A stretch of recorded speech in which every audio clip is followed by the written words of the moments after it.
funding is transparently tracked and effectively used, where development progress is measured not just by resources spent, but by the impact created.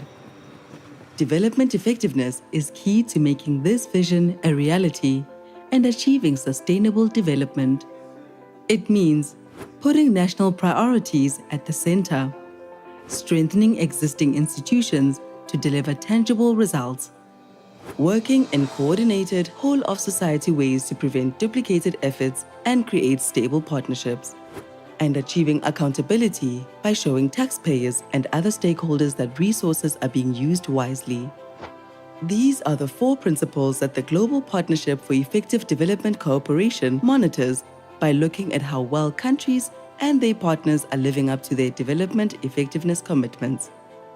In 2011, at Busan, 161 countries and 56 organizations shifted from a government-to-government aid effectiveness approach to a whole-of-society development effectiveness approach. Recognizing the value of multi-stakeholder partnerships and the unique roles that civil society, the private sector, and other non-state actors play in effective development cooperation. As development funding declines and needs grow, it's more important than ever to track how our partnerships are doing and to maximize the impact of different types of development cooperation. Global partnership monitoring is not just a technical data collection effort, but focuses on the quality of development cooperation. Since 2011, it's led by over 100 countries, together with hundreds of development partners and others. It's an accountability agenda, holding multiple stakeholders to account for their global commitments. It's transparent, with publicly available data. It's an official source of data for SDG targets 5C, 17.15, and 17.16. Most importantly, it's a learning and change agenda that turns data into dialogue, action, and behavior change. How does monitoring make development cooperation more effective? Countries, together with stakeholders working at local and national level, gather data on their development cooperation. Once data translates into results, countries host dialogues with key actors to agree on collective actions aimed at improving the quality of development effectiveness. These dialogues continue beyond the monitoring cycle and feed into national strategies, policymaking, and other reporting exercises, such as the UN Voluntary National Reviews. As the international community explores new ways to close the SDG financing gap, applying these effectiveness principles nationally provides a framework for enhancing the quality of financing the global community so desperately needs. Development effectiveness, the global partnership, and its monitoring drive impactful partnerships that unlock financing and support sustainable growth. For more information on the Global Partnership, visit effectivecooperation.org. Ladies and gentlemen, if I may have your attention, please. The opening session of the 2025 Busan Global Partnership Forum will begin shortly. We kindly ask all of our participants to remain seated, and if you are not seated yet, to please take your seats. Today's forum will be conducted in English with simultaneous interpretation available in Korean and French. So please refer to the interpretation channels as follows: channel number 1 for English, channel number 2 for French, and channel number 3 for Korean. Once again, please use the receivers on the tables. Turn on the receivers. It's channel number 1 for English, channel number 2 for French, and channel number 3 for Korean. Our forum is also being live streamed on the official YouTube channel of the Ministry of Foreign Affairs of the Republic of Korea. We warmly welcome those who are joining us online, and we hope that you will stay with us until the end of today's program. Also, for our distinguished delegates present here on site, please note that the official photos and videos will be taken during our forum, and some footage may be broadcast online.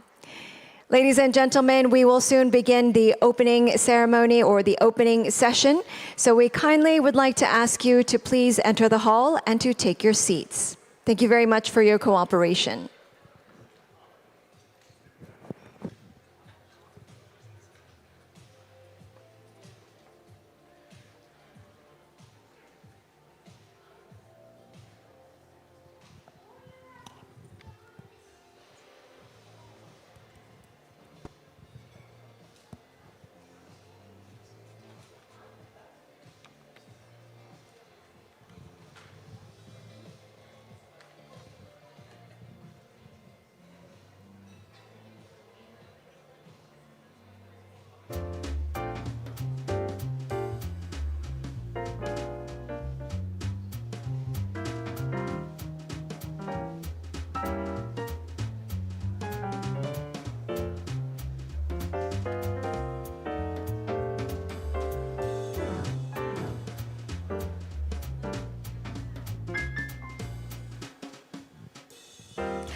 Your Excellencies, distinguished and honored guests, ladies and gentlemen, a very good morning and welcome to the 2025 Busan Global Partnership Forum.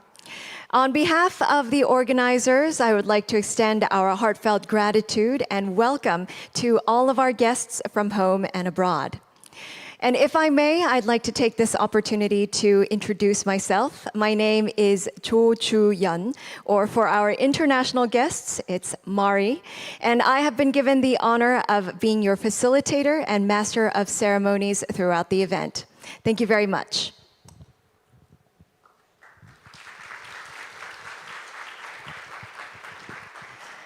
Thank you very much. And before we officially begin, because I believe that we do have many guests from overseas, I would like to inform you that interpretation is being provided, available in English, French, and Korean. Please refer to the channels and turn on your receivers for the interpretation. And once again, for a smooth process and to minimize any interruptions, we kindly ask that you check whether your mobile phones are turned to silent. So now, with our event starting off in earnest, and in order to kick off our event, I would like to invite Her Excellency Kim Jin-ah, Vice Minister of Foreign Affairs of the Republic of Korea, for her opening remarks. Ladies and gentlemen, please welcome her with a big round of applause.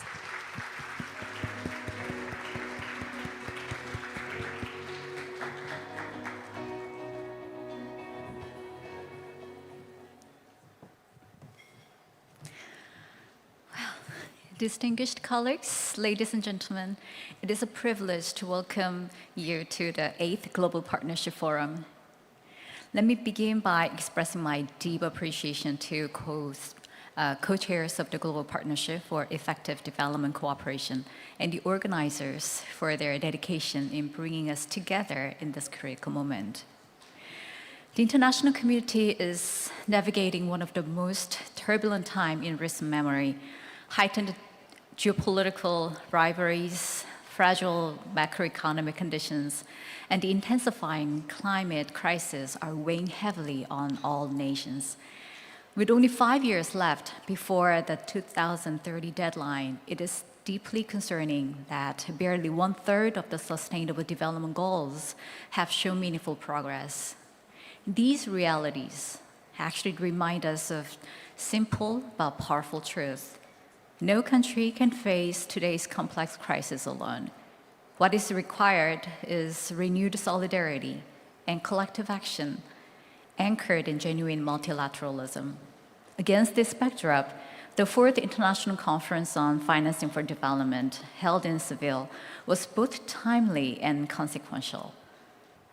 Through candid dialogue and carefully negotiated agreements, FFD4 succeeded in sustaining the momentum of multilateral development cooperation.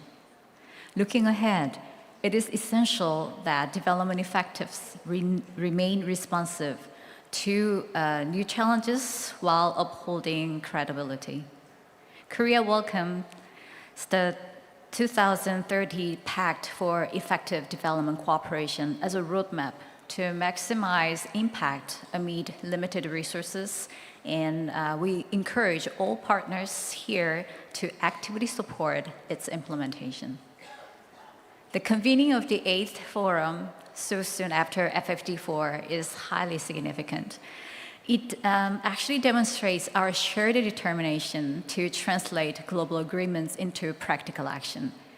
The theme, development effectiveness, partnerships for the future and pathways to inclusive growth, captures both our vision and our responsibility. I hope that our dedication and deliberations will chart inclusive pathways that lift all countries and communities, leaving no one behind. Korea helped to launch the GPEDC in 2012 and have since hosted a series of forums to sustain this dialogue and broaden its reach. Going forward, the Korean government is committed to enhancing both the scale and the quality of its development cooperation.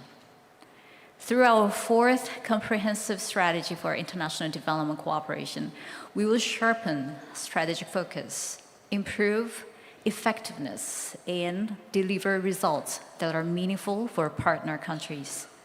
In doing so, Korea will continue to serve as a responsible global partner dedicated to advancing sustainable development and shared prosperity. In closing, let me once again express my appreciation to all who have contributed to making this forum possible. I trust that our exchanges will strengthen the collective resolve of the international community and inspire momentum for a better future. Thank you.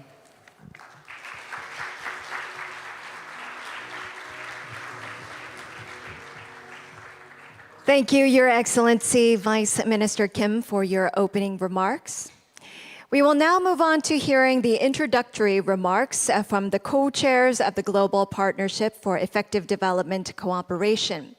We will proceed in the following order: the Democratic Republic of Congo, Indonesia, Sweden, and the NECC. So without further ado, it's my pleasure to invite His Excellency Mr. Daniel Epembe Mosango, the Secretary General of the Ministry of Planning and Coordination of Development Aid of the Democratic Republic of Congo, to the podium for his introductory remarks. Please welcome him with a warm hand.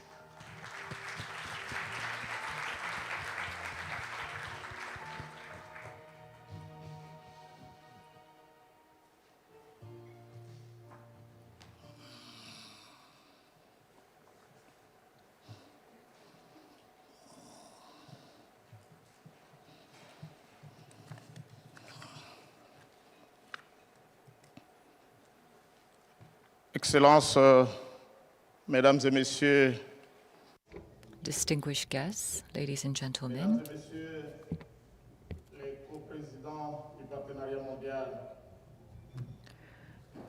all of the co-chairs of the GPEDC, à vos titres et qualités respectifs. C'est pour moi un grand honneur and de prendre la parole all devant of the distinguished guests from various sectors and fields from around the world.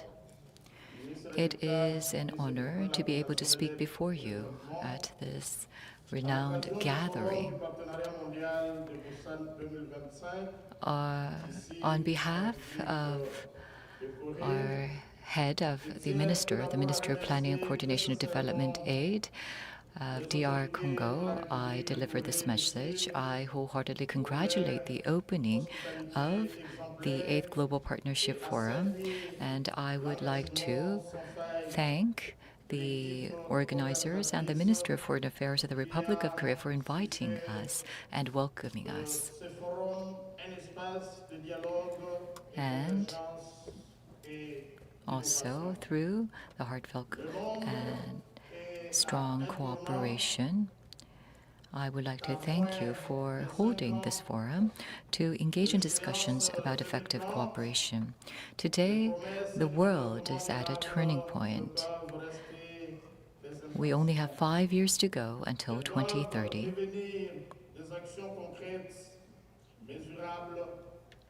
And the agreements and pledges that we have made have to be translated into measurable, detailed actions. After the 2012 conference, in Busan, we have been able to carry out effective and meaningful activities, and we have been striving for more effective and transparent cooperation. The 4 principles of our cooperation, which are country ownership and focus on results, transparent and inclusive partnership, as well as mutual accountability. Based on these principles, we have been striving for and believe we can achieve more meaningful and relevant cooperation. These 4 principles lays the strong foundation for us to go forward for responding to the multiple challenges that we are faced with today. Ladies and gentlemen, the reason that we are here today is because we trust in this partnership, and the world today is faced with the crisis of climate change as well as geopolitical crisis, more deepening disparity, and the challenges of migration, as well as rapid technological change. We are faced with a turbulent time. We need a more effective cooperation model, and our objective is to be able to work together under joint cooperation based on accountability and trust, mutual accountability and mutual trust. The 2025 Global Partnership Forum will serve as a significant stage for us, and at the same time will lay the foundation for us to go forward. We will be able to review and monitor our past actions and also strengthen our strategic actions. And at the same time, we will be able to strengthen our consistency, look at the lacking parts, and also strengthen our political commitment at the same time. The 2025 Global Partnership Forum provides a good opportunity for us to come together so that we can overcome the fragmentation that we had faced in the past, respect further diversity, and also strengthen synergy among governments, and also our partner organizations, CSO, and also the academia and the various institutions will have to further strengthen our cooperation. And for this, we will need a more systematic approach to be adopted so that we can ensure social justice, environmental sustainability, and also make sure that the values that we uphold can be reflected into our strategies. We hope that our dialogue and exchanges can lead to substantive actions, ambitious policies, inclusive projects, and more detailed and appropriate financing mechanisms are required. We need strengthened commitment.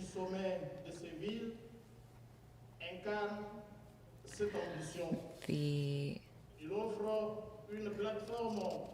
Compromiso de Sevilla holds great significance for us, and through such platforms, we will be able to strengthen the direction forward for the activities and actions that we take, and also for the follow-up and the monitoring, as well as the implementation of our strategies, are something that we have to further de la conférence strive for. sur le financement du Ladies and développement, gentlemen, nous sommes appelés à nous appuyer sur ces résultats qui the outcomes of the 4th International Conference on Financing for Development shall be a foundation for us il nous appartient so that désormais we can de repenser nos priorités, de renforcer once again review the mechanisms for global development assistance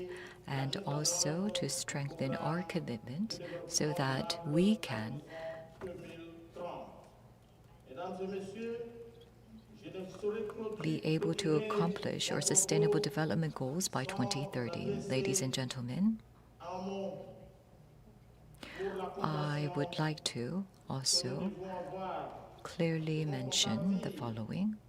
à ces nombreux hommes, femmes et enfants courageux, mais surtout I am here qui tombent chaque jour with en great République démocratique du Congo, mon pays, sorrow. comme ailleurs, There are those in pain, the children, the women in DR Congo, as well as the vulnerable. I have d'un siècle de great passé, sorrow for the innocent notre élan citizens around the world. et réduise And I stand before you with a heavy heart. consenti dans ce sens. Dans un monde There are brutal actions taking place around the world, and such actions nullify the humanitarian actions and activities that we have carried out around the globe. We need more cooperation for development at this moment. Bruno Le Marquis, en ce qui concerne son engagement The UN Development Officer in DR Congo, I would like to take this opportunity to thank your contributions and efforts, and thank you for your support and assistance within the DR Congo. And also, I would like to thank the UN DP office in DR Congo.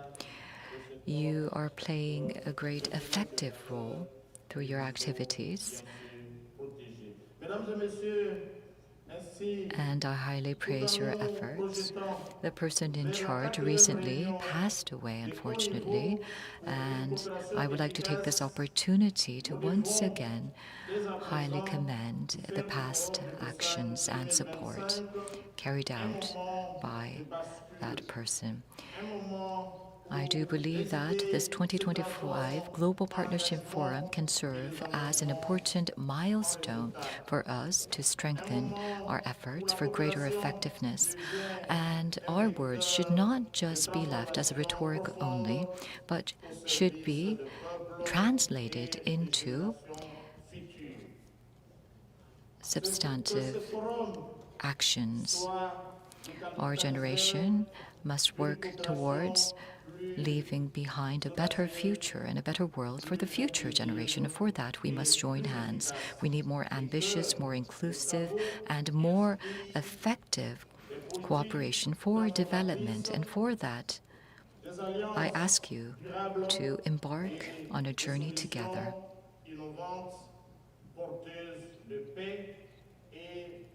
Innovative solutions and pursuing peace, and also solutions for pursuing genuine development are what we must work together for. I hope for the success of this forum. Thank you very much for those kind remarks. And now from Congo, we go over to Indonesia. I would like to invite His Excellency Mr. Febrian Alfianto Rudyard to the stage, Vice Minister of National Development Planning and Vice Head of Bappenar, Indonesia. Please welcome him with a big round of applause.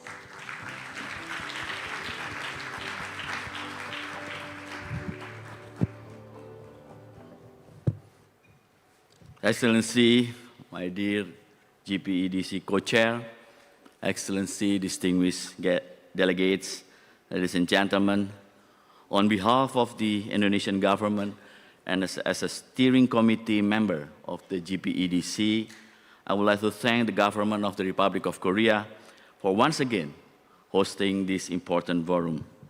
The Republic of Korea has shown strong commitment to the effectiveness agenda, and we deeply appreciate it. 14 years ago, the Busan Principle gave us a foundation for more effective cooperation. And today we gather not only to reaffirm those principles, but also to face new realities. Realities that demand faster and sharper action. For years, stakeholders from around the world have met to discuss sustainable development. We have spoken about crisis, we've spoken about financing gaps, and also declining trust in multilateralism. These challenges are real. That is why our partnership now must deliver more concrete results. Results that people can actually feel in their daily lives, and especially those at the very bottom of the society. Over the past decade, the GPEDC and the Busan Global Partnership Forum has been vital in embedding effectiveness into national strategies and global processes. But the urgency of today's challenges call us to go further, to rethink and reshape the architecture of international development cooperation. Excellencies, distinguished guests, ladies and gentlemen, the traditional model of cooperation built on ODA, multilateralism, and shared global values is now under strain. The future of cooperation must rest on sustainability, and that means respecting sovereignty and country ownerships. It means being people-centered and inclusive. It means being innovative, adaptive, accountable, and grounded in solidarity. Above all, it means that cooperation cannot be judged only by numbers and statistics. It is also about the human dimension, the sense of fairness, dignity, and shared progress that all layers of society across all sectors can experience and recognize. Indonesia believes the 2030 Pact of Effectiveness must be meaningful and impactful. We need clear goals, clear priorities, and clear indicators. Only then we can translate them into better policies, better practices, and stronger partnership at the national level. Excellencies, distinguished guests, ladies and gentlemen, Indonesia brings to this co-chairmanship a dual perspective as both a recipient and a provider of development cooperation. As a global South country, Indonesia has a long history of receiving assistances from many partners. And from that experience, we learn what works and what does not. The experience has shaped our approach in providing support to fellow global South countries. For us, South-South cooperation and triangular cooperation are more than solidarity. They are strategic tools to accelerate the SDGs. By institutionalizing South-South cooperation and engaging and inclusively with all partners, we make cooperation more effective and impactful. And at the same time, we must recognize that the front line of the development is local. Cooperation should strengthen the capacity and capability of local government, not only as a first provider of essential providers, but also as a first responder in time of crisis. Only when local governments are empowered and can development outcomes truly reach every citizen in every region without leaving anyone behind. At the same time, South-South cooperation is not a substitute for North-South cooperation. Both must be strengthened so that together we can close financing gaps and move forward on the 2030 agenda. Excellency, distinguished guests, ladies and gentlemen, Indonesia also calls for a stronger synergies between global platform, regional platform, and UN mechanism. We must streamline our discussion, avoid duplication, and create institutions that benefit all countries. As we prepare for the GPEDC high-level meeting and the 2030 Pact of Effectiveness, let us make this forum more than just a reflection. Let us make it a platform for tangible commitment, clear priorities, and real action. Because in the end, effectiveness is not just a technical choice. Effectiveness is a moral imperative. And I thank you so much.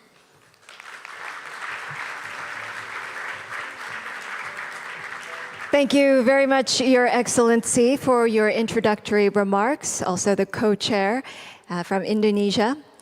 And now I would like to invite Ms. Christina Hardler, Acting Assistant Director General of the Swedish International Development Cooperation Agency. Please welcome her with a warm round of applause.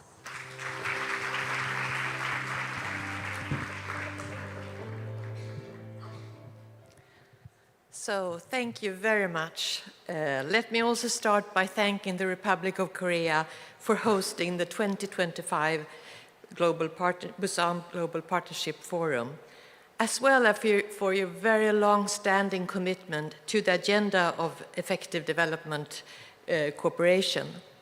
Sweden is very proud to be one of the 4 co-chairs of the Global Partnership for Effective Development Cooperation, the GPDC. We represent the bilateral as well as the multilateral providers in the partnership. I believe that our joint work on different fronts to enhance to effectiveness is more important than ever. In a world of multiple challenges and limited resources, development effectiveness is an essential pathway to drive sustainable development. It should not be seen as an add-on. When development cooperation funds are used effectively, countries maximize the impact from each dollar invested. The GPDC set up in Busan in 2011 is the primary stakeholder platform for driving the effectiveness of all types of development cooperation, including South-South, North-South, private sector, etc. And in this regard, one of the key strengths of the GPDC is its inclusiveness. All stakeholders engaged in development cooperation are represented and take part in shaping our joint work in an equal footing. And it provides us with a unique accountability platform to drive progress at country and at global levels. The Busan Forum comes at a timely moment, just after the 4th International Conference on Financing for Development.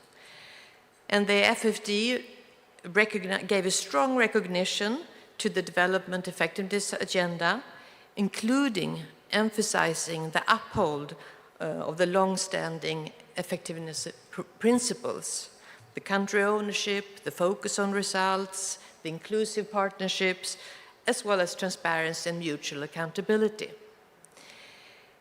The GPDC will help advancing this agenda, and the GPDC ongoing global monitoring round will provide us with fresh data on the state of play of effective development cooperation at the country level. The 2023 to 26 global monitoring round is ongoing as we speak. Results are now available for most of the 46 countries that are driving this agenda.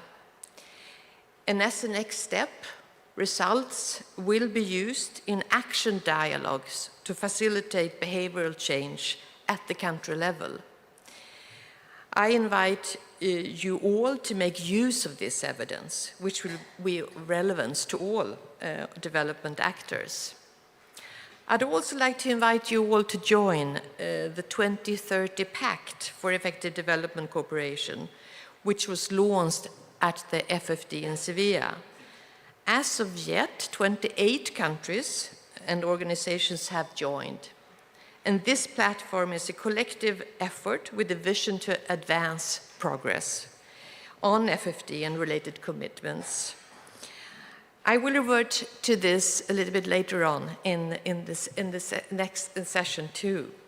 But to conclude, I very much look forward to our discussions and encourage us all to listen and learn from each other in a spirit of co-creation. GDPC co-chairs will make use of these proceedings from the Busan Forum in our collective work and in our preparations for the GBTC high-level meeting to be held next year or early 2027. Thank you.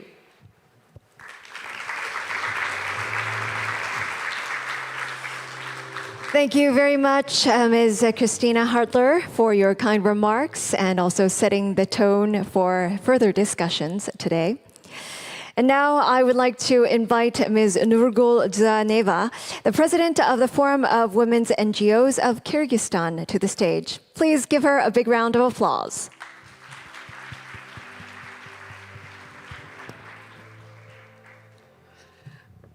Dear participants, Your Excellencies, dear colleagues, I thank the Republic of Korea for organizing Busan Forum and in helping to build a new paradigm of inclusive, equal, and accountable relations in the international development cooperation.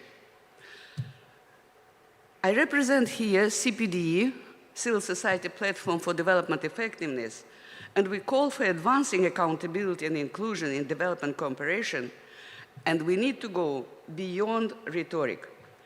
2 exciting days are ahead of us to discuss in advance in concrete ways, the gained results on development effectiveness and move forward.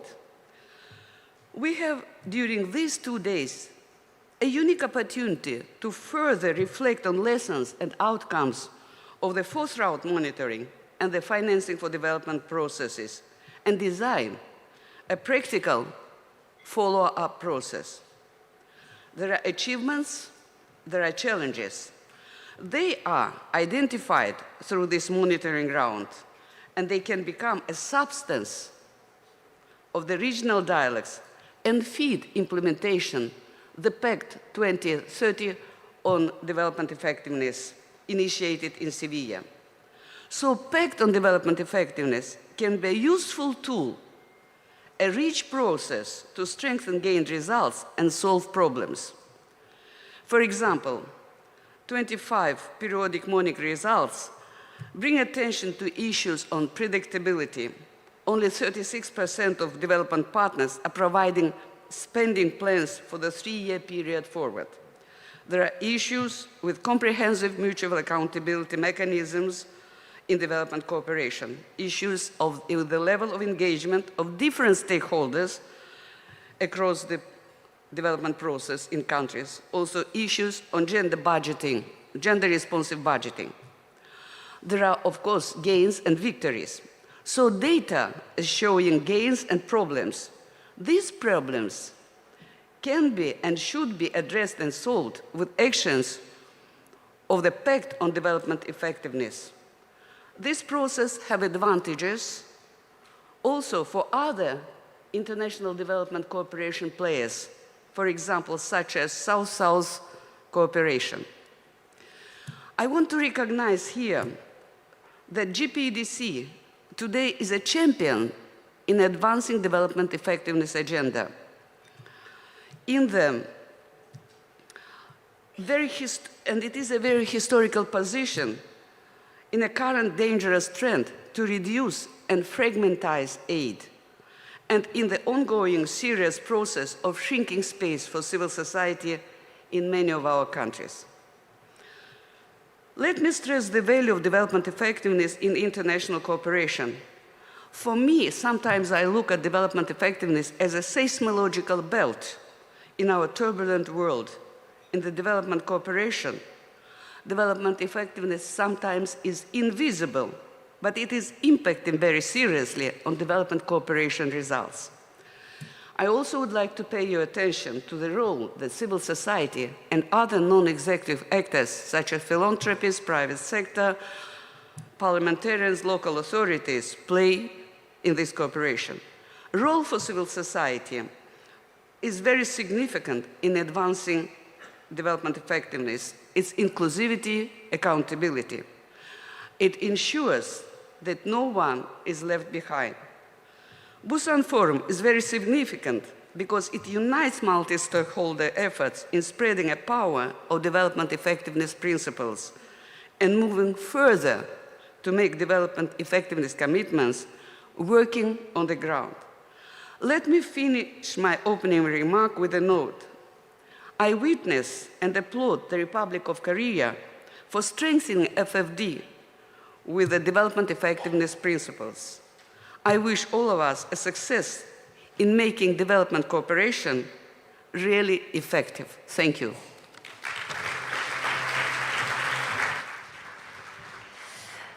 Thank you once again, Ms. Nurgul Dzanaeva, for your kind remarks, your introduction. And now allow us to set the stage for our photo session, which will follow suit just momentarily. We will have a photo session in 2 different groups, so please bear with us. For our guests in the audience, we won't take too long. So the first group, I would like to invite His Excellency Mr. Park Chung-han, Director General for Development Cooperation from the Ministry of Foreign Affairs of the Republic of Korea.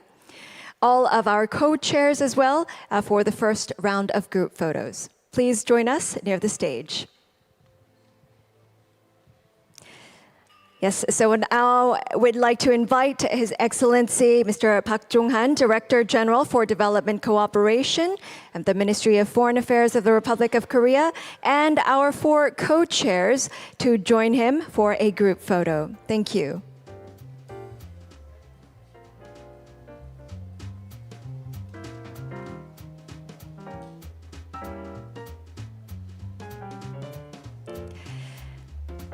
Thank you very much for joining us, and please smile for the camera.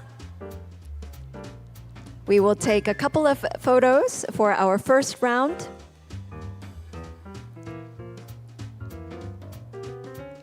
Thank you very much. And now I will move on to our second round of group photos, in which we will invite our co-chairs, also our Director General, and all of the high-level participants and speakers seated in the first 3 rows. Please join us up on stage.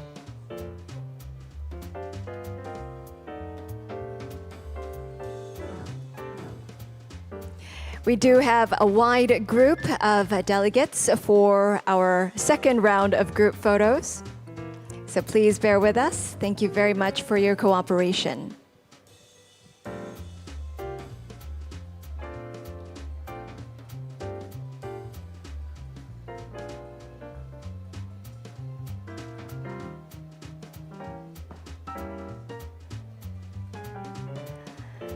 Well, thank you very much for joining us. We do have a large group and we have multiple cameras. So make sure that you can see the camera, because if you are hidden from sight, you won't be able to show your wonderful face on the photo. So please, we will ask for the guidance. In 2 lines, please, if you could join us as well. Can you gather a little bit closer, ladies and gentlemen? We do have a little bit of space in the center, so if you're on each of the left and right sides, if you could move towards the center a little bit closer, that would be great. The gentleman taking a photo, excuse us. Thank you very much. I think we're ready. Smile for the camera, please. We're joined by multiple other cameramen as well, so please keep smiling. Thank you very much. I think that concludes the photo session. Thank you. You may now return to your seat. And ladies and gentlemen, coffee remains available in the lobby. We will reconvene in just a few minutes, in about 4 to 5 minutes for the high-level plenary. So please ensure that you are back in your seats once you get your coffee so that we can start the high-level session on time. Just allow us a little bit of time to set the stage for the next session. Thank you very much.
Ladies and gentlemen, if I may have your attention, please. We will soon begin our next session, our high-level plenary. So if you're still outside in the lobby, we kindly ask you to please enter the hall and to take your seats. Once again, ladies and gentlemen, we are ready to begin our high-level plenary. We kindly ask all of our guests to please enter the hall and to take your seats. Thank you very much.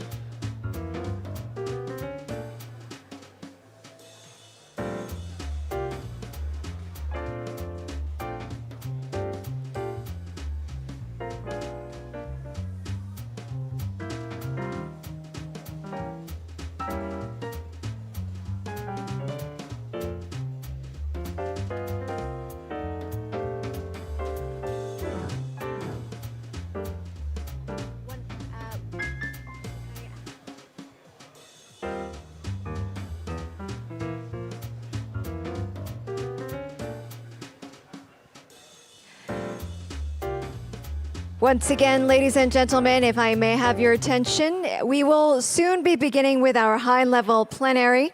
We'd like to ask all of our guests to please re-enter the hall and to take your seats. Thank you very much.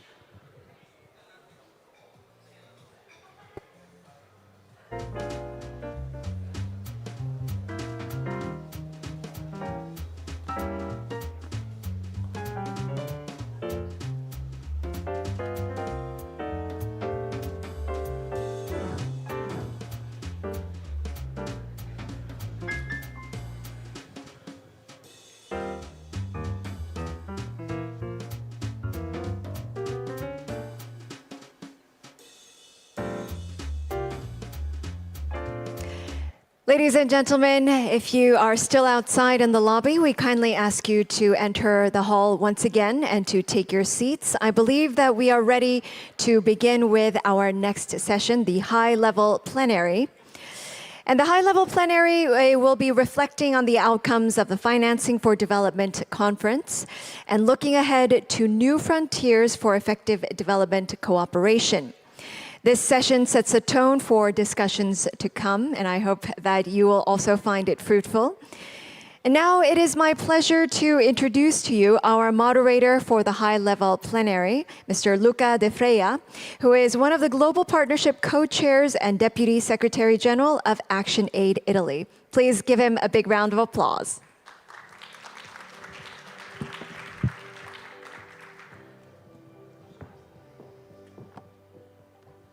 Can you hear me? Thank you so much, and please take your seats. We have a couple hours for this high-level discussion that's going to be taking us through very substantive conversations. I have just 2 minutes to introduce better what we're going to do. And let me start, obviously, by saying it's a great pleasure to moderate this discussion.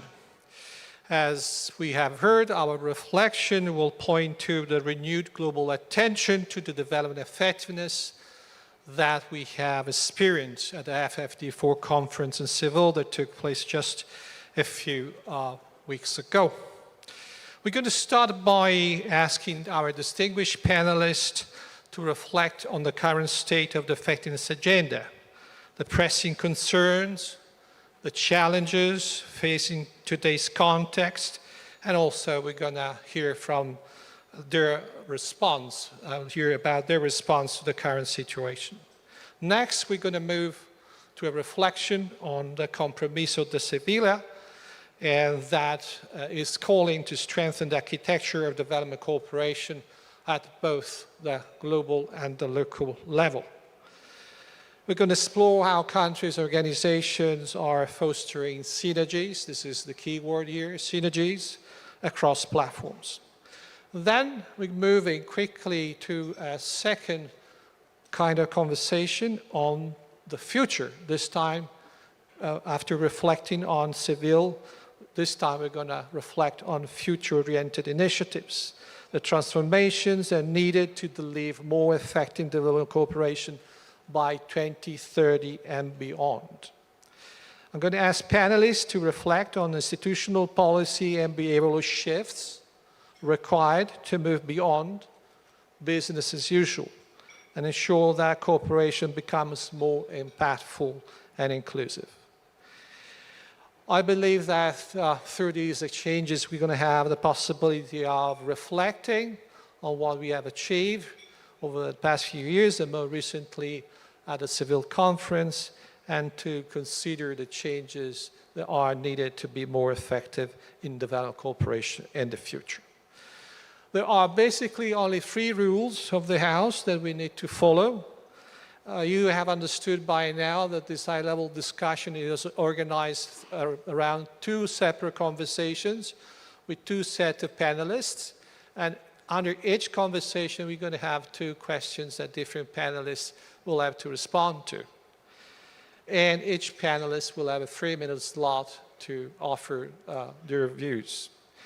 And between each of the 2 conversations, we're going to have the possibility for interaction for about 10 minutes. So these are the rules of the House. You have heard about the general objective for this high-level discussion. So now it's my great pleasure to invite to the podium His Excellency Mr. Park Jong-han, Director General for Development Cooperation, Minister of Foreign Affairs, Republic of Korea. Please, you are welcome to the podium.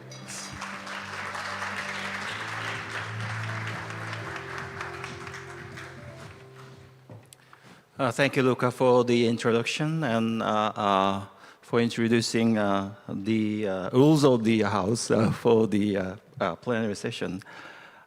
Distinguished guests and delegates, first of all, it is my great pleasure to extend my warmest welcome to you. I am very much honored to address you as we begin the plenary session. We all heard that Vice Minister Kim and co-chairs of the GPDC underline the particular importance of this effectiveness agenda and this forum with one voice. Your presence here today is the proof of your agreement with them. We do agree there is an urgency to move this effectiveness agenda forward and bring as many as possible on board. We also share where we are. The achievements to date are lagging far behind the SDG goals. Financing gaps are not narrowing but widening. And we are faced with multi-crises, such as climate change, new technological divide, fragmentation of supply chains, unstable multilateral trading system, and rising conflicts.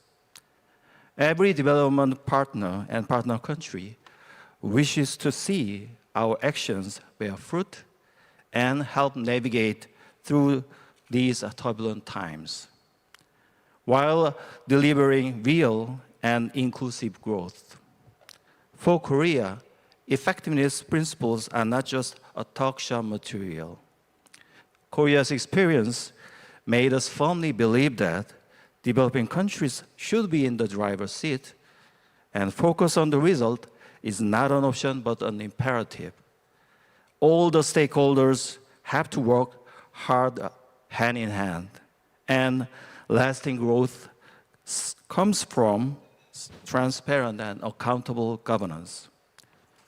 Your active support during the negotiations leading up to Seville secured clear references to all these effectiveness principles in the Compromiso de Seville. Taking this opportunity, I'd like to express my government's sincere thanks to all present here and also the delegation that have actually rendered that support to our team effort. The outcome document not only includes the 4 effectiveness principles, but also recognizes the roles of GPDC and this very forum. However, this is not the finish line. It is a starting point. And we are here to mark the first milestone. This forum is mandated to keep the momentum going generated by FFD4. And at the same time, to discuss concrete steps to further operationalize the reconfirmed principles. Many governments have already joined this endeavor, as in a 2030 Pact for Effectiveness Development Cooperation. 3 distinctive tracks of the pact, political, substantive, and advocative, clearly set forth the tasks of GPDC. Today and tomorrow, I hope to listen to your ideas on what elements should be included in the 2027 to 2030 roadmap, plans to hold development effectiveness dialogues in different regions, our new narratives to engage more countries to join. Ladies and gentlemen, GPDC's voluntary monitoring rounds have produced the evidence we need to identify what to be done. For instance, the GPDC monitoring results constitute Korea's annual assessment of our partner countries. A robust number of our participants in the next round of monitoring is critical to bring in fresh data for future actions, not just for the monitored country, but also for the benefit of the whole international development community. Our work to constantly improve the monitoring framework should result in a burden-light and evidence-heavy system. In order to translate evidence, data, and experiences into actions, we need to expand opportunities of peer learning and systematically accumulate knowledge which should be accessible by many. Sharing knowledge and experience should be carried out through an inclusive partnership, making best use of many UN platforms such as DCF, FFD Forum, and HLPF. Providers of South-South cooperation and triangular cooperation, private sectors, CSOs, and local governments can all do their part. We should redouble our efforts to make this Busan Forum a substantive and operative knowledge-sharing forum in cooperation with all these partners. In concluding, I would like to reiterate Korea's firm commitment to move forward this effectiveness agenda. Korea will put more resources to reinforce the GPDC and will join you in the discussions on how best to do this. I look forward to your insightful interventions and innovative ideas during these 2 days. Thank you.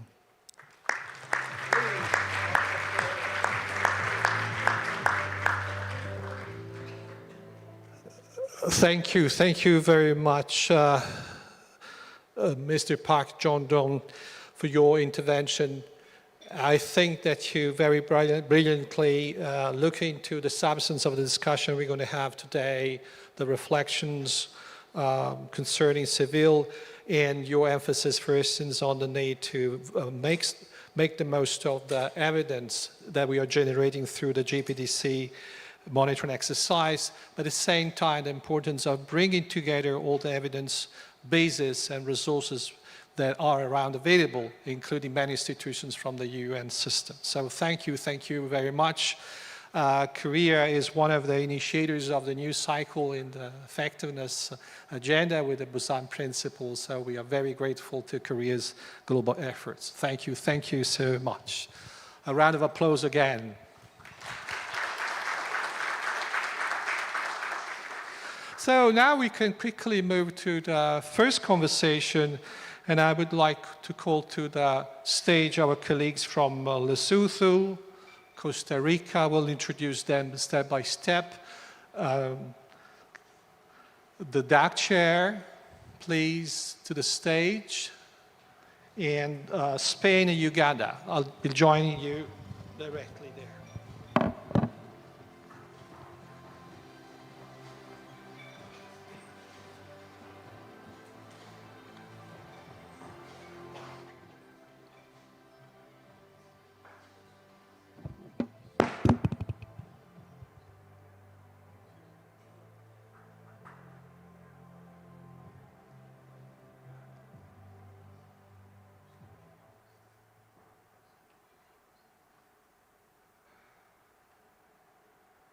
So here we are in the beginning of this high-level discussion that is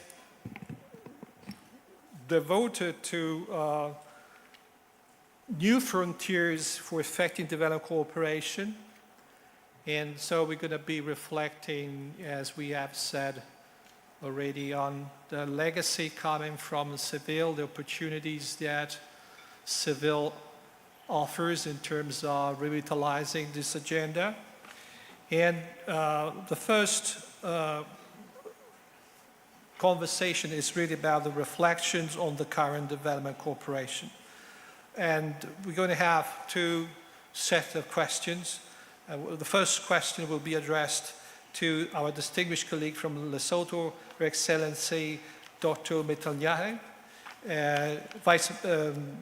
Honorable Minister of Ministry of Finance and Development and Planning. Thank you so much for joining this conversation. We're going to have also Her Excellency Cordero, Vice Minister for Bilateral Affairs, International Cooperation, Costa Rica. Thank you so much. Thank you. And this question will be also addressed to Mr. Stoward, that co-chair. And the specific question is really, what are the most pressing development effectiveness concerns and challenges you are facing in the current context, and what action will you take to address them based on renewed emphasis? I will follow this line, Lesotho first, Costa Rica, and then the DAC chair, if this is okay with you. Madam, the floor is yours. Well, thank you very much, moderator. Let me also join colleagues in thanking the government and people of Korea for hosting this important session. First of all, I think it's important for us to acknowledge that the world is going through a very difficult time with dramatic changes that are actually calling for all of us to work together to advance the agenda for a better world for all. Our rules-based systems, as well as the world order as we know it, including the institutions that have actually been entrusted with regulation of the behavior of the nations, are challenged from all points in terms of maintaining the order that they are supposed to maintain, as well as in terms of being lacking in terms of resources.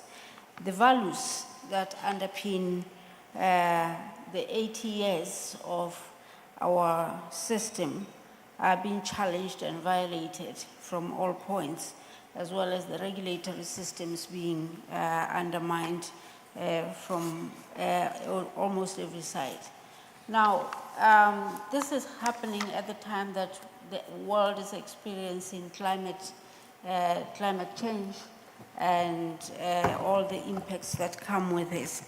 In my own country, for example, climate crisis has devastated livelihoods in terms of lower agricultural production, in terms of destruction of infrastructure, and everything that you can think about. This, for us, calls for urgent need for resources to invest in climate-smart agricultural technologies, and that comes with financing in a country where the fiscus is actually struggling. We see countries with, especially in Africa and elsewhere, all low-income countries experiencing significant debt problems at a time when they need resources, and at a time when ODA is reducing or being reduced for other pressing needs. And of course, measure unemployment in the world over. Youth unemployment is a crisis, a ticking time bomb for us as a system. So all of this are putting pressure on all of us. I dare to say that the changes in international policies, protectionist tendencies in trade, and other policies are also putting pressure on jobs as well as growth in all the economies. This, for me, are the biggest challenges that we are facing and that are causing, that are a cause of concern for all of us. A lot of the population that should be receiving resources is actually excluded from the system. And exclusion is therefore undermining impact as well as sustainability of the interventions that are being put in place. So we are behind schedule in terms of the SDGs, there are financing gaps, and there are these multiple challenges that we have to deal with as the world. Let me stop here for the time. Thank you so much, Excellency, for picturing such a complex scenario. I was really impressed when you referred that the current challenges are undermining even the best efforts we put in place. And you referred to issues such as the debt crisis or the trade regimes are changing. So definitely those are immense challenges that collectively we need to address. I will give now the floor to Excellency Cordero from Costa Rica. Your reflection on the matter will be really appreciated. Thank you.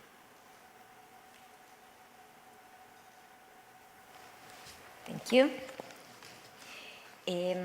Dear moderator, distinguished panelists, dear delegates and friends, with regard of the questions, I would like to mention that according to the World Bank, Costa Rica is going to be considered a high-level income country beginning in January 2027.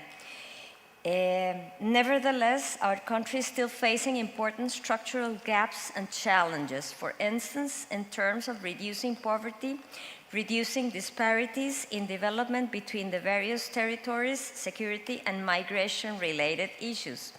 Therefore, Costa Rica welcomes the fact that within the framework of the Seville Commitment, countries agreed on the importance of replacing gross domestic product, GDP, as the sole criterion for determining a country's development.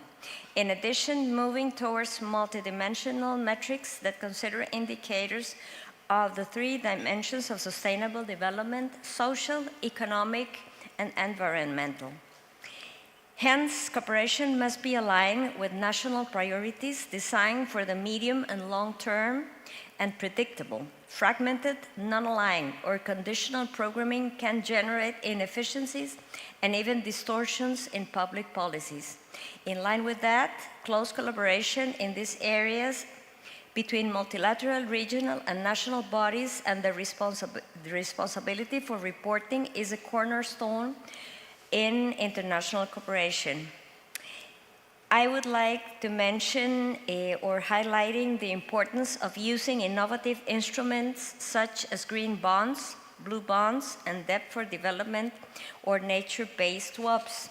We can agree that we are facing a context of multiple crises in the geopolitical, commercial, and financial spheres that join systemic problems in a global context in which there is a reduction in ODA and development financing. Costa Rica is convinced that reducing development cooperation is not the way forward, and that if this trend continues, we will have an even less stable world with more conflicts in the future. History reminds us of them. Upon this paradox, we call for balance sheets and commitments from all parties. The Busan Global Partnership Forum should guide our efforts toward financing for development. And I use this opportunity to express a profound appreciation for the organization, from the Republic of Costa Rica, for the organizers, and for the invitation to participate in this important Busan Global Partnership Forum, and thanks also to the government of Korea. Thank you very much.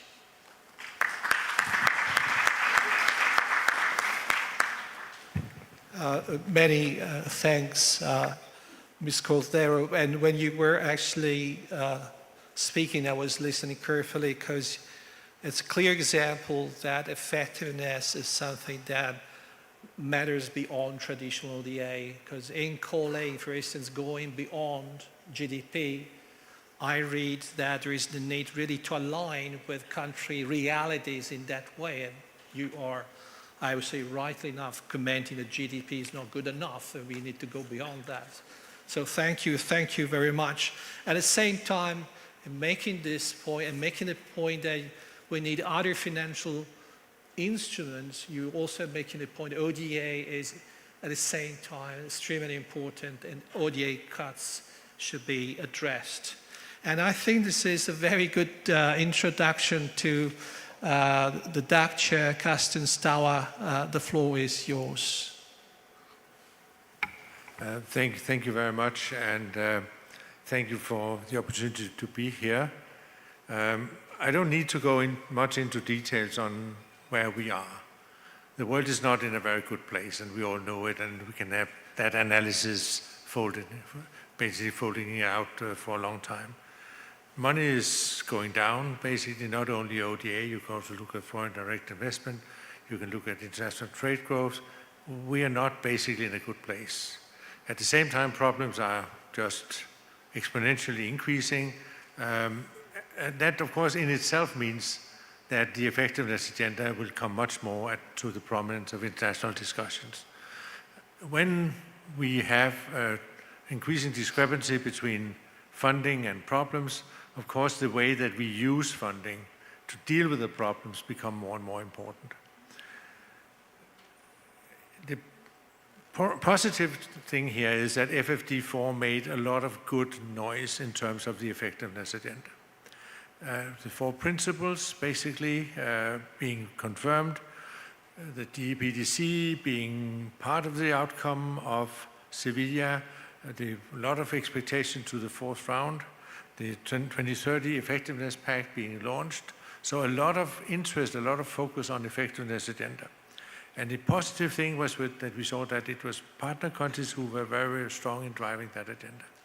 That was obvious already when we started the whole preparations for FFD4 in Addis of the summer of 24, that the effectiveness agenda was very much taken over and advanced by partner countries because they are seeing the problems in ownership, they're seeing challenges in alignment, they see the need for simplification of aid. So that is a very positive feature that we can see there. And there's a clear invitation to the donors to be much more engaged in this discussion. On the donor side, and I represent, of course, the DAC community of 33 members. On the donor side, it's difficult right now, in the sense that we see and we know that there are challenges when it comes to how effective we are to deliver aid and deliver development cooperation.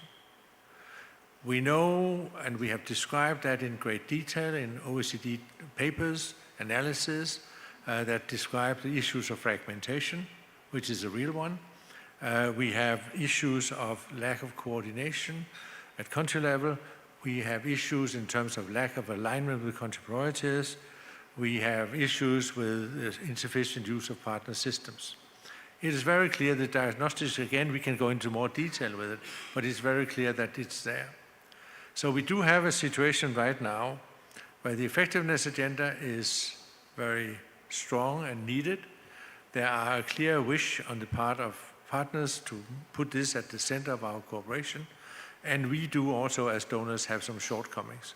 Partners also have shortcomings, that's very clear, in the way that their systems can deal with development cooperation. But the shortcomings are there to be addressed. So I think what a meeting like this is, in that sense, a really welcome opportunity to take those different evidence that we have of things that do not work in the current system, but which we need to address, and to take them and put them at the forefront of our agenda. And I think if we can do that today, tomorrow, we can do that also in the DEPDC context. We have come very, very long. So that's basically my 5 cents of thoughts here, is that the timing is right. It's really important that we reinvigorate the effectiveness agenda, and that we have all the reasons in the world to do so. Thank you. Thank you. Mr. Stour, it's obviously a great pleasure to listen to the reflections coming from the donor community, pointing out that diagnostics is clear. We know the things we need to fix. We will see that the issue of fragmentation will come up very frequently over the next 2 days, and you refer to that. Issues concerning coordination, I would say mostly coordination within the donor community in alignment with priorities and in countries, and also alignment with country systems. This is emerging from the findings that you must have seen on your desks coming from the GPDC. We have already findings from 26 countries. And also, I know that your reference, I think about joining forces, bringing all different players in this arena to work together, and the role that this Busan Forum can play in this regard. So this is the end of the first question round, and so we're moving to the second question round, which is, I go back to the question, the Compromiso de Sevilla calls for strengthening development cooperation architecture at both the national and global levels. In what ways does your country organization foster synergies across existing platforms and forums to drive forward dialogue and action toward more effective cooperation? Very long question, I acknowledge that. And we have the pleasure to have to my left Ms. Alvaro Diaz, Deputy Director General for Multilateral European Development Policies from Spain, the Ministry of Foreign Affairs of Spain, and Ms. Lucy Mboye, hopefully you pronounced your name correctly, Head of the Public Service and Secretary to Cabinet Uganda. I will follow this order, Spain and Uganda. Spain, you have the floor. Thank you so much. Thank you so much for inviting us, and thank you so much for giving us the floor for this very, very important question. The Compromiso de Sevilla reminds us of the urgency of strengthening development cooperation architecture at both national and global levels, and of addressing fragmentation while fostering synergies across platforms and actors. Spain is fully committed to this agenda and is actively translating it into concrete action by different means. First, Spain is proud to lead and promote the SPA localization initiative, which improves access to sustainable development financing for local and regional governments and strengthens a territorial approach to our cooperation. In the same spirit, Spain has supported work on local procurement. Together with the UN Joint SDG Fund, we commissioned a report on local procurement to foster the direct involvement of local actors in procurement processes, helping to root development in national and subnational systems. Secondly, Spain supports the SPA Global Health Initiative, responding to the call in paragraph 39C of the Compromiso de Sevilla to reduce fragmentation. More than 10 countries, the European Union, international organizations, and civil society partners have already joined this initiative, and together we are working towards a joint roadmap to be delivered in the first half of 2027. Third, in line with paragraph 39E, Spain has promoted the SPA Nexus initiative, fostering greater cooperation, coherence, and complementarity across development, disaster risk reduction, humanitarian action, and sustainable peace. Fourthly, to reduce aid fragmentation, Spain is prioritizing core contributions to multilateral organizations and interagency pooled funds, such as the UN Joint SDG Fund, while at the same time supporting country-led and nationally owned sustainable development strategies through the integrated national financial frameworks.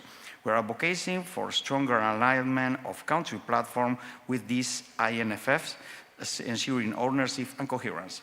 Fifth, in line with this, we program our own national cooperation through country partnership frameworks, which result from dialogue on equal footing with partner countries. These frameworks are directly linked with national plans and strategies, engage all levels of government and civil society, and promote the use of national systems in procurement, monitoring, and impact measurement. Sixth, Spain is consistently advocating for the implementation of the effectiveness principles as they are, resisting dilution or reform of these principles themselves. For instance, in ongoing DAC reforms, Spain has stood firmly in defense of the integrity of ODA and the preservation of OECD recommendations such as the anti-innovate. Finally, Spain is firmly committed to maintaining our ODA commitments and is advocating in different forums for human rights and environmental sustainability criteria to be taken into account and for transactional conditionalities not to be pursued when defending development cooperation programs. We believe this principle is essential to safeguard trust and integrity in development cooperation. All of this has been the subject of debate at the Seville conference, which has once again placed the agenda of effectiveness at the center of the Financing for Development agenda. For us, this means making progress in the application of its principles. It also means making progress in the implementation of all instruments based on these principles, including ENFF, or the ESPA initiatives agreed in Seville. Colleagues, the effectiveness agenda is not a theoretical exercise. It is a political imperative, and we will continue to join forces with partners to keep this agenda alive and to translate it into practice. You can count on Spain to champion synergies, coherence, and political will to make development cooperation more effective for the 2030 agenda. Thank you. Thank you so much, Mr. Diaz. We're all very grateful for Spain to have hosted the FFD conference. It was a very difficult and challenging moment, and it was also the clear evidence that a multilateral system can work, and so thank you very much for that. Again, you raised important concerns about fragmentation. I would say we should be noting this down very carefully as one of the re-emerging issues within the effectiveness agenda. And also, we have all noted your commitment to certain SPI initiatives, including the one on health, and also your reference to integrated national financing framework. So we are steadily putting together some elements that can be further reflected on when it comes to the challenges, also about opportunities we have in integrated financial frameworks. We're going to hear about these in a very few seconds. But now it's my pleasure to give the floor to Ms. Lucy Wambie from the Republic of Uganda, Head of Public Service and Secretary to Cabinet. The floor is yours, Madam. Thank you. I also join my colleagues to thank the Korean government for hosting this global forum. And I want to thank you for this important question. Uganda recognizes the achieving of the 2030 agenda requires stronger coherence and synergy across our development cooperation platforms, both nationally and globally. And this is guided by our 4th National Development Program and aligned with the Sustainable Development Goals. In Uganda, we have prioritized the integration of partnerships into the center of our planning, budgeting, and monitoring processes. At the national level in my country, we do foster synergies through an inclusive coordination architecture. This brings together government ministries, development partners, civil society, and the private sector under platforms such as the National Partnership Forum and the Development Cooperation and Partnership Policy Frameworks. These mechanisms ensure that our priorities are aligned, duplication is reduced, and resources are directed where they have the greatest impact. At the regional level, Uganda actively engages with the East African community. We initially had 3 countries. We have now expanded to 8 countries. And we also actively engage with the African Union, where we advance shared approaches to issues such as climate resilience, infrastructure, health, and security.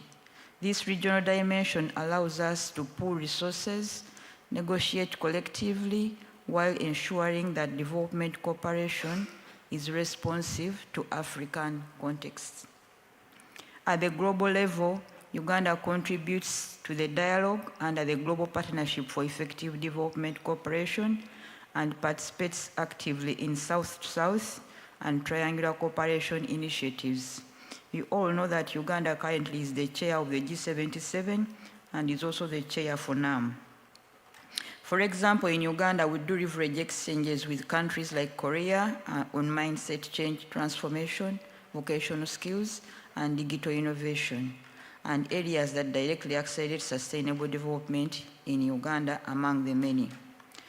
Most importantly, we do place emphasis on evidence-based monitoring and evaluation. This helps us to track the performance of these partnerships. And by using a unified results framework, we and our partners, we are able to track progress.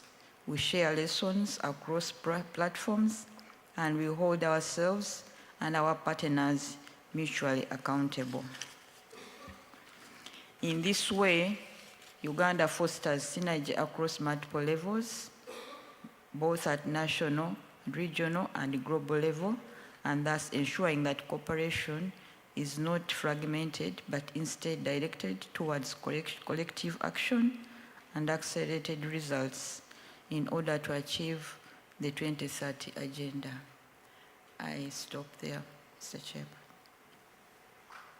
Thank you so much for your intervention and for sharing with us your efforts when it comes to synergizing at different levels, including different government departments and working with other stakeholders, upholding the multi-stakeholder nature of this partnership. This is absolutely great. We know that one of the issues is emerging is, again, fragmentation.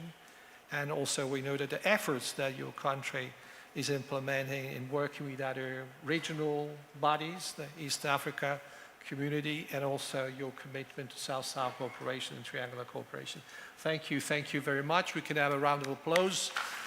We have just concluded this first round of interventions, and now we have 10 minutes to receive feedback from the floor. I know that we have a discussant, Tim Strossen from the INFF facility. I think you're going to receive the microphone.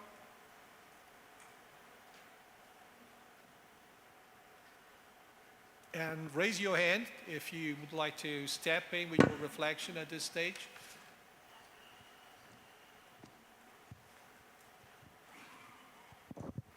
Thank you, Mr. Chair. Tim Strawson from UNDP's Sustainable Finance Hub. I wanted to speak to the integrated national financing frameworks, which you mentioned and Alvaro from Spain also referenced. These are sovereign financing frameworks with around 85 countries using the approach. We've seen 30 countries to date use it to operationalize a national financing strategy, most commonly for a national development plan, but also the NDCs.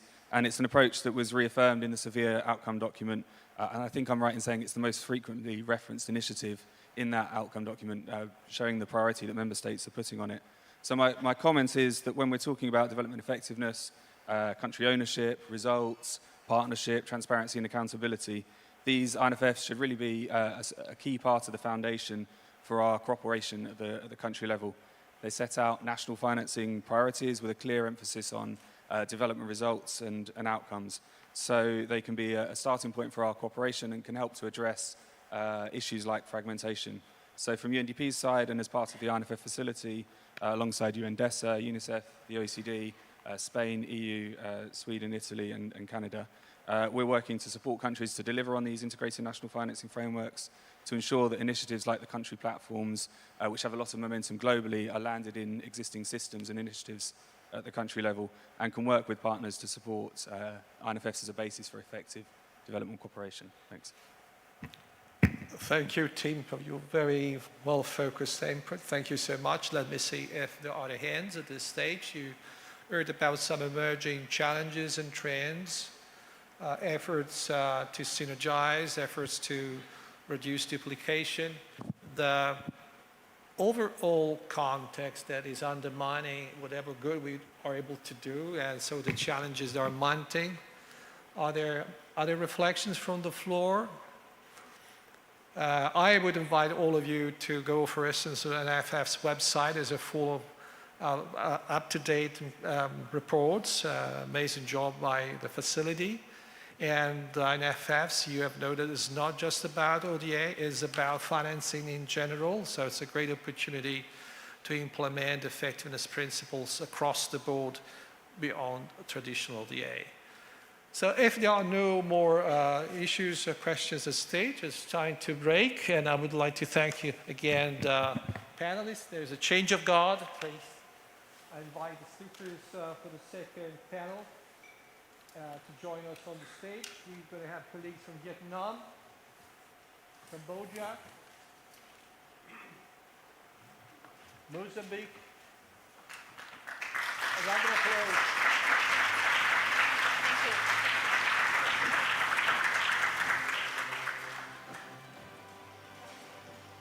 So I would like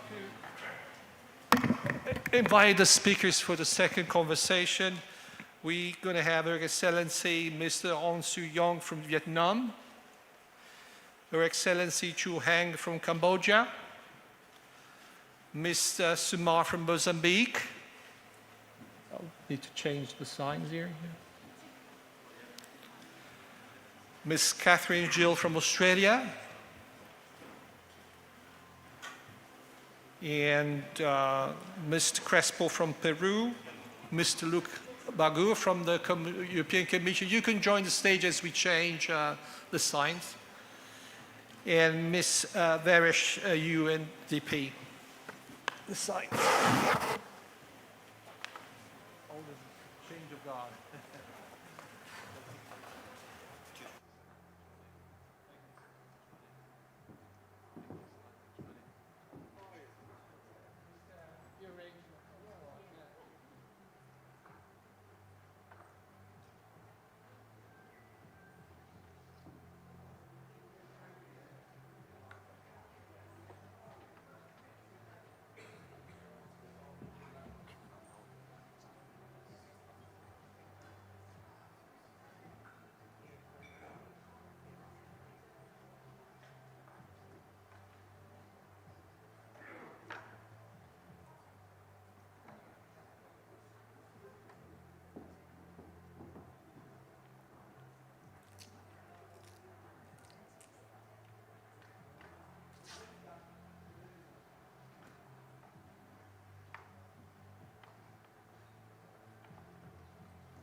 Try again. Okay, now it's working. So thank you so much for your patience. We had to go through a little bit of change of guard arrangements, and now we have the pleasure of a second conversation. As I was introducing earlier, this second conversation is actually about the future. What we're going to do in the future to be better at the effectiveness agenda. Here again, we're going to have two questions, and we're going to split the conversations in two. And we'll introduce one question at a time. So the first question is really about the institutional policy and behavioral shifts that are needed to move beyond business as usual. Here the code term is as usual, business as usual, and make development cooperation more impactful and inclusive by 2030, impactful and inclusive. I'm going to address this question to our distinguished colleagues from Vietnam, Mr. Hong Chi Hung, Vice Minister of Finance, our distinguished colleague from Cambodia, His Excellency Mr. Chu Hang, Deputy Secretary General, Cambodian Development Cooperation Board, and Ms. Catherine Gill, Assistant Secretary, Development Strategy Branch, Department of Foreign Affairs and Trade, Australia. I will follow this order, so I will start from our colleague from Vietnam. The floor is yours. Thank you. I'm honored to mention about the question ones. Excellency, distinguished delegates, to move beyond business as usual and make development cooperation more impactful and inclusive by 2030, we need clear institutional policy and behavioral shift. So first, on the institutional side, it is essential to reinforce country ownership by fully integrating development commitment into national plans and strategy. Multi-stakeholder coordination platform should be strengthened to ensure structured dialogue among governments, development partners, the private sector, and civil society. This institutional foundation is crucial to translate the principle of the 2030 Pact for Effective Development Cooperation into practice. And the second, in terms of policy, we must place greater emphasis on green growth, innovation, and digital transformation. Vietnam now has adopted the National Green Growth Strategy for 2021 to 2030, with a vision to 2050 as a key driver of economic restructuring, renewable energy, and sustainable production. At the same time, policy should encourage private sector engagement, support small and medium enterprise, and expand access to green finance to sustain long-term transformation. And the third, regarding behavioral change, we need to shift from short-term intervention to long-term partnership, and from fragmented initiative to co-created evidence-based solution. Meaningful participation of non-state actors, especially the private sector and local community, will enhance inclusiveness and sustainability. At the same time, greater accountability must be ensured by making better use of data, monitoring progress, and sharing results transparently. For Vietnam, these shifts are already being operationalized through investment in modern infrastructure, the promotion of research and innovation, and the mainstreaming of sustainable development goals into all the socio-economic strategy. We firmly believe that by combining institutional reforms, policy innovation, and behavioral change in our cooperation, the international community can achieve stronger, more inclusive, and more sustainable development impacts fully in line with the spirit of the 2030 agenda as our discussed topic today. Thank you. Thank you so much for recalling the efforts that the government of Vietnam is already implementing. I noted down references to very conspicuous issues such as green growth, the role of small and medium enterprises. It's very important, I would say, that we are going beyond the boundaries of traditional ODA and we're exploring new territories, those territories that are not so familiar within the traditional ODA agenda. So thank you so much for that. Also the reference to long-term commitments, long-term partnerships instead of basically project by project approach, and importance of the non-state actors. And lastly, your reference to data, integrating data in your budgeting system. So thank you so much for the lessons that you have shared. And on this, I would now like to invite the colleague from Cambodia, Mr. Cho Hang, to reflect on these challenges and the future, what we need to do in the future better. Thank you for having me. I think before I answer this question, I would like to give a little bit of background. I came from a country where aid or ODA was almost everything, everywhere. So it was used to build roads, bridges, schools, hospitals, even to pay teachers healthcare workers, for example. That was 1994. So when I participated in the very first Busan Global Partnership Forum, 2011, the picture was relatively the same, although things started to change. With visionary leadership and collective effort of the people, Cambodia was able to move forward and develop. We have had steady growth for almost 20 years before the COVID-19. There have been improvements in social indicators. In 2025, Cambodia became a lower middle income country, which we had never thought of back 10 years ago. We are set to graduate from the least developed country status in the next few years. What I speak here is mainly from my personal observation rather than any judgment or prescription. So here I think to answer this question, I would like to emphasize three things. First, ownership, partner countries' ownership and locally led development.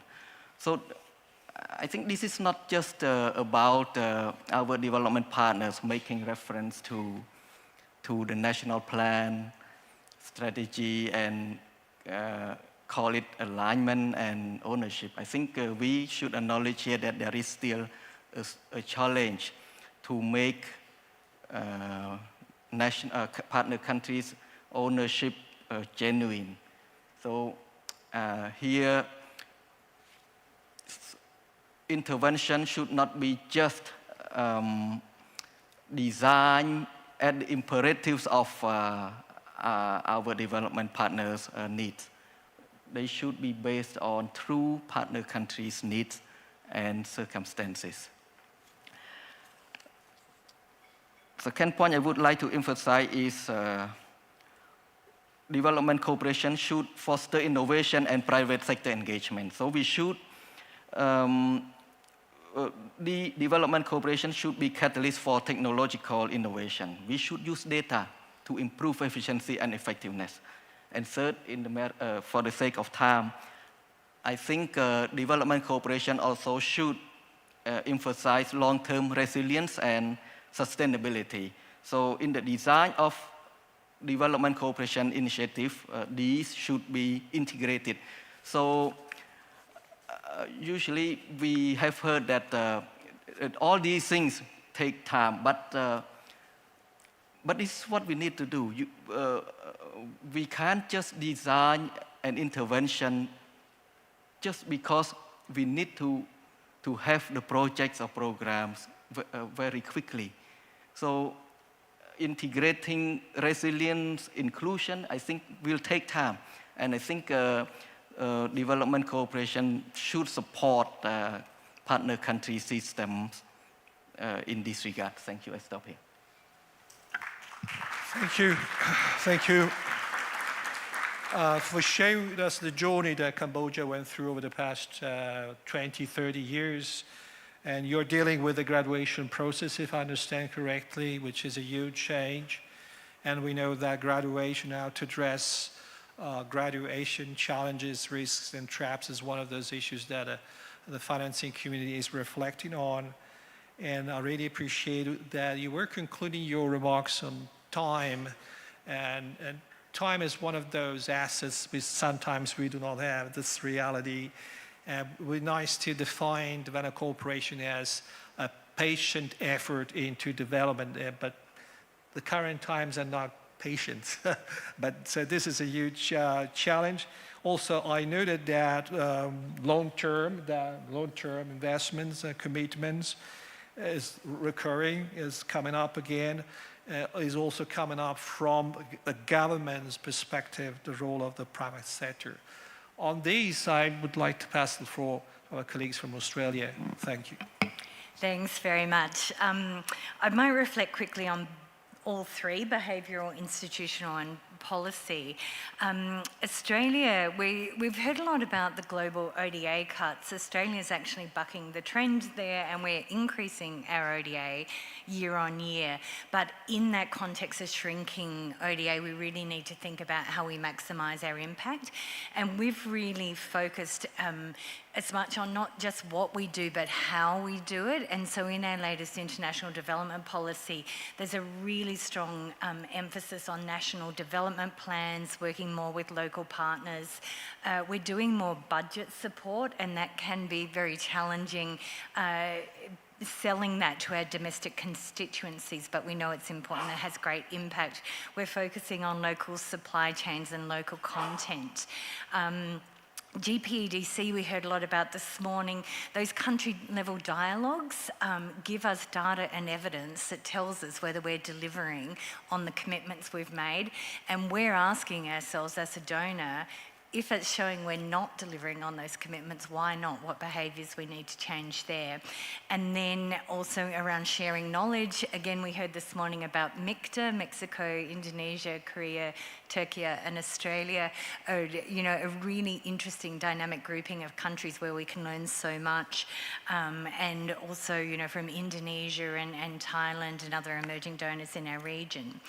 In terms of institutional things, we've really focused on that beyond ODA question. So as a government, we're really invested in a whole of government, whole of nation effort and looking at what are the development enablers that are needed in our region beyond ODA. So we've put a big investment, say, in banking in the Pacific region, where correspondent banking was at risk of collapsing, leaving countries with no banking services. So it's not ODA, but we have put a banking guarantee in that is for the next 10 years. That means 9 Pacific countries and Timor-Leste have banking services. We've got a labour mobility program which allows, again, Pacific and Timor-Leste workers to come to Australia, build new skills, $450 million in remittances last year. We've got our Treasury Department de-risking loans to crowd in private sector finance. We're doing climate resilient debt clauses. So all of these things aren't ODA, but they're incredibly important to maximise the impact. And then just quickly we haven't spoken much about the multilateral UN80 reform, but I think there's a lot of opportunity for efficiencies and consolidation. But as member states and as donors to the system, we really need to look at our own behaviours and how we give mandates to agencies and how we fund agencies. And finally, just quickly, on the policy front, we think policies really need to reflect the world we find ourselves in. At FFD4 in Sevilla, we heard this very strong call, particularly from small island developing states, to better reflect the reality they're living with in terms of vulnerability and their inability to do more policy reforms that, you know, essentially mitigate that vulnerability. So one of the things I've asked for is reform to ODA graduation criteria within the OECD DAC to take greater account of their vulnerability. Australia really backs that call, and we've proposed that to DAC members. We're hoping to see some progress on there, and we think that's a really important demonstration that we've listened, that we've understood, and that we're acting. Thanks. Thank you so much. And I was very following your input very closely because you refer many times over to mutual accountability. I would phrase that way because I understood you said it. Yes, we can ask changes from others by others, but we should also look into the changes we're able to implement. This is one of the fundamental elements in the GPDC, the mutual accountability approach.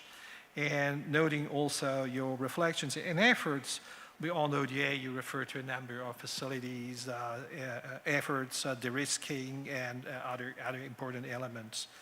And graduation came up again specifically, I would say, concerning your neighboring countries, the small islands, for instance. So thank you so much. And there's this lessons that we need. Development cooperation should really adjust to the reality of specific countries. We do not have a single recipe that can work in all cases. Thank you so much. And we can move to the second question, if that is fine with you. And the second question is really, how should a global level coordination cooperation mechanism adapt to account for new priorities and challenges?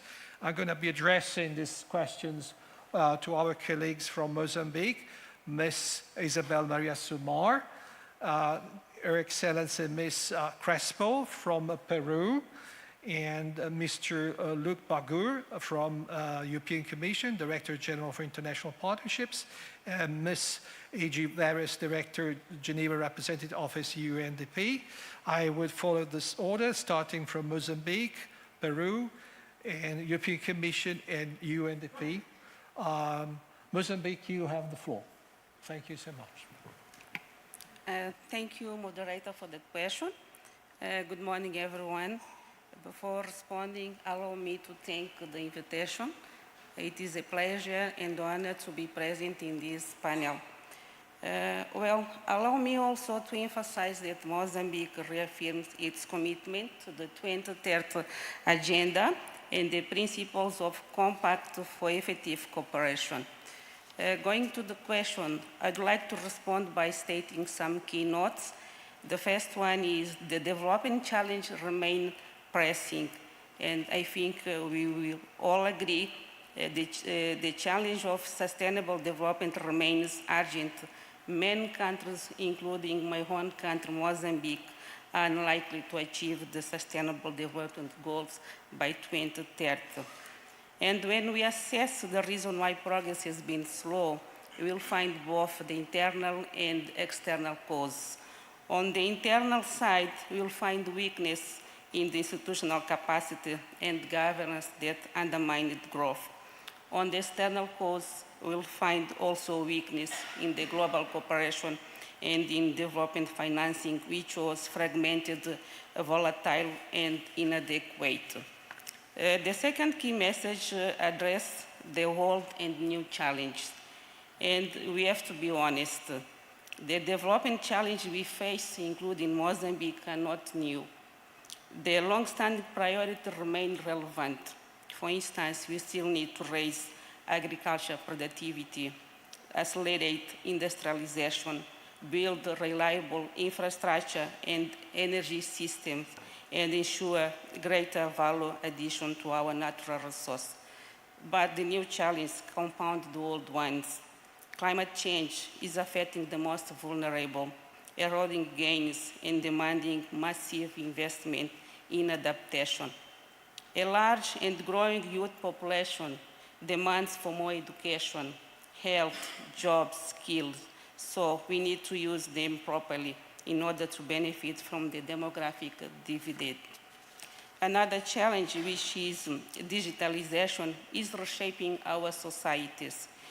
While digital tools can play an important role in raising innovation and productivity, ensuring equal access to them is a major challenge. The rapid advance of artificial intelligence brings promises, but also major uncertainties. The public debt issue, which is another challenge, most of our countries still facing fiscal constraint and high level of public debt. Today, the debt repayment are crowding out vital investments in public services. So, ladies and gentlemen, without urgent attention, this burden will continue to act as a brake on our development. My third key message is the way forward. What needs to be changed? First, on that side, we need to move from ad hoc response to systematic solutions. This means creating automatic suspension of debt service when we are in the presence of shocks such as climate disasters or pandemics. It also means expanding the use of debt swaps, allowing countries to have the fiscal space needed to deliver the SDGs, including the climate change adaptation. Second, the private sector needs to be placed in the driving seat of growth, but always integrated into national plans and priorities. Third, at the global level, We need to return to a fortified coordination of international flows. Fragmentation and parallel system impose extra burden. In short, I should say, the success of the 23rd Agenda and beyond depends on our ability to translate commitments into concrete actions, implement effective cooperation that goes beyond promises based on trust, shared responsibility, and transformative results for people. Thank you. Thank you, Mrs. Sumar, and you are once again raising the bar, as we were doing in the opening, by bringing back the issue of the debt crisis. We need to place development cooperation efforts into the larger picture, and we need to be aware of the systemic challenges, and debt is one of these systemic challenges that must be addressed. And fragmentation, national priorities is coming up again in your input, so thank you so much. And this idea that old and new challenges of coming together in a very difficult mix. And let's be mindful that we have just 5 years to the 2030 Agenda, and we need extra efforts to accomplish the SDGs commitments. So thank you so much. I would now like to give the floor to Ms. Crespo from Peru. The floor is yours. Thank you so much.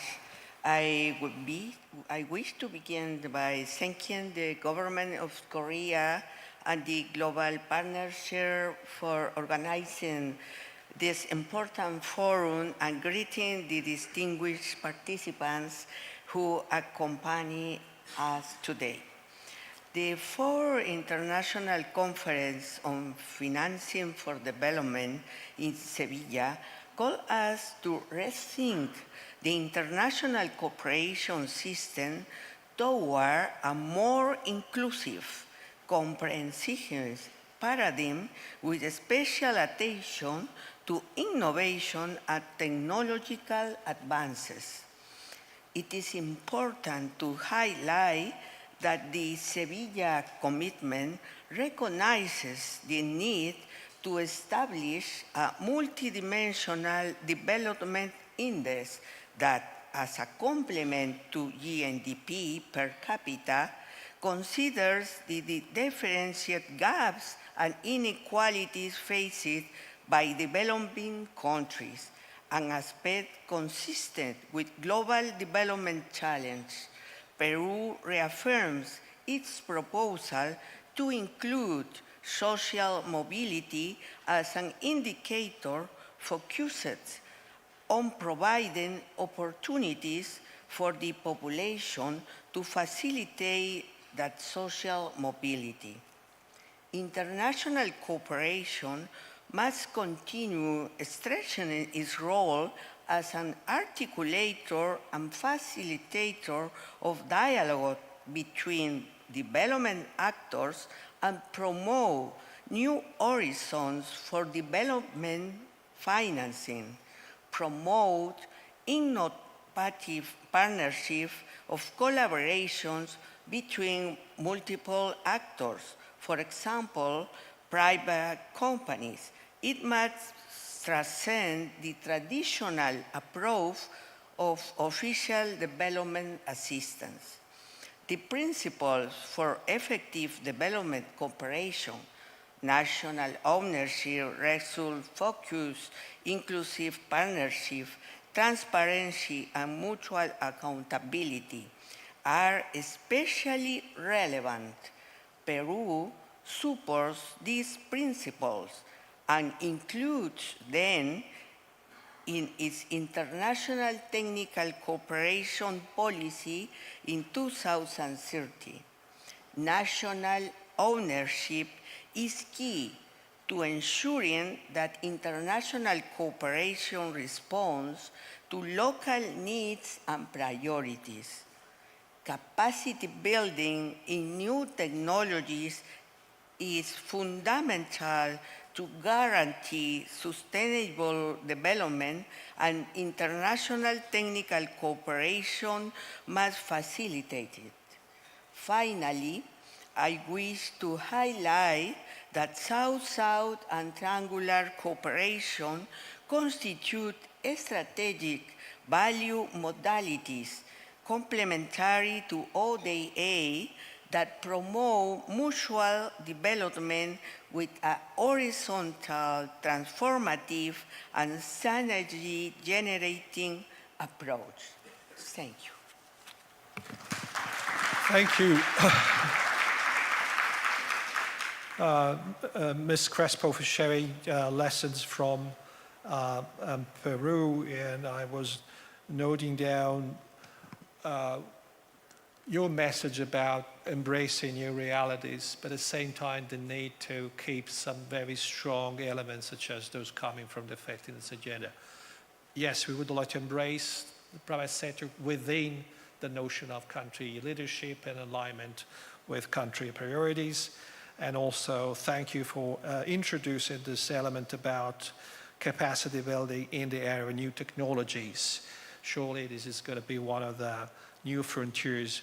We need international development cooperation and again, reference to private companies that is emerging strongly from these interventions. Thank you so much. And now it's my pleasure to give the floor to the European Commission, Mr. Luc Barguer, Director General for International Partnerships. Thank you so much. The floor is yours. Thank you, Luca. The 2030 Pact for Effective Development Cooperation, coined in Sevilla, firmly calls for coordination, reaffirming the effectiveness principles, and the European Commission is committed to supporting the Pact and making the effectiveness principles a reality. As a European Union official, I myself began working on aid effectiveness just after the Rome High-Level Forum on Harmonization. It was in 2003, so 22 years ago already. And it will be a mistake to consider effectiveness principles as intangible in a rapidly changing world. And to return to your question, Luca, I believe that effectiveness principles, in particular coordination and cooperation mechanisms from local to global levels, only make sense if we critically examine the nature of the programs we fund. Are our projects large scale, transformative, and do they have a real impact on the ground? The way we fund them, is our funding sustainable, and are we able to leverage funds through official development assistance? And the partnerships we forge, do they involve local governments, civil society, and the private sectors?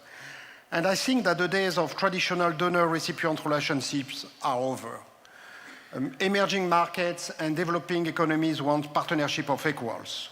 At the same time, partner countries are thinking public and private investments, and to address global issues, of course, and to connect them to a global economy. So a credible investment agenda can only be implemented by mobilizing large-scale private finance. Public money alone is not enough. And creating favorable conditions for private investment is therefore essential. So for the European Commission, this means first, designing new cooperation mechanisms with partner countries to better identify their long-term investments they need. Forging new partnerships with the private sector to mobilize investments for the benefit of partner countries. Third, mobilizing the vital force of our 27 member states that represent half of the official development aid by coordinating the action of all the actors concerned: development banks, technical assistance agencies, financial institutions, export credit agencies, under a Team Europe approach to finance large-scale transformative projects, and then building coalitions with local and civil society actors to meet the highest social and environmental standards in line with the European Union values and development effectiveness principles. So this is the kind of cooperation we want to see grow. Effectiveness is not an end in itself. It is about trust, shared responsibility, and results that matter for the people and the planet. Thank you. Thank you. European Commission look for recalling the priorities you are investing to. It's an effort that's going on for quite some time already. And long-term interventions is one of the things that you were aligning, and the role of the private sector at the same time highlighting once again that's the benefit for partner countries through private sector and efforts that at European level you are implementing in terms of coordination. You have a wealth of bodies, agencies, 27 members, so it's an effort in itself. And the importance of local coalitions, I would like to thank you for including non-executive stakeholders in these local coalitions. So, thank you so much. Also with this reference that effectiveness must be a means to an end, which is actually improving the lives of the people around the world and realizing the SDGs. Thank you so much. And now I have the pleasure to give the floor to Ms.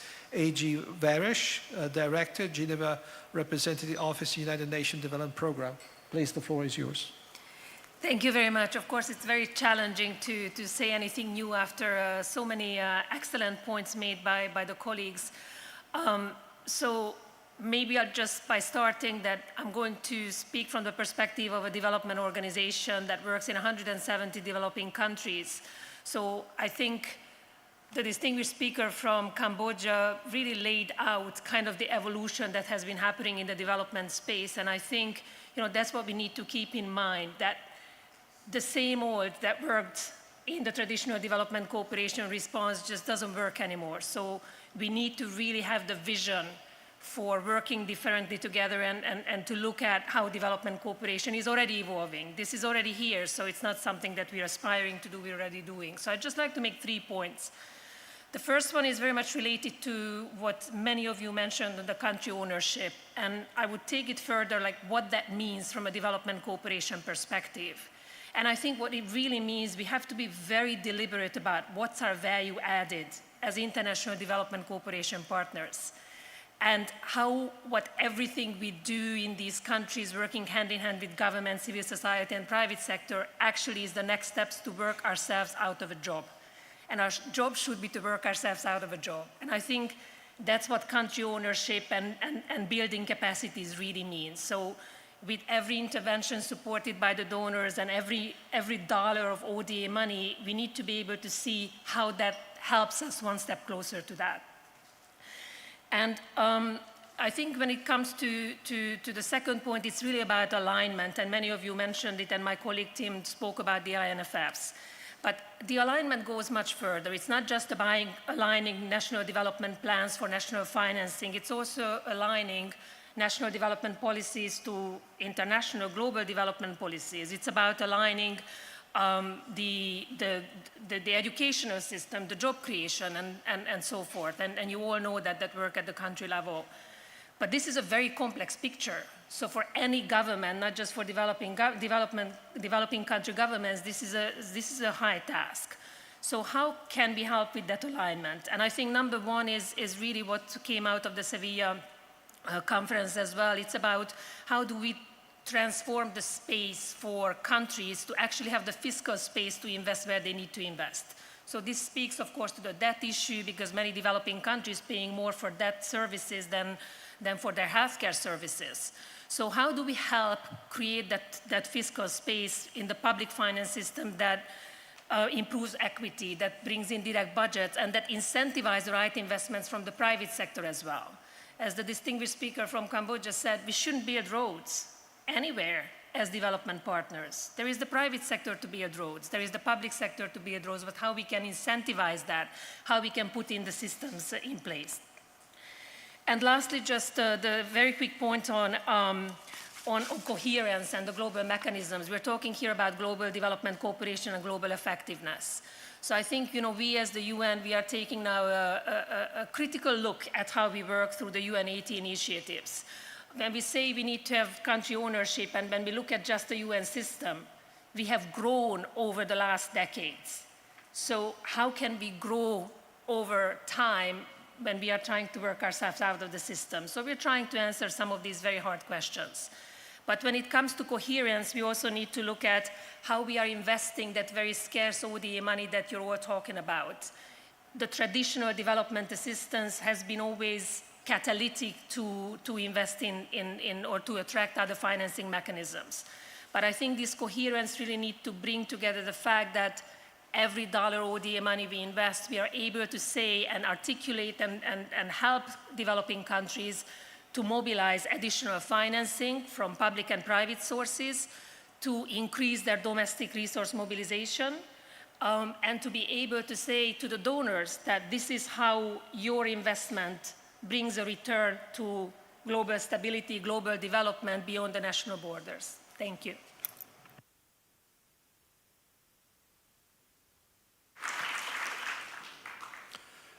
Thank you, Director, for bringing the perspective of UNDP, and let me thank again UNDP for the amazing job he does within the GPDC in the Joint Support Team together with colleagues from the OECD. And you included in our conversation some provocative, if I may so, reflections. You are looking at country ownership, at alignment from a very specific angle, and this alignment with national policies, but with global commitments as well, if I'm getting your point correctly, which is another example of the complexity of the scenario we're dealing with. At the same time, you consider again some systemic issues, the fiscal space the countries can use, issues such as debt and debt crisis, and the every dollar approach, which is one of those challenging ideas we need to deal with. So thank you so much. And we are steadily coming to the end of this high-level discussion. And now we have a space of about 10 minutes to get some reactions from the floor. And if you'd like to speak, just you raise your hand. I know that we have a distinguished colleague, Oliver Schwank, in the room. I cannot see your hand. Over there, please, microphone over there. Thank you, Luca. Thank you, colleagues. I'm Oliver Schwank. I'm from the Financing Office of UNDESA, custodian of the FFD process. So I'll add two reflections from my side, coming back to the Sevilla commitment and how it deals with the effectiveness question. So the first reflection is that this focus on effectiveness, on quality, on impact is really a cross-cutting theme in the Sevilla commitment. It's very prominent in the chapter on development cooperation, and many of you have mentioned this, but it really cuts across the action areas. So you can take the example of domestic public resources, and there's a lot of focus on aligning countries' fiscal systems with sustainable development, their expenditure, their budgets, but also their tax systems, so that every tax dollar is also focused on SDG impact. Similarly, the action area on private finance and investment. There's a lot of focus on impact of private investment. The blended finance agenda is reframed, and there's a big emphasis on the need to think about blending as a way to maximize impact, not necessarily to maximize dollars leveraged, but to maximize the development impact. When we use public finance, we need to have that focus. There's a lot of focus on sustainable finance, on helping companies aligning their business models, their reporting with sustainability. So that focus on quality really cuts across the agenda. And one thing that strikes me is that those discussions still often happen in silos. So there's the sustainable finance community that thinks a lot about how to measure impact, how to demonstrate impact to asset managers, etc. There's the, the public finance discussion, and then we have the development effectiveness discussion. And one thing we want to do in the FFT process going forward is to break down these silos and to make sure that these different communities can learn from each other, can have conversations around, for example, how we measure impact and how we demonstrate impact across these different types of financing. And then a second very quick reflection. Sevilla has been adopted. Now it's all about implementation. And member states have changed how we are going to follow up, at least at a global level, on this agreement, because we now have a biennial cycle of review. And that means that in the years that action areas are in discussion, there'll be more time to really go in depth and focus on development cooperation.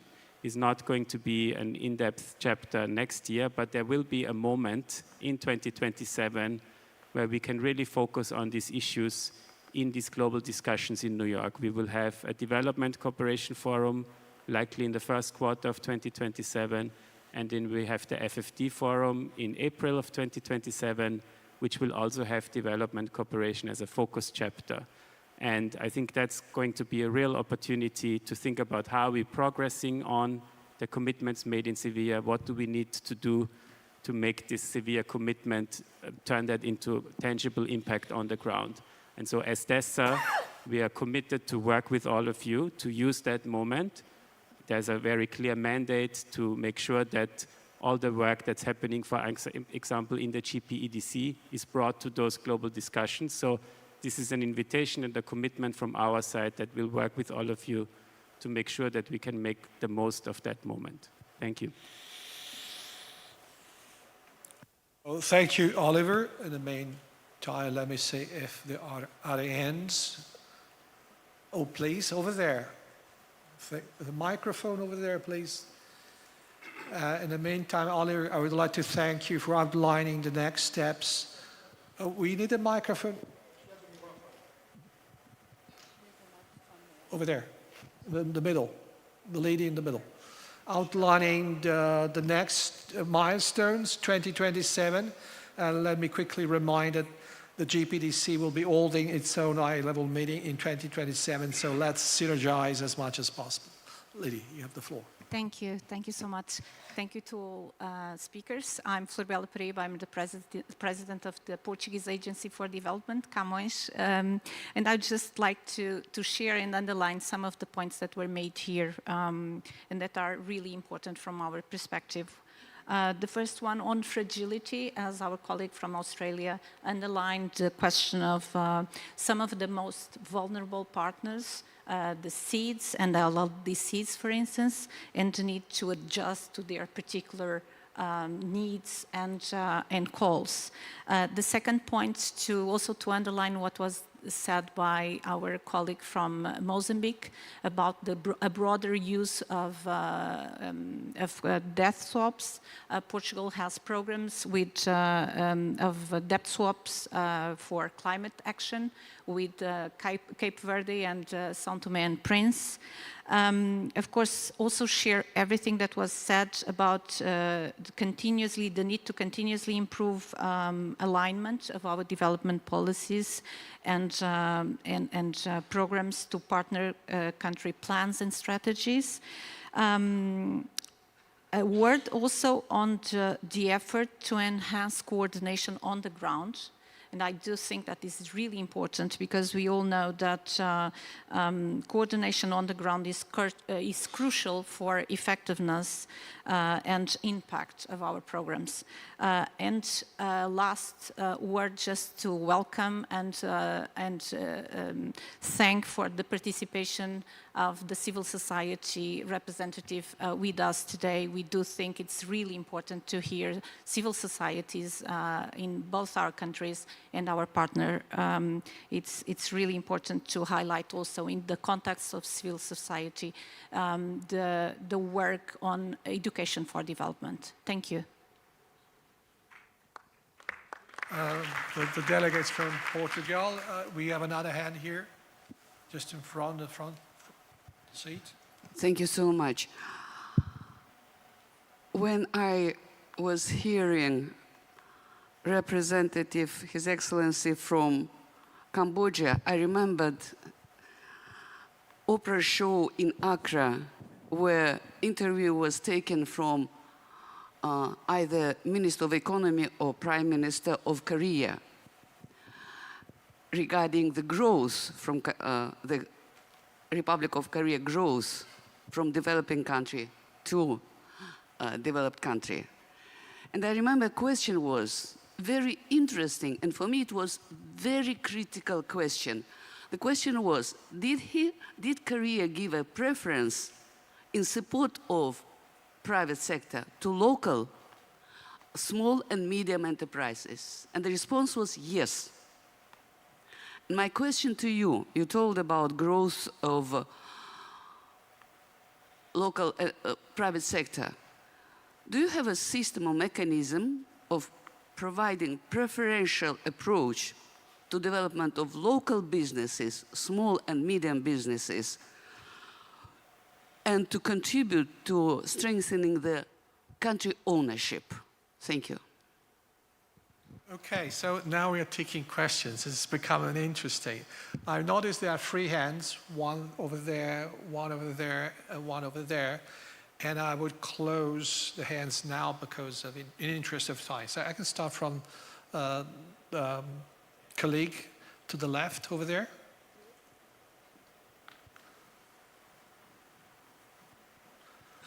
Please introduce you briefly.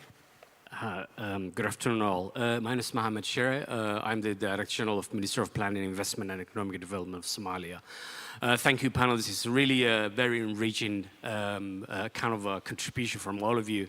But I think what's really interesting here is the gentleman from Cambodia point raised that the importance of having long-term engagement in terms of cooperations.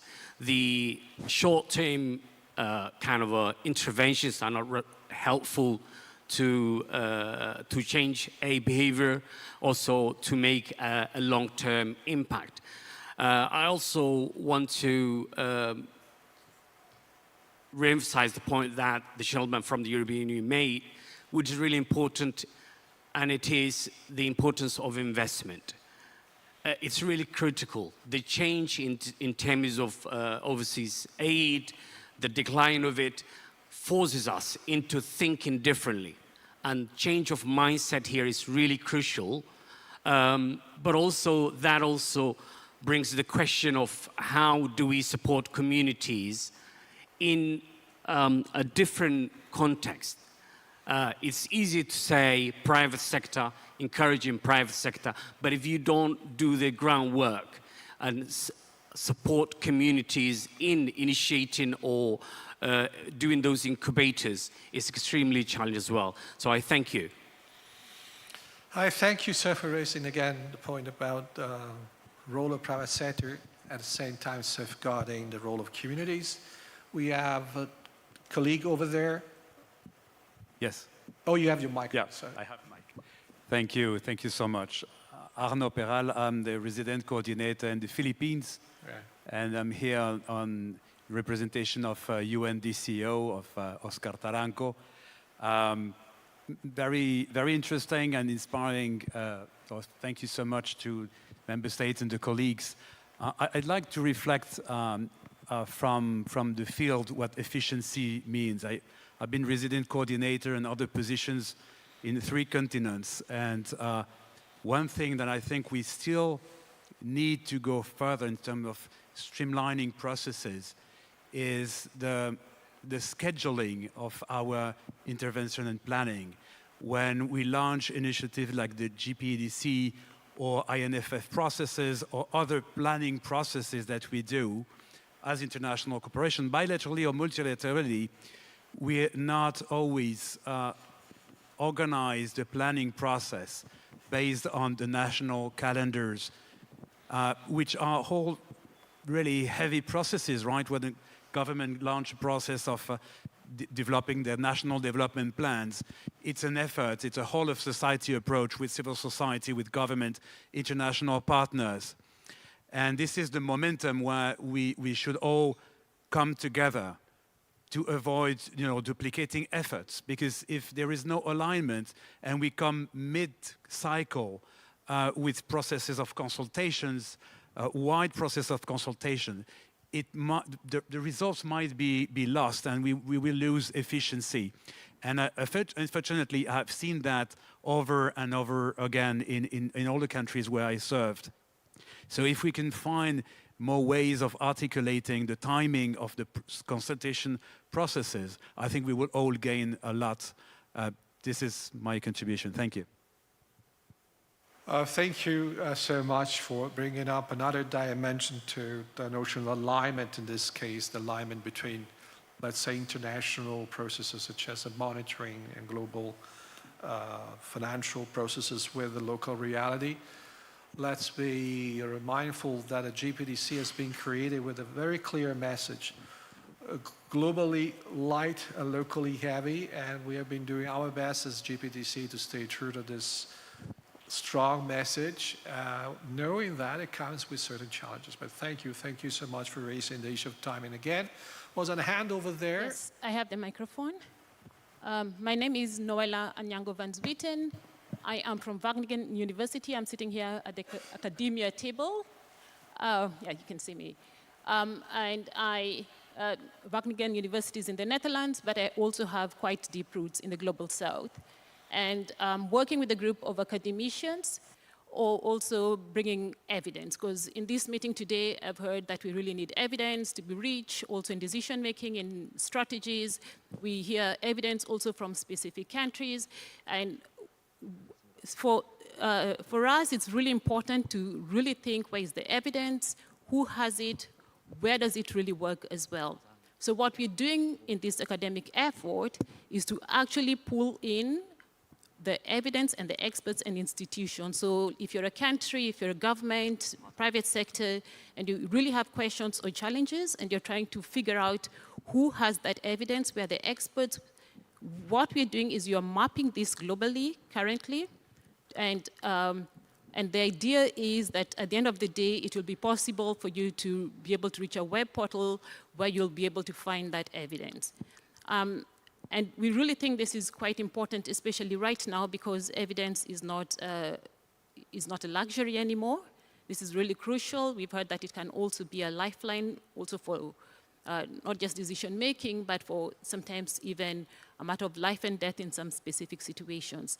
So we call upon also other scholars, maybe who are in this particular room right now, to join our efforts, so that together we can really bring that evidence also to the people who need, especially to make important decisions for the communities where we live, especially also in the global south, where people really live with the realities that you're trying to address here today. Thanks. I thank you for bringing up the question of the importance of evidence, as you were saying, importance of data. And I noted down that you said data can be a lifeline to many communities in the South that are facing important decisions, and these decisions must be based on real data. So now we're moving really, unless there are reactions, are there reactions from the panelists? Some of the comments you heard, you would like to react? It is okay with you, no reactions? Okay, so we're moving, in the interest of time, we can move to the last stage. We're gonna stay, the speakers will stay here, and it's my pleasure to introduce the call to action from our distinguished colleagues from the Republic Democratic of Congo. Can I invite you to come to the stage. Excellency Mozango.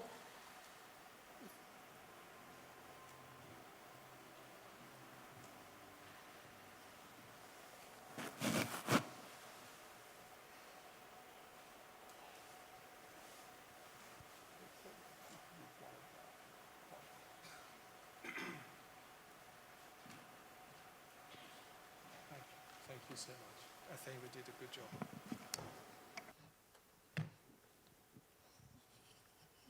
Bien. Excellences, Mesdames et Messieurs, distinguished participants, ladies and gentlemen, representatives from various organizations and GPEDC co-chairs. Once again, I would like to say that it is my privilege to be able to speak before all of you. So far, we have been engaging in rich conversations with a panel of distinguished experts, and they shared with us their expert knowledge. And so I'd like to say thank you to all the panel members for their valuable contributions. And we were able to deepen our understanding, and I believe that their insightful comments will help us enhance development cooperation effectiveness. And I would also like to express my gratitude to the moderator for leading successful conversations. Ladies and gentlemen, there is no time for us to wait. When it comes to development cooperation effectiveness, the time is ticking, and we are running short on time. For the past decades, especially for the past 15 years,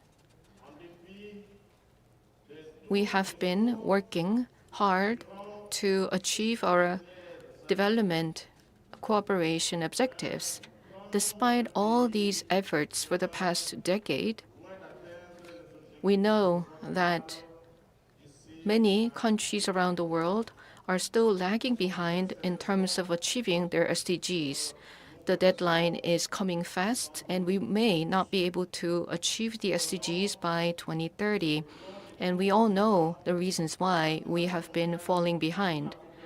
Nevertheless, the GPEDC, as one of the co-chairs of the GPEDC, I would like to make a call to action. And I would like to present an ambitious goal. We are gathered here at the Busan Global Partnership Forum, and here's my call to action.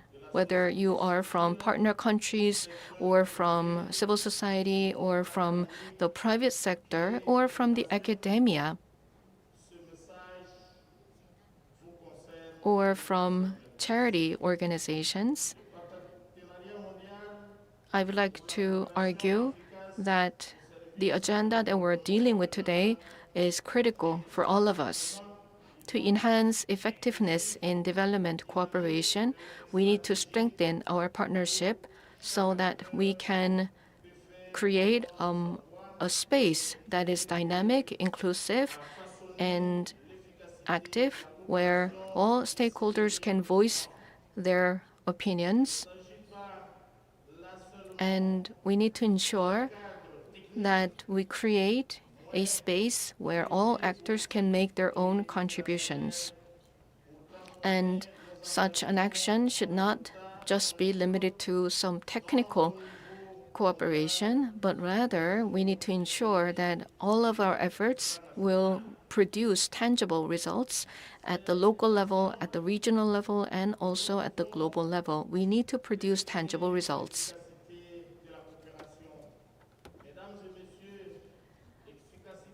Again, we need to redefine effectiveness of the development cooperation.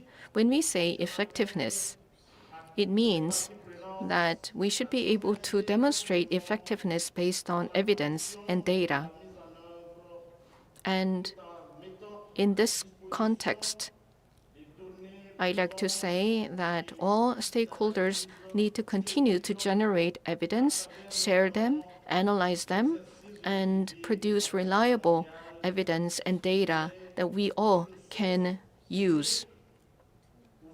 And in doing so, we will be able to enhance transparency in development cooperation, and evidence will be critical in effective monitoring. In other words, we will be able to take action based on concrete evidence. I'm not just talking about reports or publications.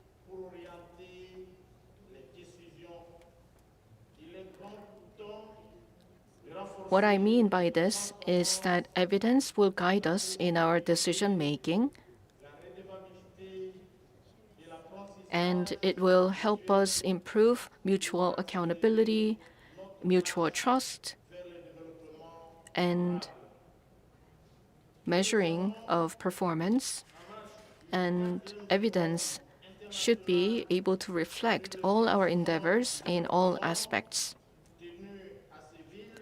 Recently, the 4th International Conference on Financing for Development was held in Seville a few weeks ago, and the co-chairs of the GPEDC gathered there, and we proposed and adopted the pact, the 2030 Pact for Global Development Cooperation Effectiveness.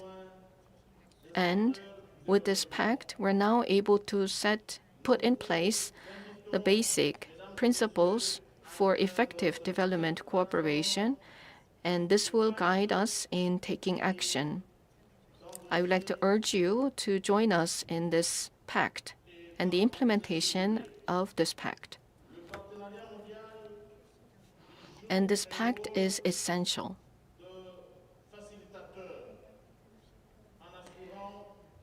In addition, the Busan Global Partnership Forum is serving as a facilitator in facilitating our efforts. And I believe that the 2030 Pact will guide us in our joint effort for more effectiveness. We can co-create and we can act together because we have this pact and the basic principles. Distinguished participants, ladies and gentlemen, this forum is not just a place where we get together, but this has historical meaning, and it is setting an important milestone because this is a valuable opportunity for us to determine our way forward, and we will be able to come together and create effectiveness together based on our ambitious goals, and with courage, we can do this together. The GPEDC is something that will guide us in our future endeavors so that we can be successful. The 2030 Pact will serve as a common ground for all of us and will support us in implementing our ambitious goals. Ladies and gentlemen, it is time to act together. We will pull together our expertise, political will, and our experience. Together, we can become experts in cooperation and produce tangible and substantial results so that we can turn our promises, our commitments to concrete actions so that we can build a more sustainable and better future for all of us. It's time to act. For better 2030 and beyond, let us be together. Thank you.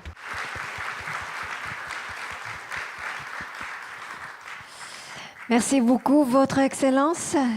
Thank you very much, ladies and gentlemen, and thank you to all of our moderator and our panelists for their contributions and interventions.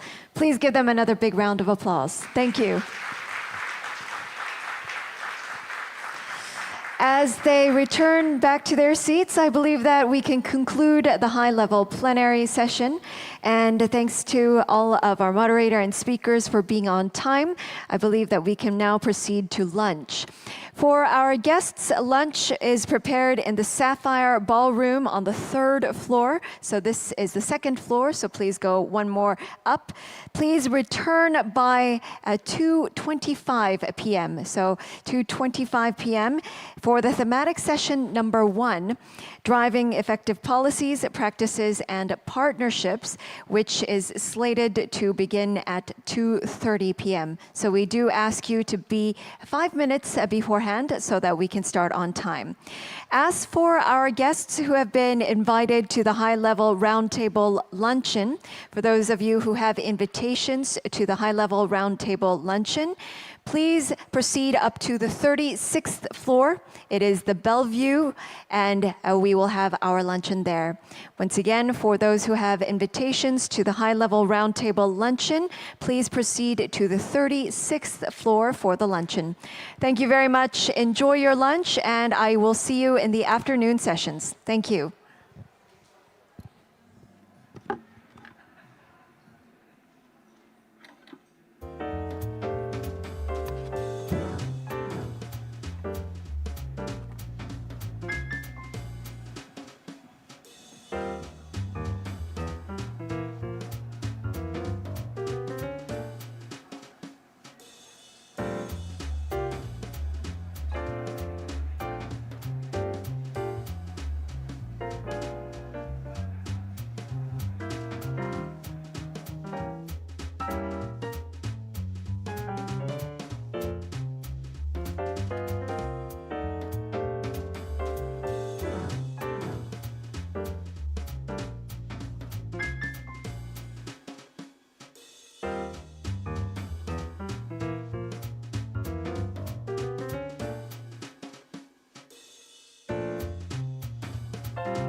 Distinguished guests, ladies and gentlemen, I hope you enjoyed the lunch break.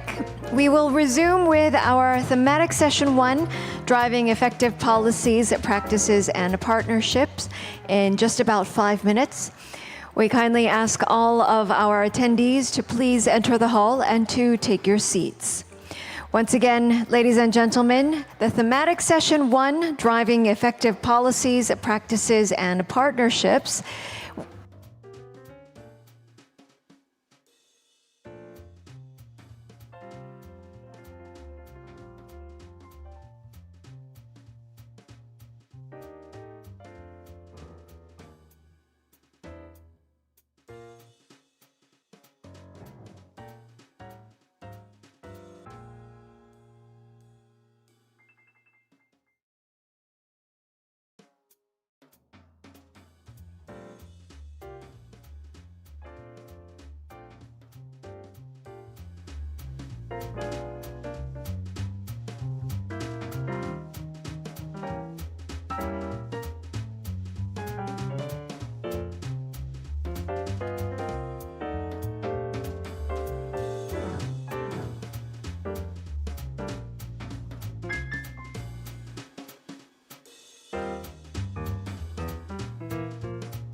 Thematic Session 1, Driving Effective Policies, Practices, and Partnerships, with a focus on practical country-level experience. With that, may I invite our moderator and our speakers for our next session to please join us up on the stage. For the speakers for Thematic Session 1, Driving Effective Policies, Practices, and Partnerships, please join us up on stage.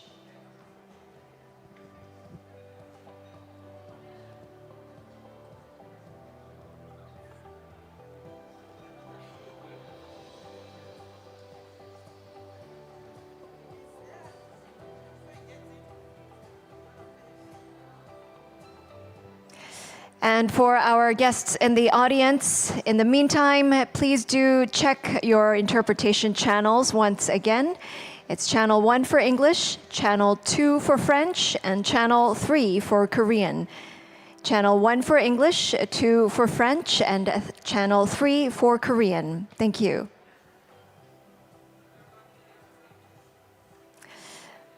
I think we're almost ready.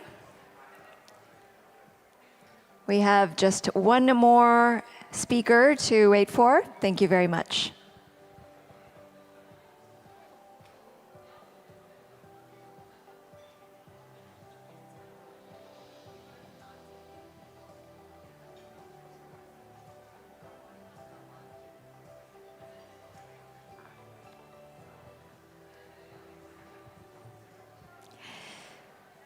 Thank you all for joining us.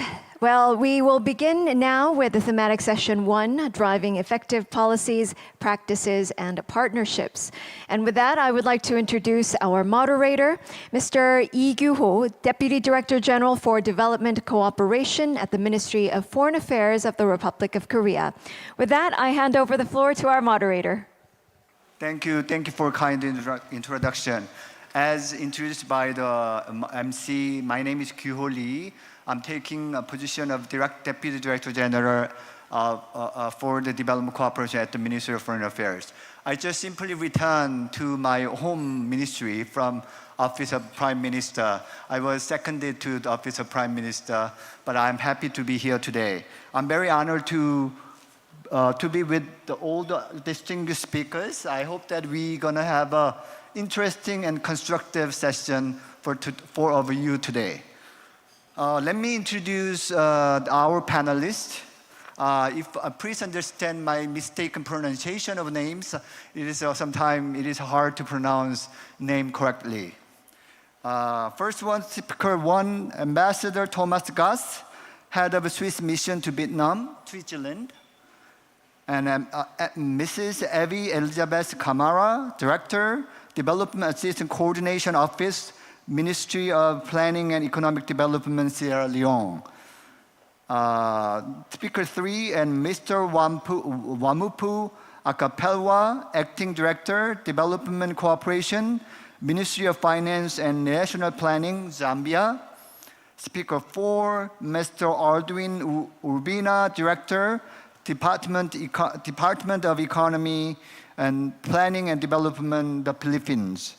Speaker 5, Mr. Suaib Ali Abdullah Al-Jahir, Chief of Technical Office, Ministry of Planning and International Cooperation from Yemen. Speaker 6, Tula Winijovi, Principal Coordinator, CAFSO WRAG for Development, National Coordinator, Civil Society Coalition on Sustainable Development from Nigeria. Speaker 7, Mr. Veronica Nawanje, Executive Secretary, Uganda Small Scale Industries Association. Let me briefly introduce this session. This session, as a background, GPDC recently released a snapshot of findings from the first 26 countries which completed the data collection recently, highlighting early trend, emerging observation captured from 2023-2026 Global Partnership Monitoring Round. These findings include that important progress has been made.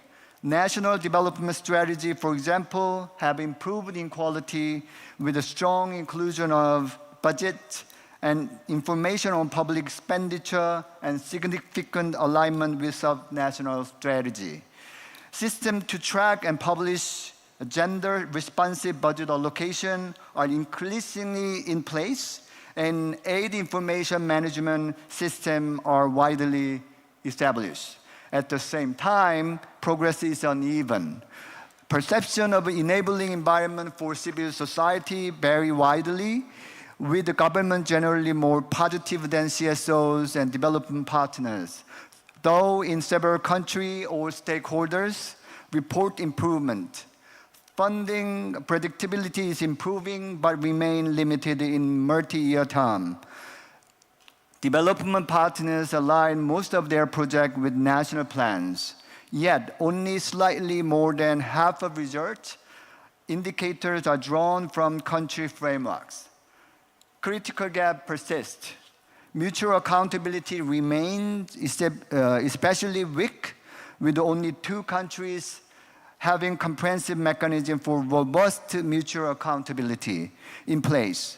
The quality of public financial management systems show mixed trends, with some countries improving and others declining. Our session comprised of two parts. First one is a monitoring finding. What did we learn together? Second part is about, let me check, is about translating insight into action. What comes next? So each session has 7 speakers, 7 or 6 speakers, and then we have a Q&A session. So we are given with very tight time allocation. So our speakers will remain with, I hope that our speakers speak your statement and then intervention within 3 minutes. And then if you surpass your time limit, I will intervene.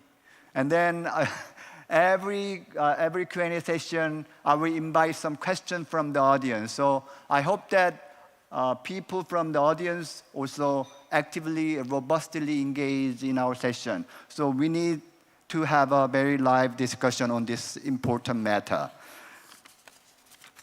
Let me begin with the first session about, I will explain the question that I would like to exchange this conversation with my speakers. Question is in the first part of our conversation, we will focus on what we have learned from the monitoring finding and subsequent consultation and dialogue. Distinguished guests will respond to questions. Questions are, what are the most pressing effectiveness challenges or opportunities revealed by the monitoring findings in your country or in your context? And what substantive insights have emerged from the monitoring dialogues or other locally led dialogues related to your country's stakeholder group or institution regarding these monitoring findings? So I would like to invite first speaker, Mr. Uribe from the Philippines. It's your time. Yes, thank you very much. First, I'd like to begin with expressing my appreciation to the government of Korea for hosting this important forum, and of course to the co-chairs of the JPDC. The timing of this gathering is coming shortly after the Financing for Development Cooperation Conference in Seville, makes it a valuable opportunity for us to reflect on the global commitments made there and to translate them into action through our discussions.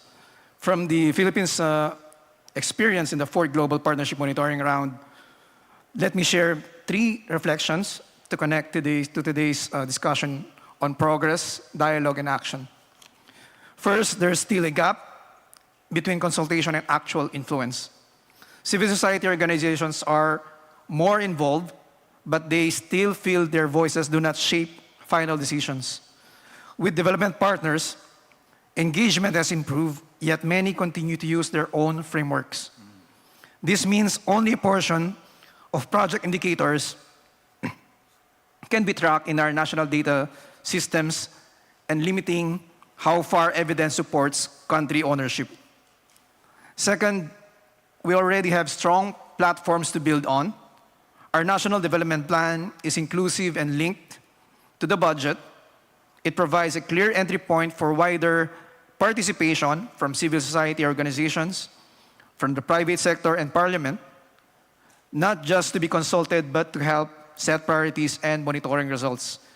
This shows that country-led approaches can work when partners align more closely with national systems. Third, accountability is still uneven. ODA loans and government counterpart funds are included in the national budget, but grants and technical cooperation often sit outside it.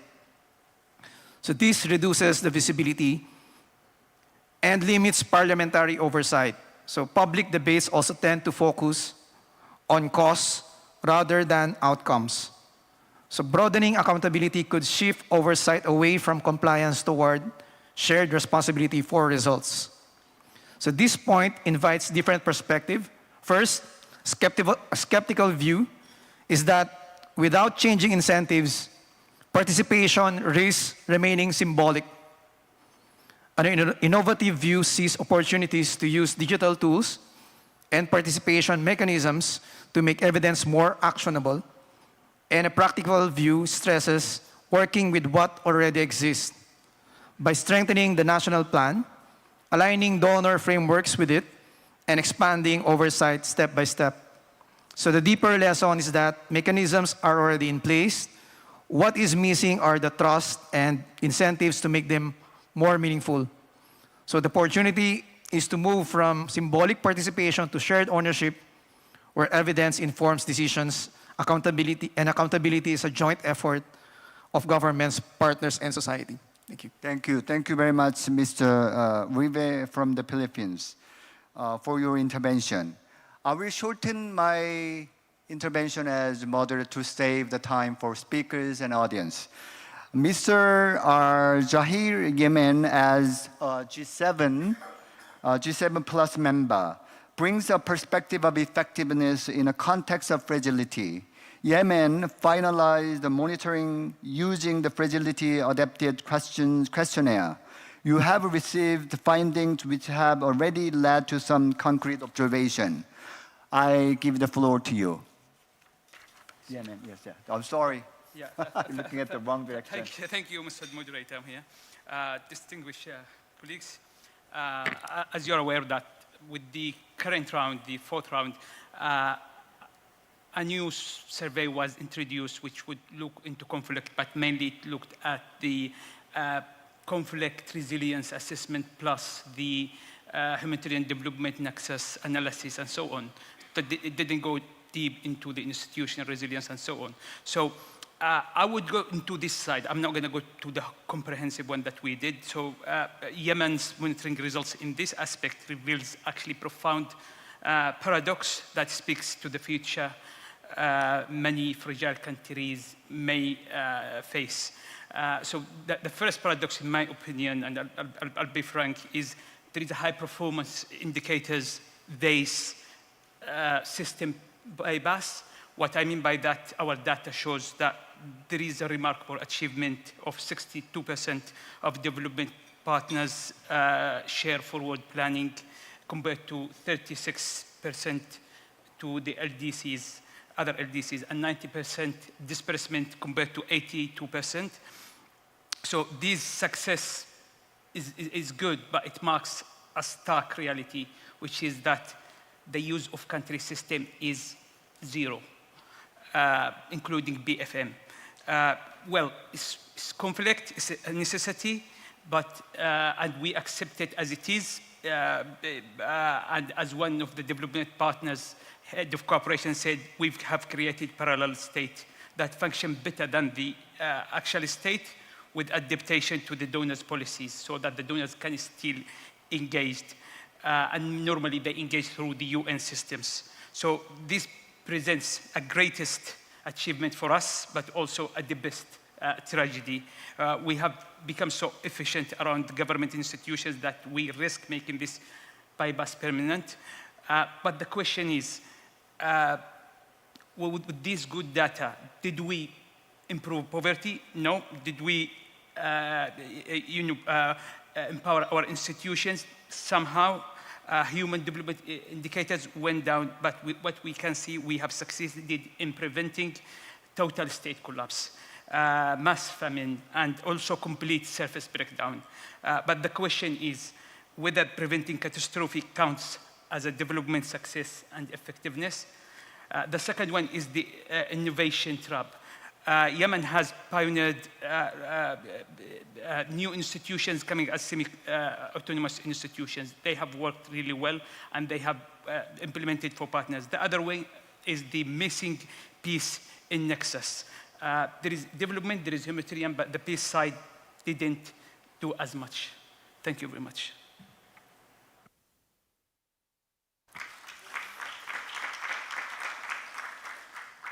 I would like to thank Mr. Al-Jahir.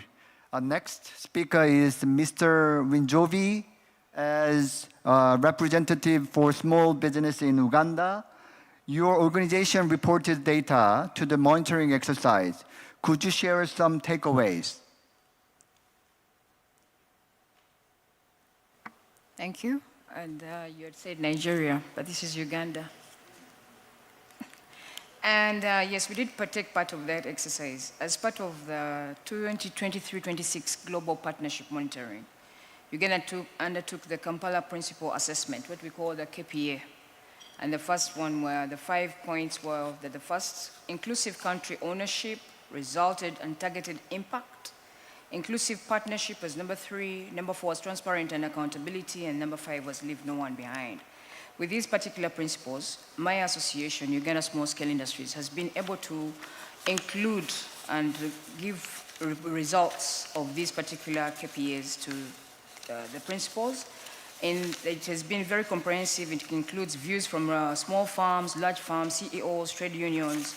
And in another way of saying that, it has been helpful to kind of guide us in how we're going to present, and that is how we have inclusivity in budget allocations, in planning and implementation, and the government has come out in terms of monitoring what effect it has. It has aligned in terms of strength and being able to be sustainable in what we're doing, to have points or priorities that we follow that are kind of inclusive. Thank you.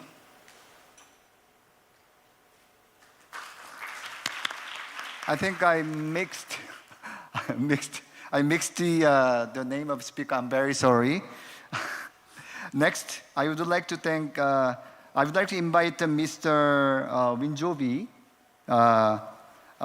Winjovi, and then please take your floor. Yeah. Thank you very much, Mr. Moderator.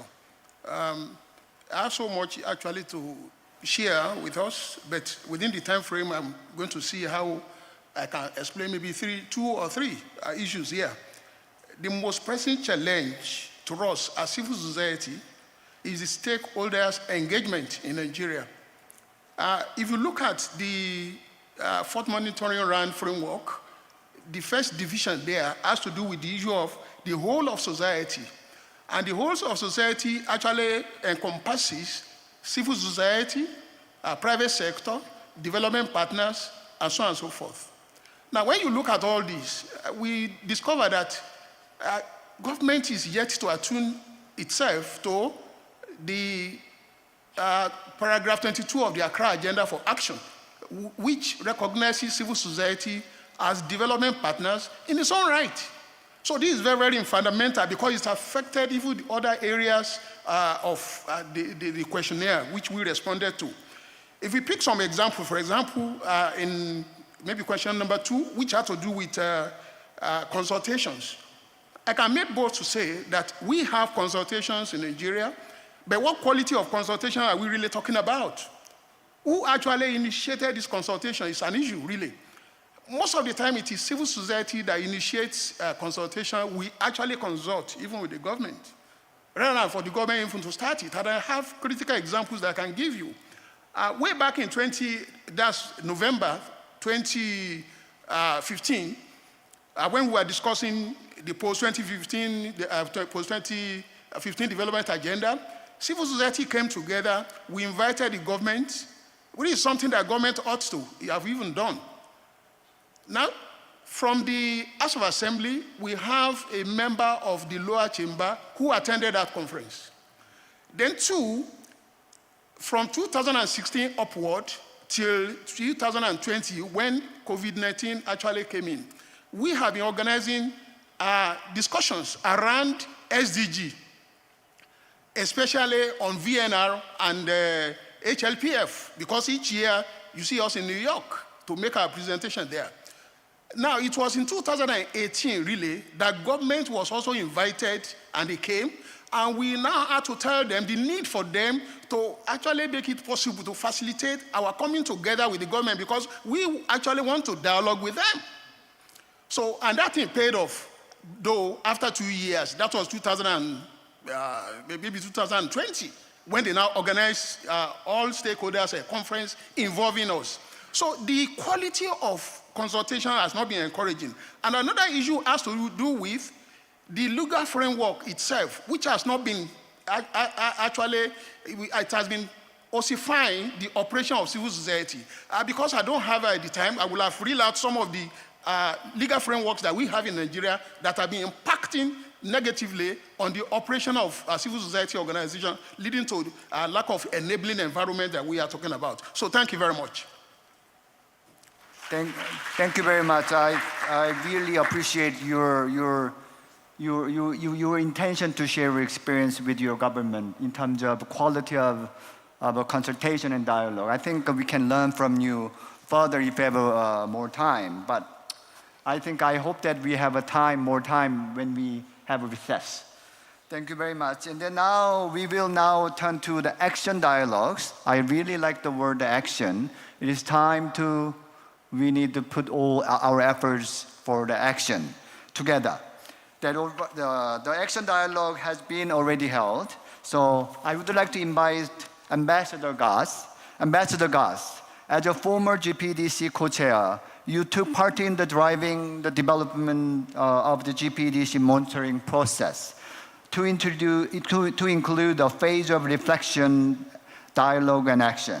Could you tell us about the vision and expectation for this final phase of the GPDC monitoring exercise? You have also taken part of dialogues in Vietnam where effectiveness issues have been discussed. Please. Thank you, Director General, and good afternoon to everyone. Actually, the importance of development effectiveness principles has been underscored many, many times today.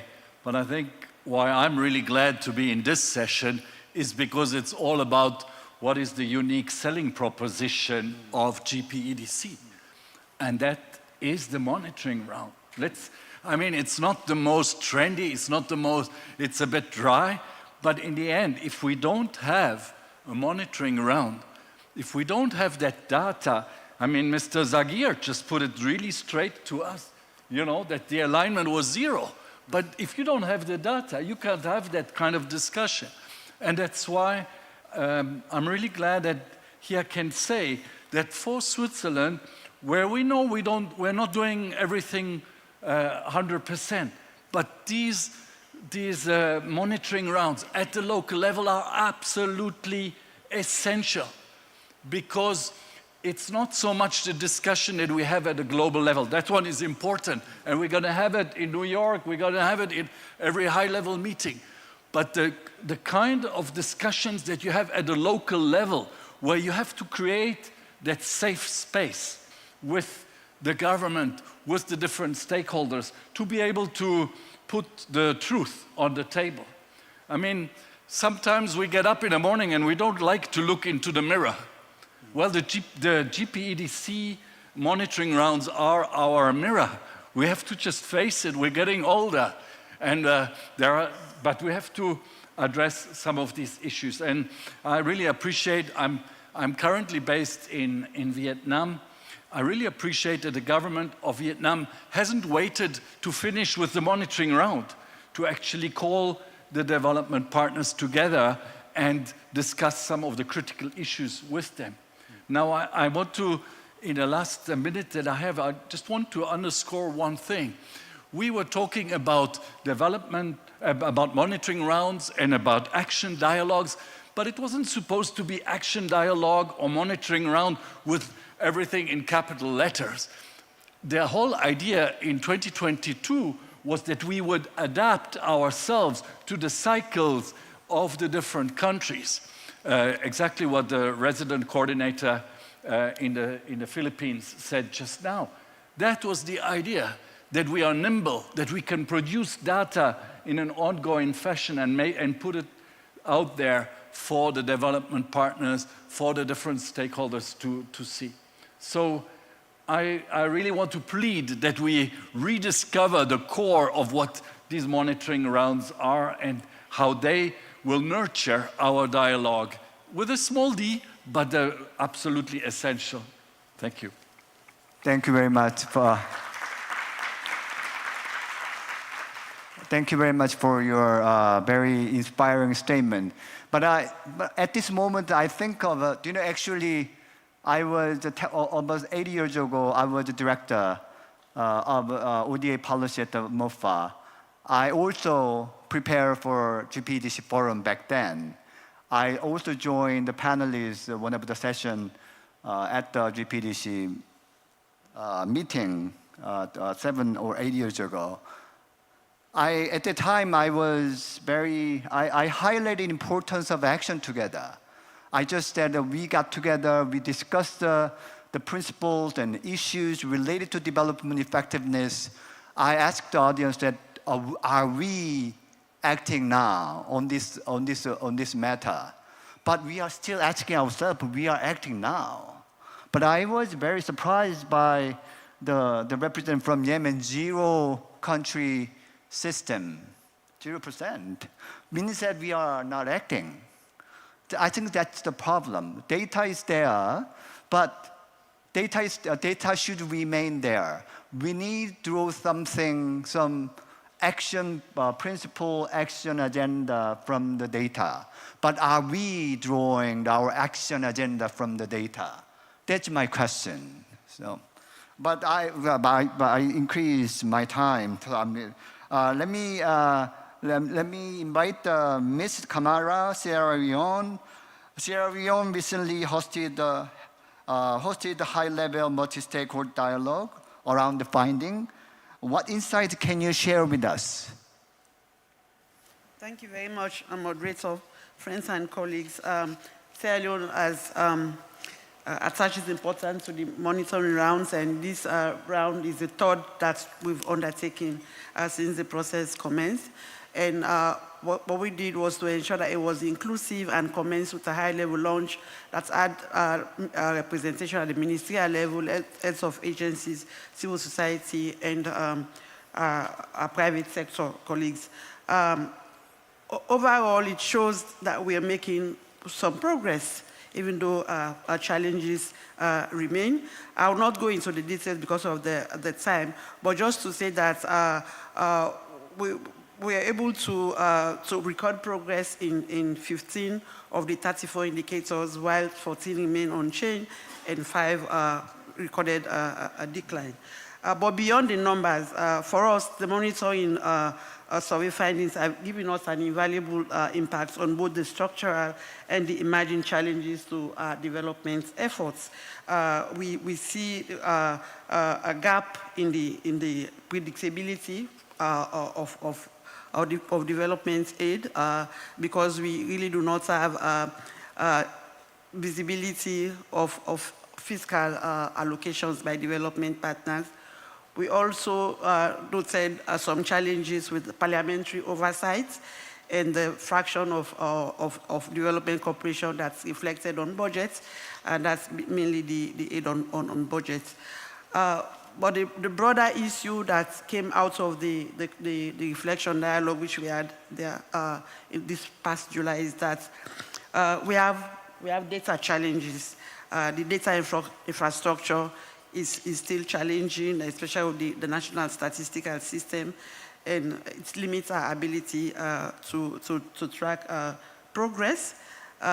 We also note that there is there is a very important role for civil society in our development cooperation efforts, especially now that with the decline in ODA, we feel, and it came out from the monitoring report that the private sector has to be brought more into our national development efforts, given this evolving landscape.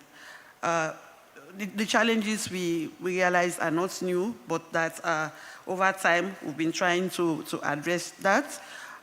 Let me just conclude. I see my time running out, that whilst development effectiveness is not a destination for us, we are encouraged by it's not a destination, but a journey, but we're encouraged by the gains that we have made, and we want to see that put more efforts in this. And so in the reflection dialogue, we set up a committee to follow up on the recommendations. And that committee is working and will make share whatever results we get going forward in terms of implementing the findings that came out of the survey and from the reflection dialogue that we just concluded. Thank you.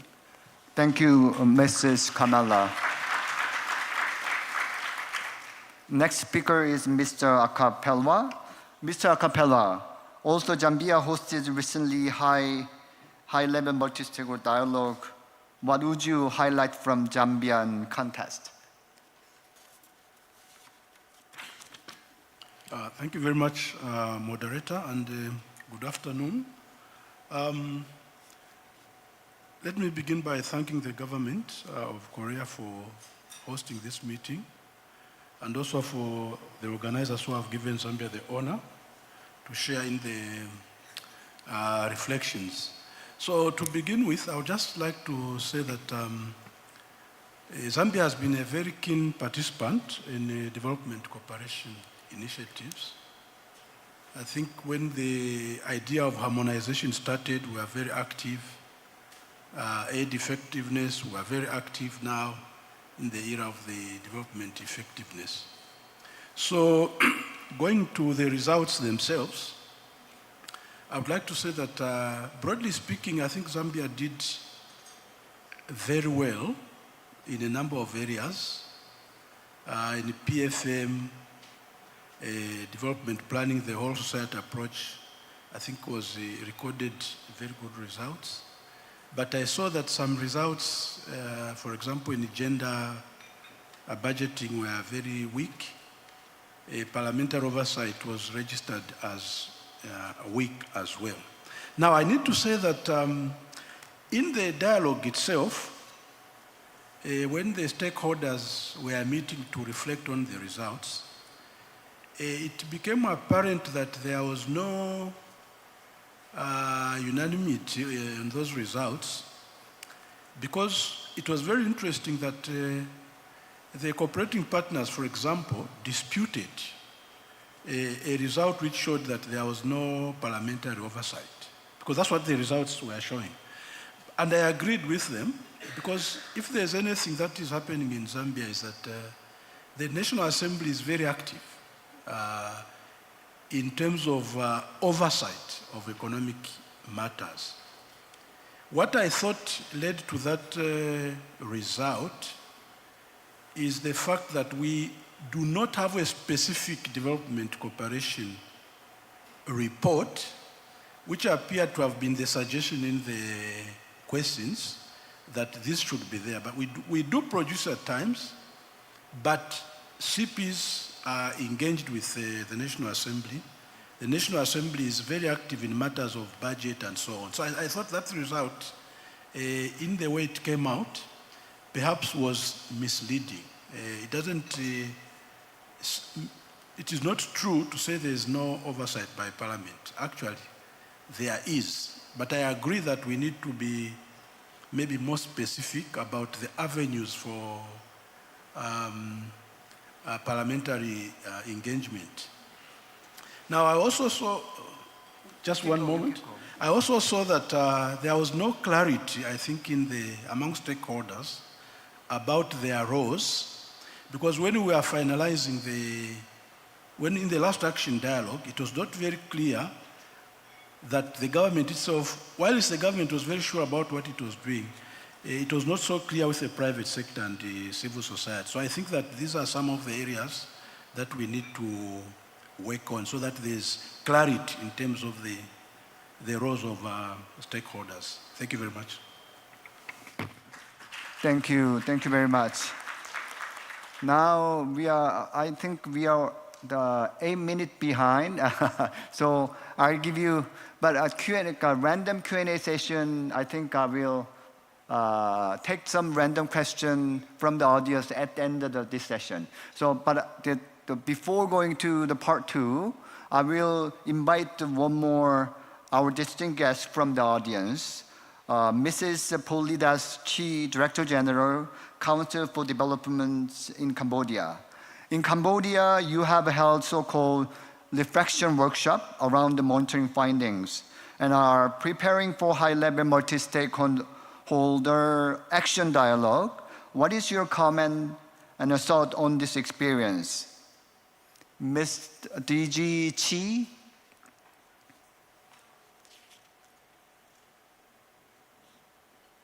Can you help, somebody help to open the mic? Thank you, Mr. Moderator and distinguished panelists for your insightful discussion. I would agree with all of what you said, but I also have some reflections which are connected to all your speech. They are around 3 key points that resonate well with Cambodia's monitoring experience. And we believe that it would contribute to shaping more effective development cooperation. First point is I'd like to echo my head of delegates points he raised in this morning session on the country ownership. But we'll take it further, a little bit further, country ownership with a strong political willingness. So in Cambodia, we always believe that development efforts to be truly sustainable, it must be grounded with the priorities and the system of the countries, with the strong political imperatives to drive the technical actions. We also recognize that it is not just simply having the national framework or aligning to the national framework in place alone, but we must work together to ensure that all partners coordinate effectively within those frameworks. Let's take a look at the example of the UNAT, where the coordination and the framework with a strong national ownership has been the emphasis. Second point is inclusive partnership. I think inclusive partnership is a catchword. We have heard it since yesterday. It's true. So we need to emphasize on the partnership that move from passive consultation to a more active, inclusive partnership. And in Cambodia, we emphasize the whole of the government and whole of society approach in this monitoring round. We establish all tiers of partnership mechanism.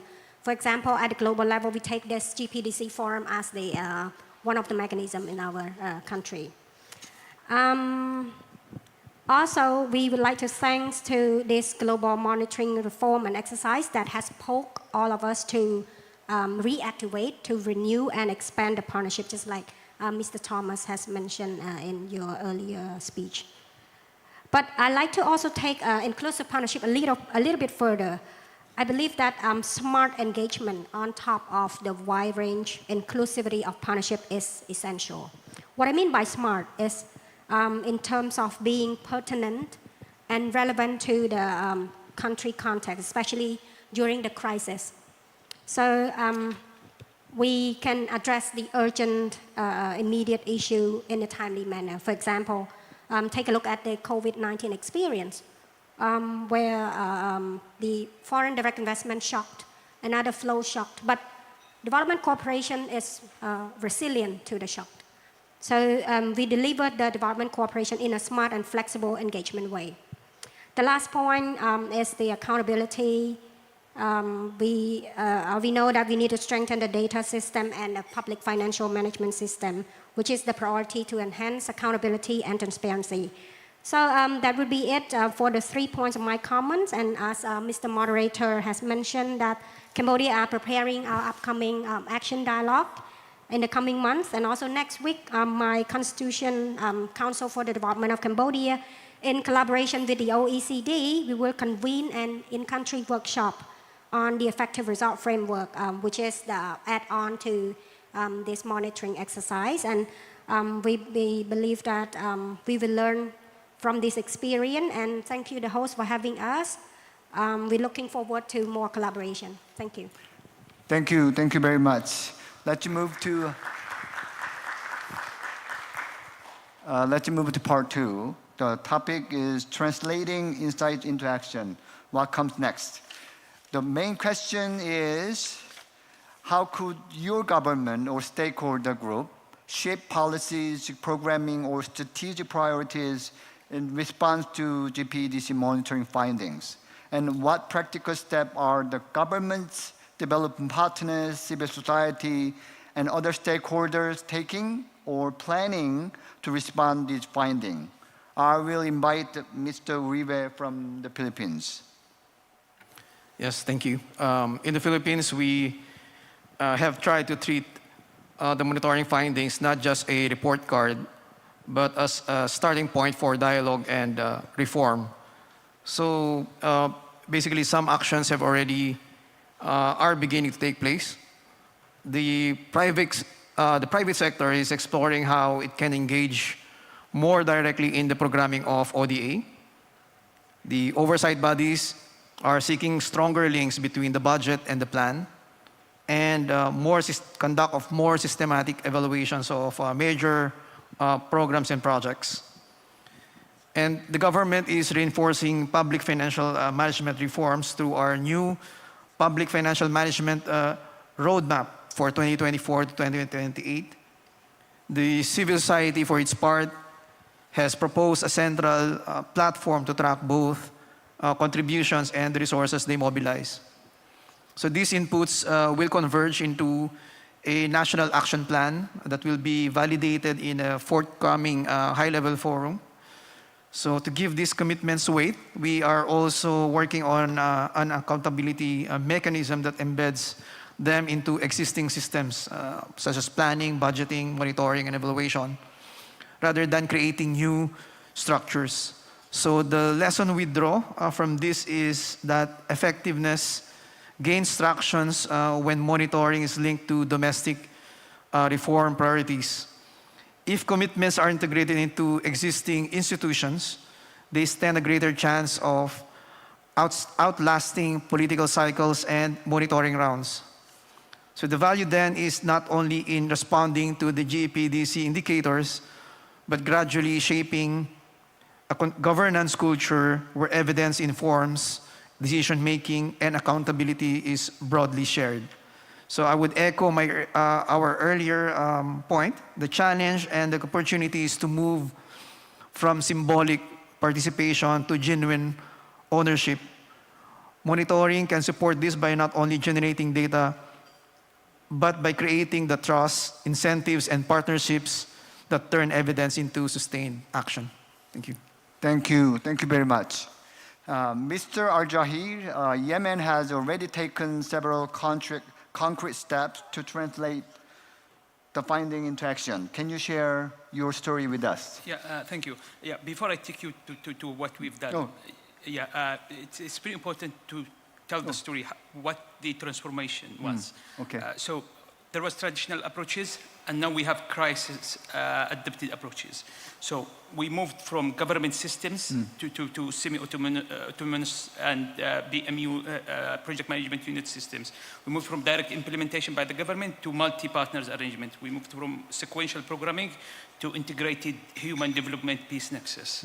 From standard metrics to resilient indicators. So all these differences, fixed frameworks to adaptive management, and from applying universal policies to context-specific innovations.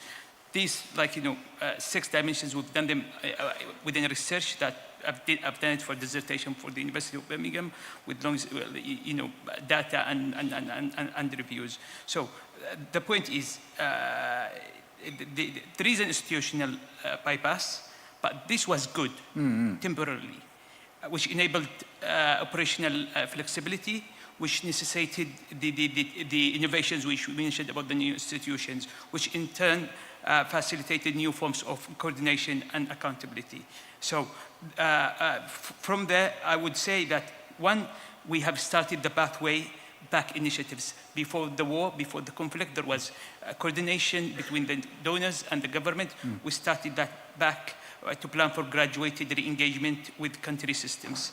And we started with this Central Bank of Yemen, we started with the Ministry of Finance, and so on and so forth. All these physical, monetary, economic institutions. The other one is to formalize the informal. There is parallel coordinations. Make it formal. Let's have a crisis development framework for that. And we have that, and I'll explain it later in the next session. The other one, which is very, very important, measuring what matters in crisis. So traditional effectiveness indicators fail to capture our progress in conflict-affected countries. We need supplementary metrics. Okay. Focusing, one, on institutional survival. The president of the World Bank in 2016, he gave and was pioneering one thing that he didn't do it before, and nobody did it before, to intervene in a country where it is in conflict. Why? To preserve and to save their investments in institutions. And they managed to carry on with their work in Yemen and to resume their work in Yemen. That was a success, to preserve these institutions. But who measures them? So this one thing. The other thing is cross-line services continuity. They need to be measured. Otherwise, they will fail. This is a success and this is effective. And the other one, the local economic multipliers from development investments. It's so vital to measure us against our standard, not against stable country standards. And it's important to measure that these services reach across conflict lines. The funds that you pay, the $1, yes, it goes to humanitarian, but it also saves lives and also saves basic services. Thank you very much. Thank you very much. Thank you. Next speaker is Dr. Tula. Nigeria have already undertaken several concrete steps. Translate and the finding into action. Can you share your CSO perspective on this matter with us? Yeah, thank you, Mr. Moderator. I've mentioned some of the activities that we enacted, we planned, really, which we did. But something that is important now is for us, what do we do? How do we translate this into actions, especially actionable action? One, for civil society, because I cannot speak on behalf of the government, we shall continue to engage our government on enabling environment, because this is central to the issue of fourth monitoring round, if you look at it critically. And as we pointed it out above before, there are a lot of regulatory frameworks ossifying the operation of civil society. It's part of what we need to engage our government on, so as to reduce the kind of burdensome placed even upon us. But beyond that, civil society can actually peer review their activities.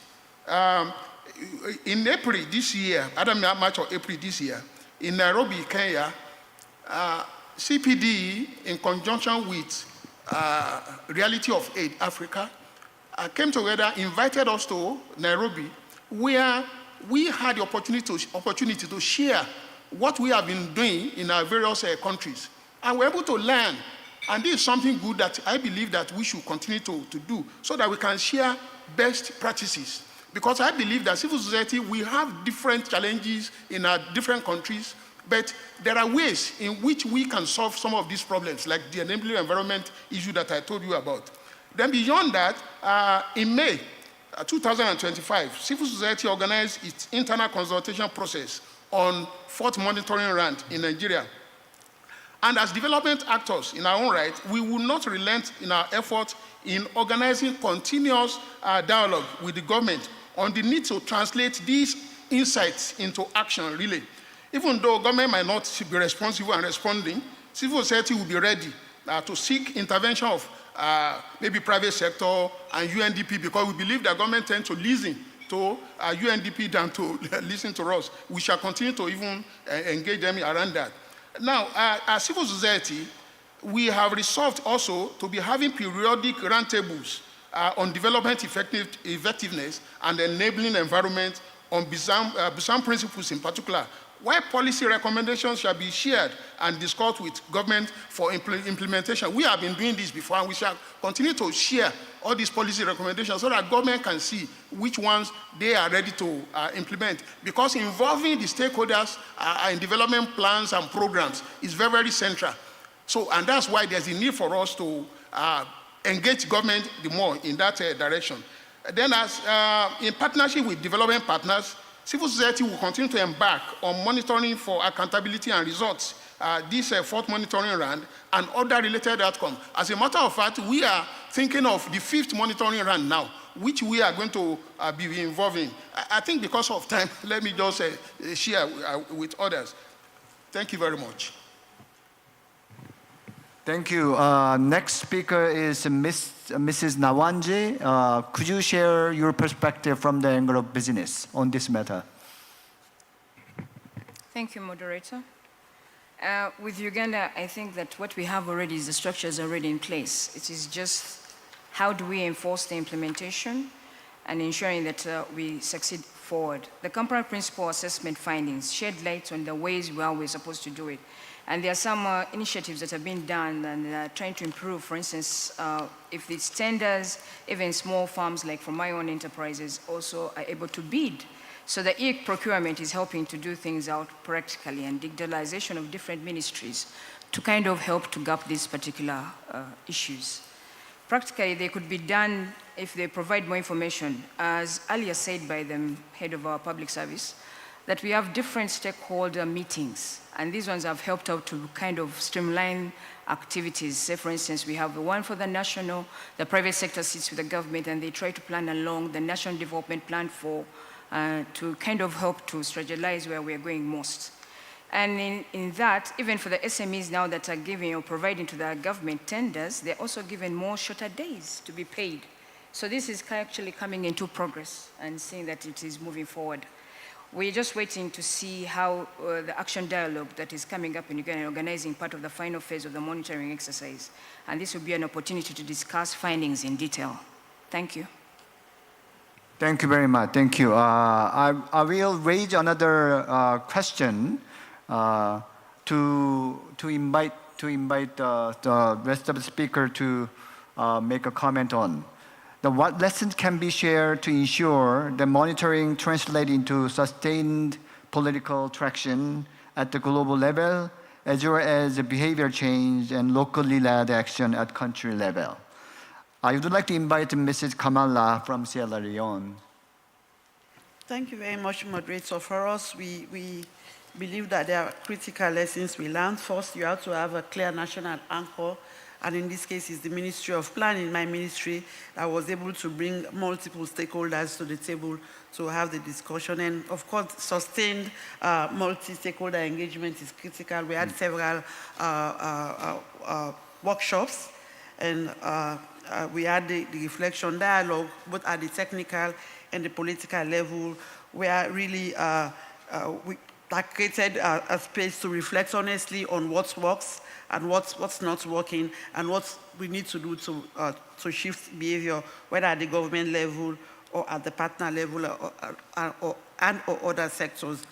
We also realized that it was good for us to have a clear roadmap for implementing the recommendations that came out of the dialogues we have. So we set up a technical committee for drafting those roadmaps, for operationalizing the recommendations that came from the results, and we're working on that, as I said earlier. Importantly, there has to be a link between monitoring outcomes and existing platforms. For Sierra Leone, we have what we call the Development Partnership Committee, DPAC, which is a coordination platform that will be working on the commitments made. And below that, we also got sector working groups to ensure that we get down to the sectors to help us ensure continuity in what we do and prevent the monitoring framework being just a one-off event. And finally, in terms of effectiveness, I think it requires a lot of investment, as I said earlier, in terms of data, in terms of even the aid management platforms that we're using. For Sierra Leone, we're using the development assistance database. The version we're using is now really obsolete and needs urgent upgrading, but we've not been able to get that upgraded as of now. And so those investments are critical for us really to deepen the development cooperation. So in summary, let me say that institutional leadership, persistent engagement, honest dialogues, as we see, and practical follow-ups are all ingredients that help turn monitoring into political traction, behavior change, and action that can lead, that is led and owned by the country itself. So I think I would stop here, and if there are any questions, we might come back and if time permits. Thank you. Thank you. Thank you. Next speaker is Mr. Acapelwa. Please. Thank you very much, moderator. So I think in the process, where we are is that we are compiling a report to close off some of the aspects of the monitoring, but that doesn't close the process. In fact, it opens the process for the way forward. So with regard to that, I would like to mention two things in the interest of time. One of them is that, as I was speaking earlier, I indicated that we have participated for a long time in a number of initiatives, but it is quite clear that in some way we have maintained a traditional form of development cooperation for a long time, a form of development cooperation which was dominated by the relationship between government and the development partners. So I think that is one of the break points that we must have to try and shift from that so that we can truly bring in more partners into the development space. And in that regard, I would like to say that Zambia has completed this development finance assessment. So we are just about to embark on developing an integrated financing framework.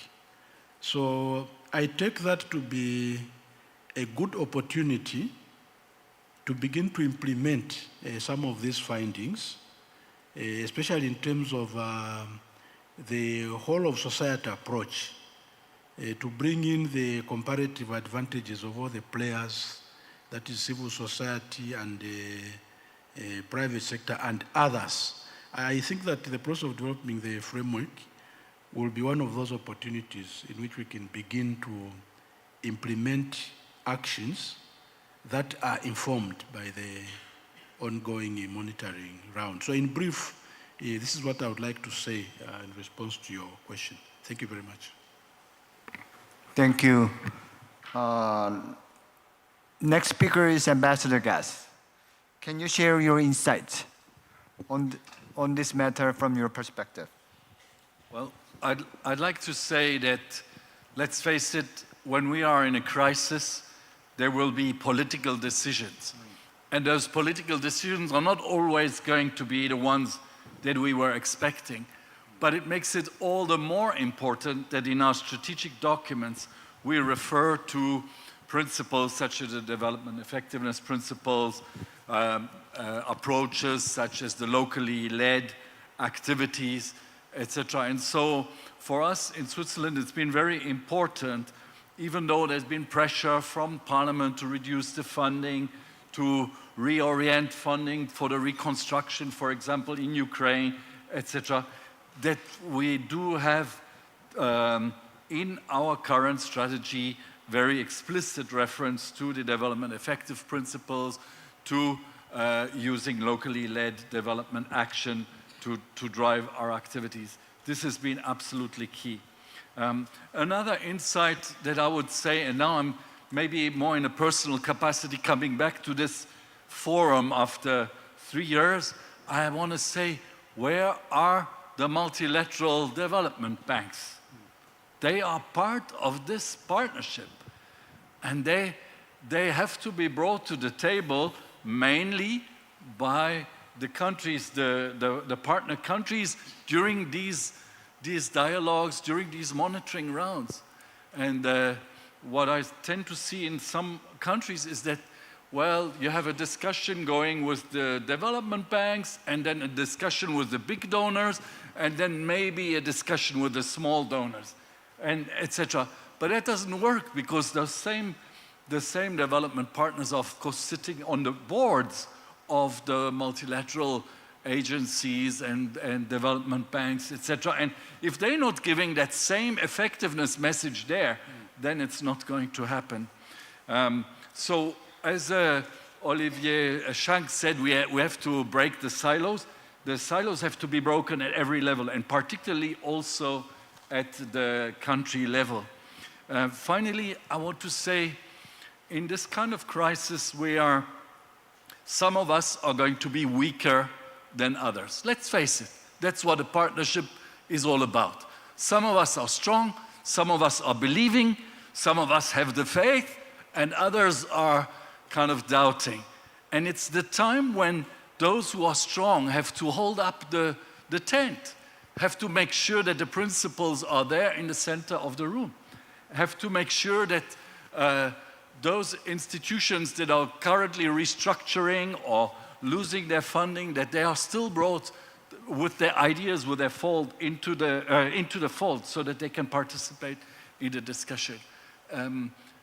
This is not our first disruption, and I like to say, you know, when a lighthouse becomes smaller, it doesn't mean that the lighthouse is in the wrong place.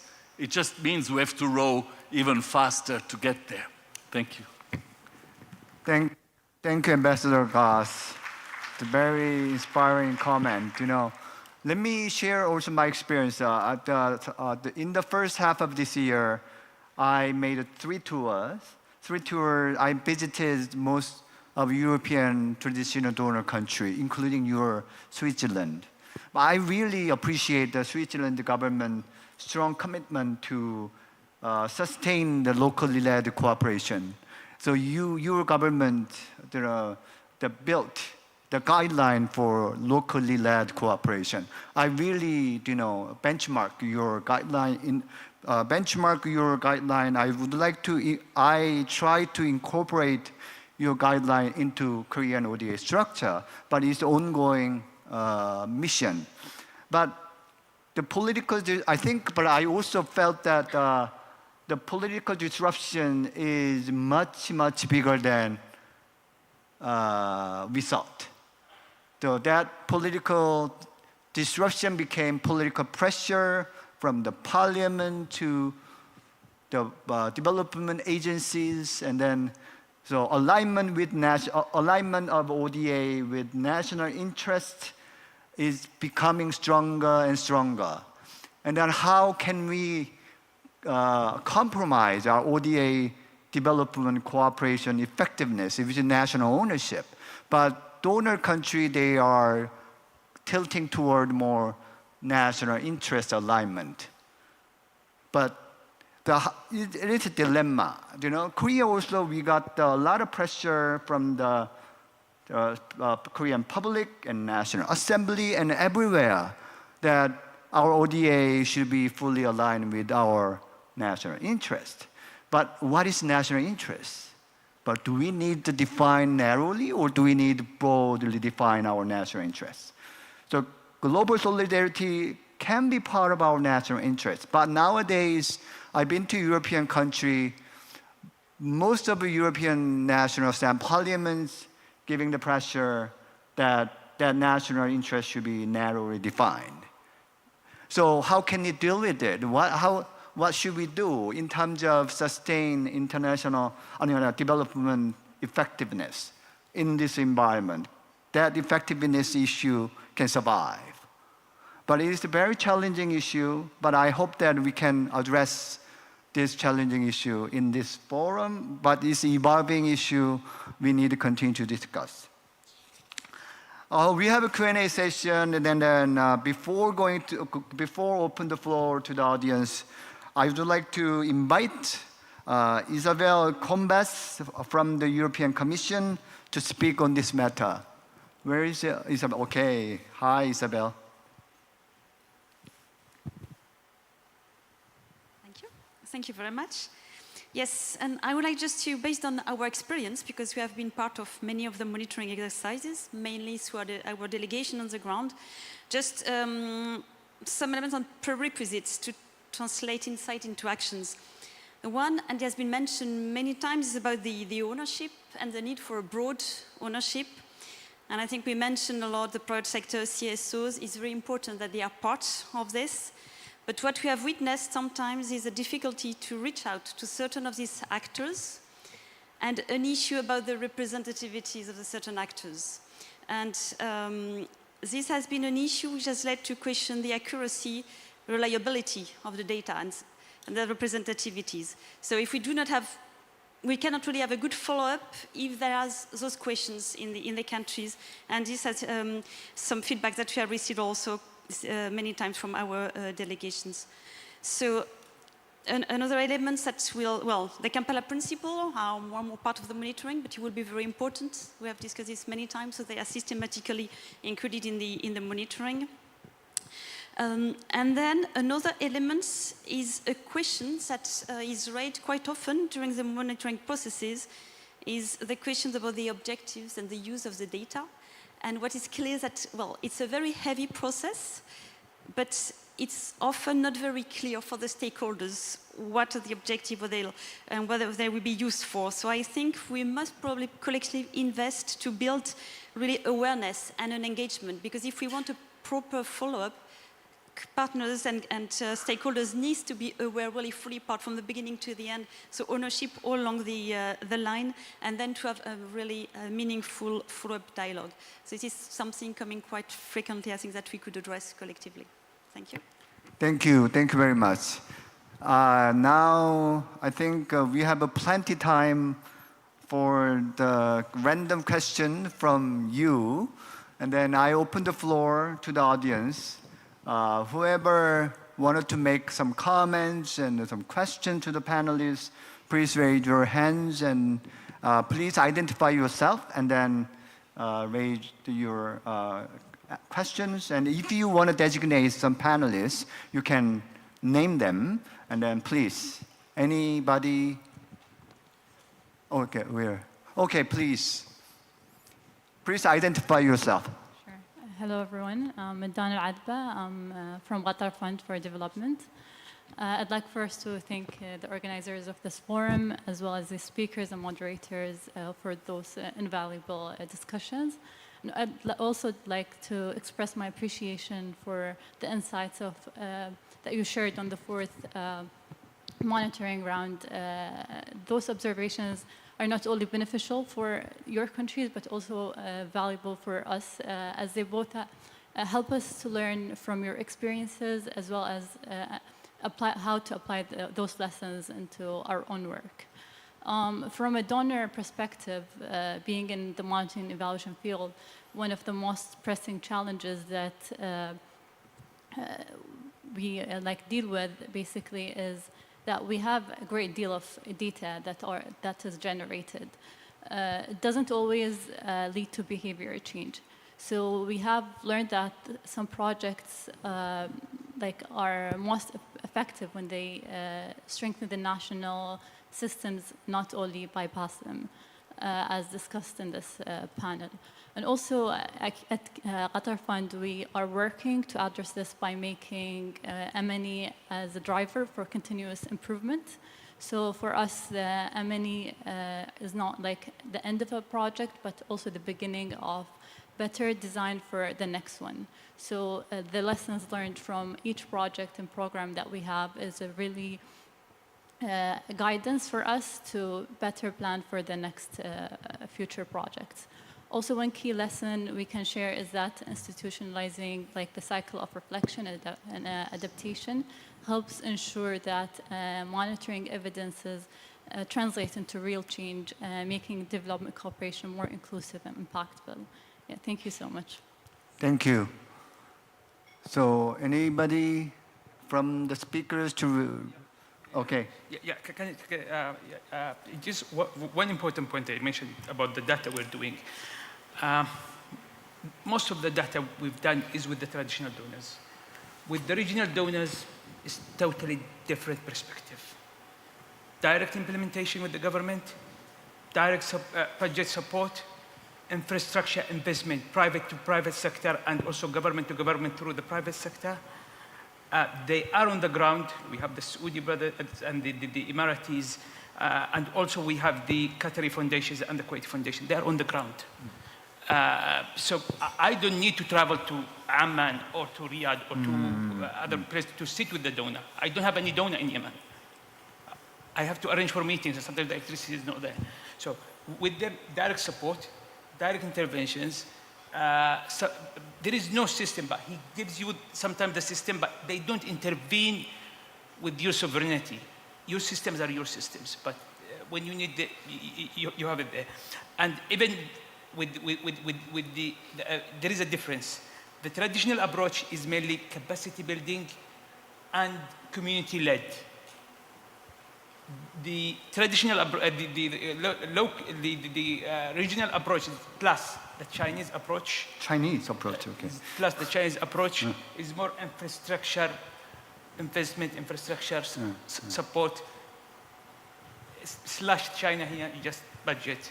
This is important. That's why I wouldn't take these within the whole assessment that we did. Okay. Thank you. But I would like to add one more comment from the Korean perspective. You know, Korea is a relatively new donor. So we also learn from the traditional donors about how ODA should be implemented in an effective manner. But as I told you, I toured 7 or 8 European countries. I was very impressed by Swedish system. Then I've been to Uganda and Vietnam. I had a meeting with your embassy there, but Sweden, you know, they conducted multi-dimensional poverty analysis at the country level. So it's a long process. They have a guideline. So when Swedish, you know, ODA, when they before developing the project, Swedish government conduct very intensive and comprehensive multidimensional poverty analysis about the country, partner country, in partnership with local NGOs and local international institutions, including MDBs.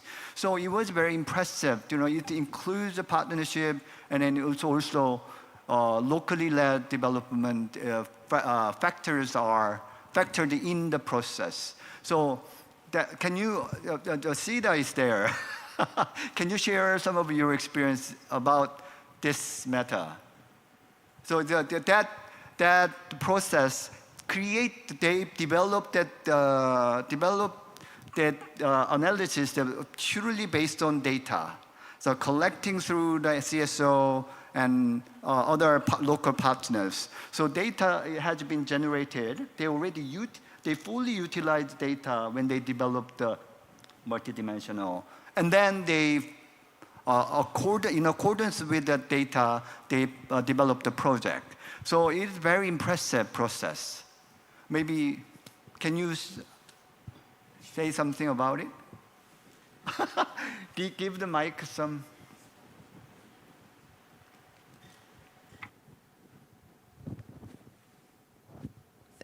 Thank you for highlighting our work on the MDPA's multidimensional poverty analysis. And it's actually a way of not only attaching the importance to money as such when we look at the poverty, it's looking at different dimensions. And of course, they varies a lot in different contexts, in different regions. So the analysis looks quite different in different countries, depending on what are the binding constraints in that specific context. And that also affects the setup and how we do it. So they look quite different from country to country, depending on the context and what actors we have in the country and who we're working with.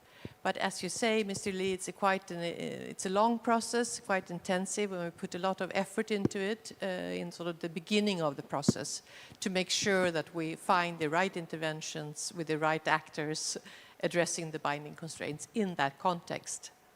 Thank you. Thank you very much. Next questions. Okay, there is. Okay. Because this. Okay, the lady and then you. Yeah, please identify yourself. Thank you. I'm Eni Arugare from the Ministry of Finance in Zimbabwe. So my question will be directed to the panelist from Yemen. Thank you very much for sharing your experiences.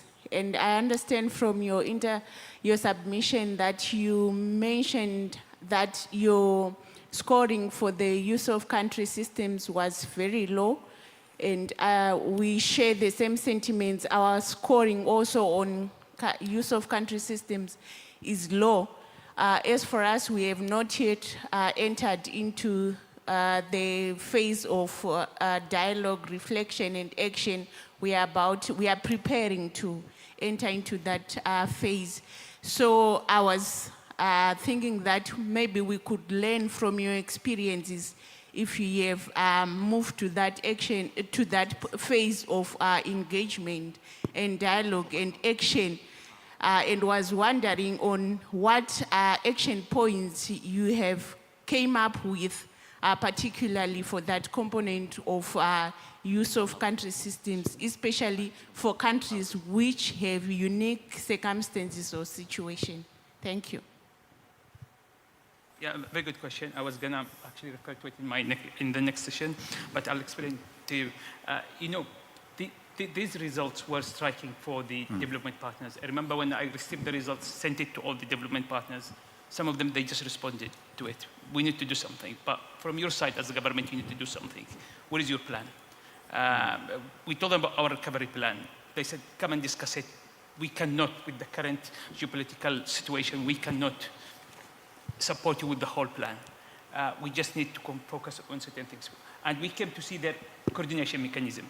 There has been coordination mechanism behind the scenes. We're not involved with it, among them or between them and the BMUs and some of the national institutions. And some of them, they've been working with us directly without coordinating with the other donors. When one of them suspended everything, normally all what they're doing, they will just half of what that partner was doing. When that partner suspended, they found out that it is going to be like, affecting the country, especially with the current situation in Yemen, FTOs coming and banks under, control and so on. They started to take actions with us. We brought our plan. They reviewed it. We reviewed it. We agreed on certain priorities. They involved us within their partner group. And then there is a technical group that one of the partners is heading it, and we are also heading it from our side. And we decided only 3 priorities out of everything. 1 on the monetary and private sector, 1 on energy, and 1 on governance and public finance. We brought our plan, and we saw where everyone can intervene. We brought everyone, UN agencies, international organizations, multilateral multilateral organizations, and the donors. And we have weekly meetings. Tomorrow I have a meeting to report to the whole system, to the ambassadors, minister, and the head of MDBs. We keep that now on a monthly basis to the big guys, and on a weekly basis to the head of cooperations. So we're working with these plans just on 3 priorities we're focusing for the next 2 years. Okay. Thank you. And then there is a gentleman. 여기 앞에 있는 분한테 좀 주시면 될 것 같아요. Sorry for speaking Korean. 저기 앞에 여기.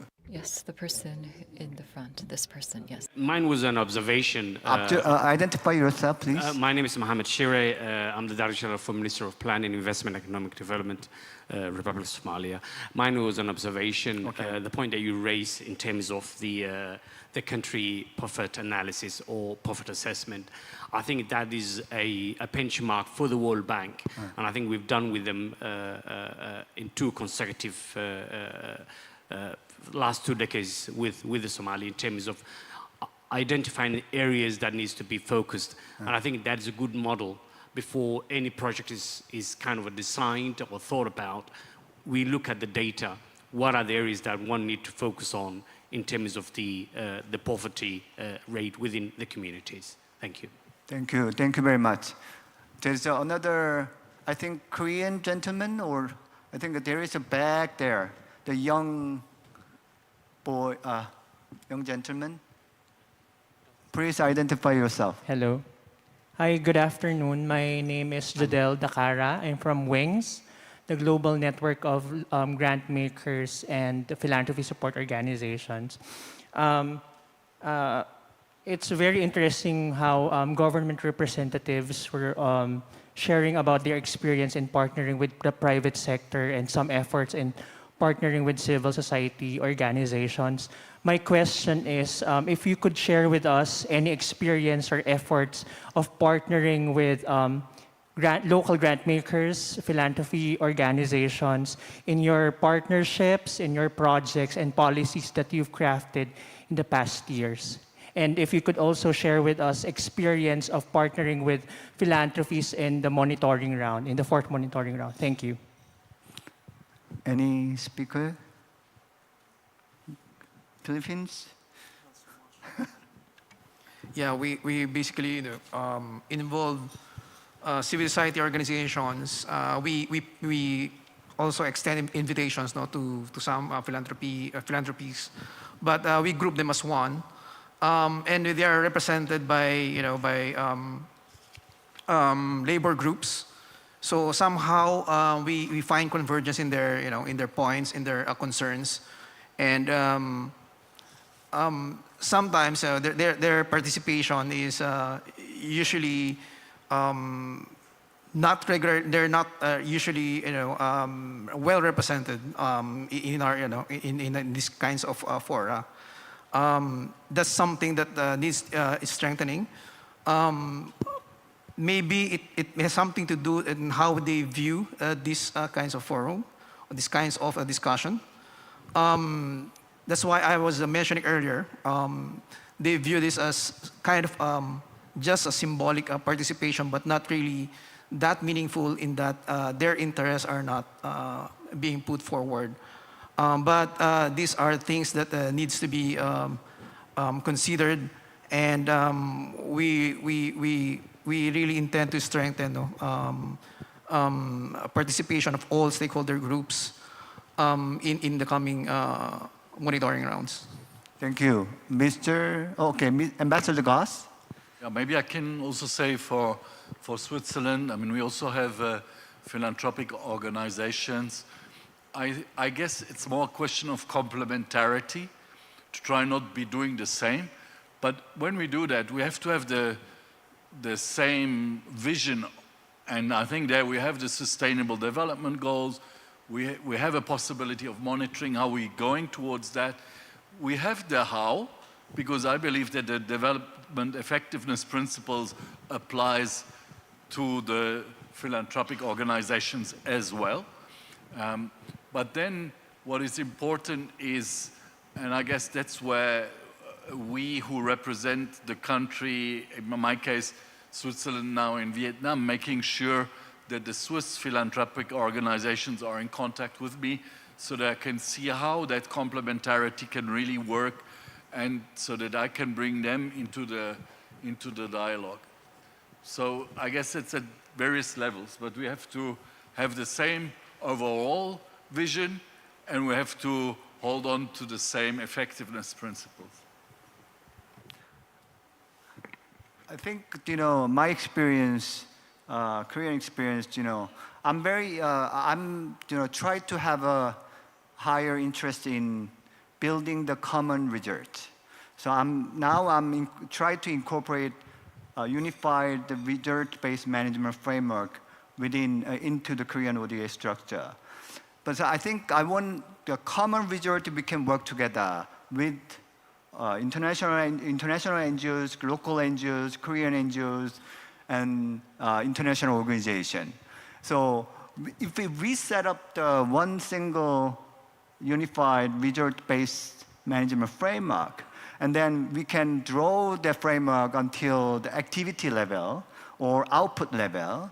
So, and then we can identify easily which organization has comparative advantage to achieve that output, one specific output.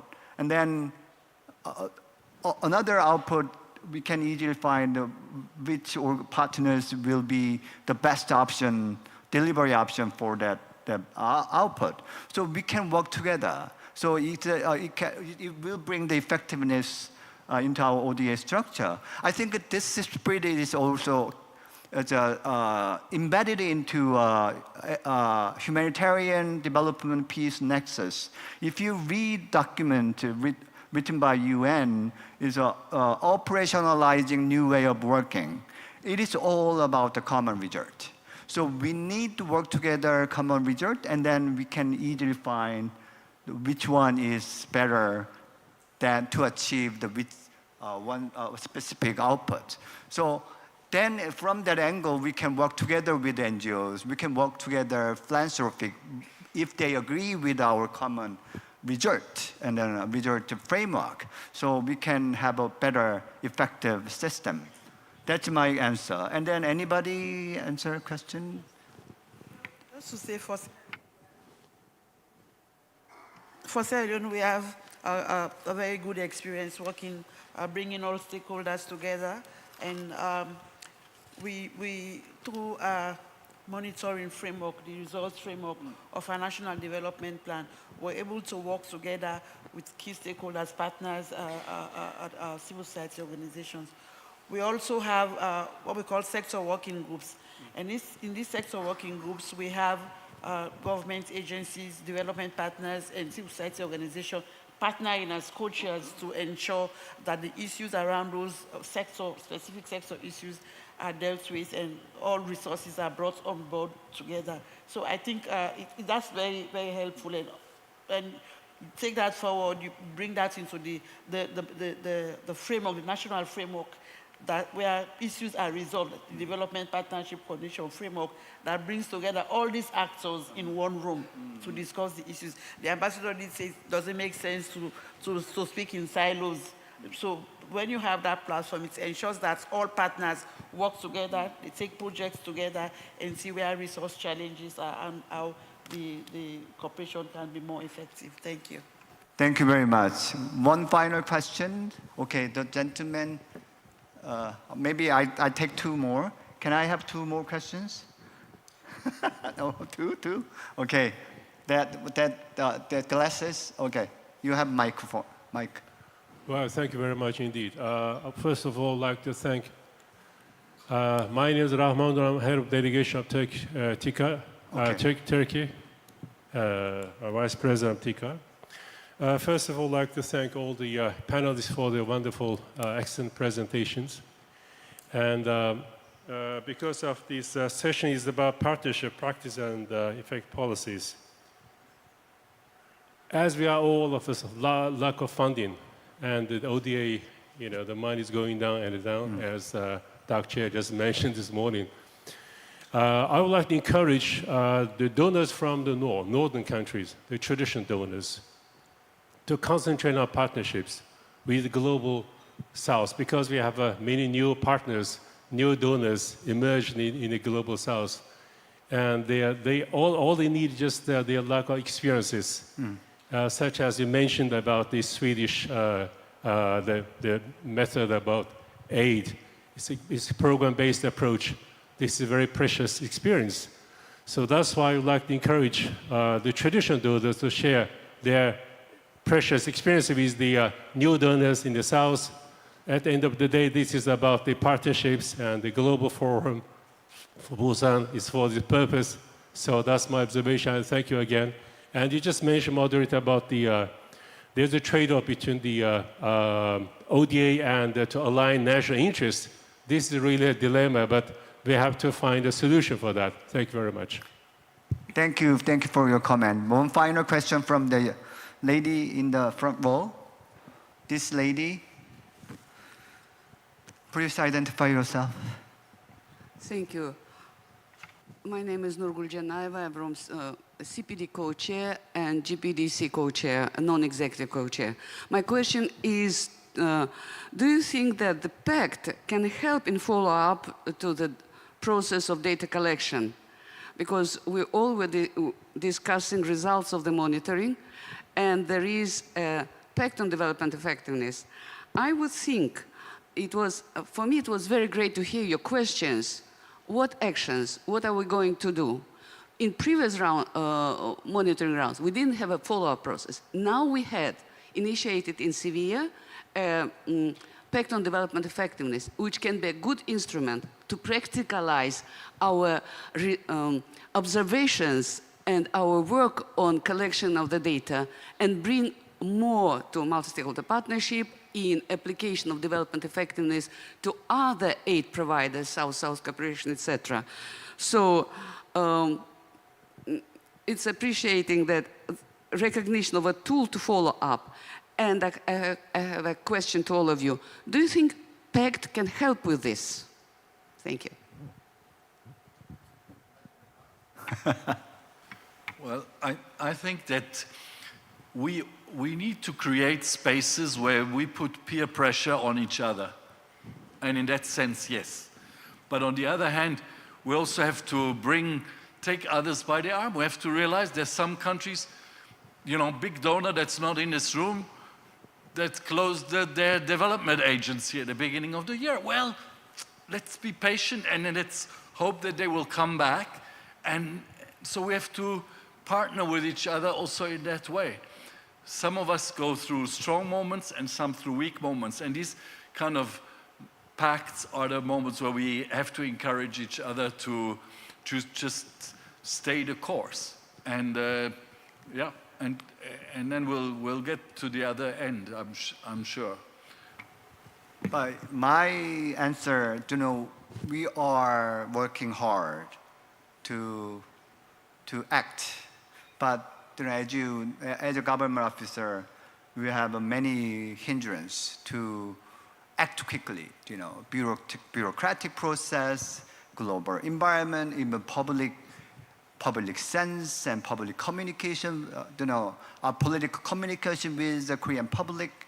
There are many different political factors hinder us from acting quickly. But we are acting at least slowly. But we are somehow, someday, we are going there. But that is why we need, I really agree with the Ambassador Goss' comment, peer pressure. Peer pressure is a key vehicle. Bring everybody, bring everybody and looking at the same direction. So we are working hard. I hope that you believe it. Thank you very much. Thank you. I think we are 5 minutes behind. I think we had a wonderful engagement from the audience, wonderful engagement, intervention from the speakers. I really appreciate all the speakers and audience. Thank you very much. Enjoy. Thank you to our moderator and our large group of panelists for the great discussions and also their contributions. We will just take a little bit of a break to set the stage for our next session. So our next session is Thematic Session 2, Revitalizing the Effectiveness Agenda, and we will start at 4:15, 4:15. Thank you very much.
Ladies and gentlemen, sorry to cut your coffee break short, but I believe that we are ready to begin with our thematic session 2, Revitalizing the Effectiveness Agenda and its Ecosystem at Country Level.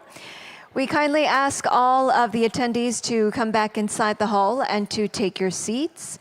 If you are bringing coffee from the lobby, feel free to bring it inside and have it with you. But we do ask that you come back inside the hall to take your seats so that we can begin. Once again, ladies and gentlemen, we are ready to begin our last session for today, the thematic session 2. We ask that you come back inside the hall and to take your seats. Thank you very much.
I believe that we can start. We've gotten the go-ahead.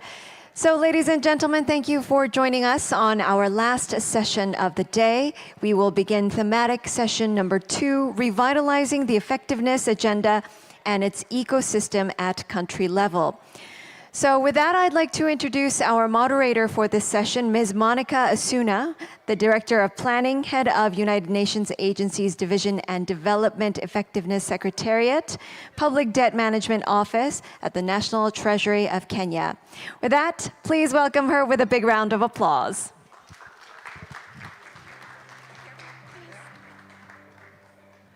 Yeah, thank you so much, Marie. I hope I've not gotten it wrong. Yeah, good afternoon. Good afternoon. Yeah, being the last session of the day, and being that most of us may be having jet lag, some maybe at this time should be deep asleep, so we take note of that. But we hope the session will be lively and will be able to be attentive and alert.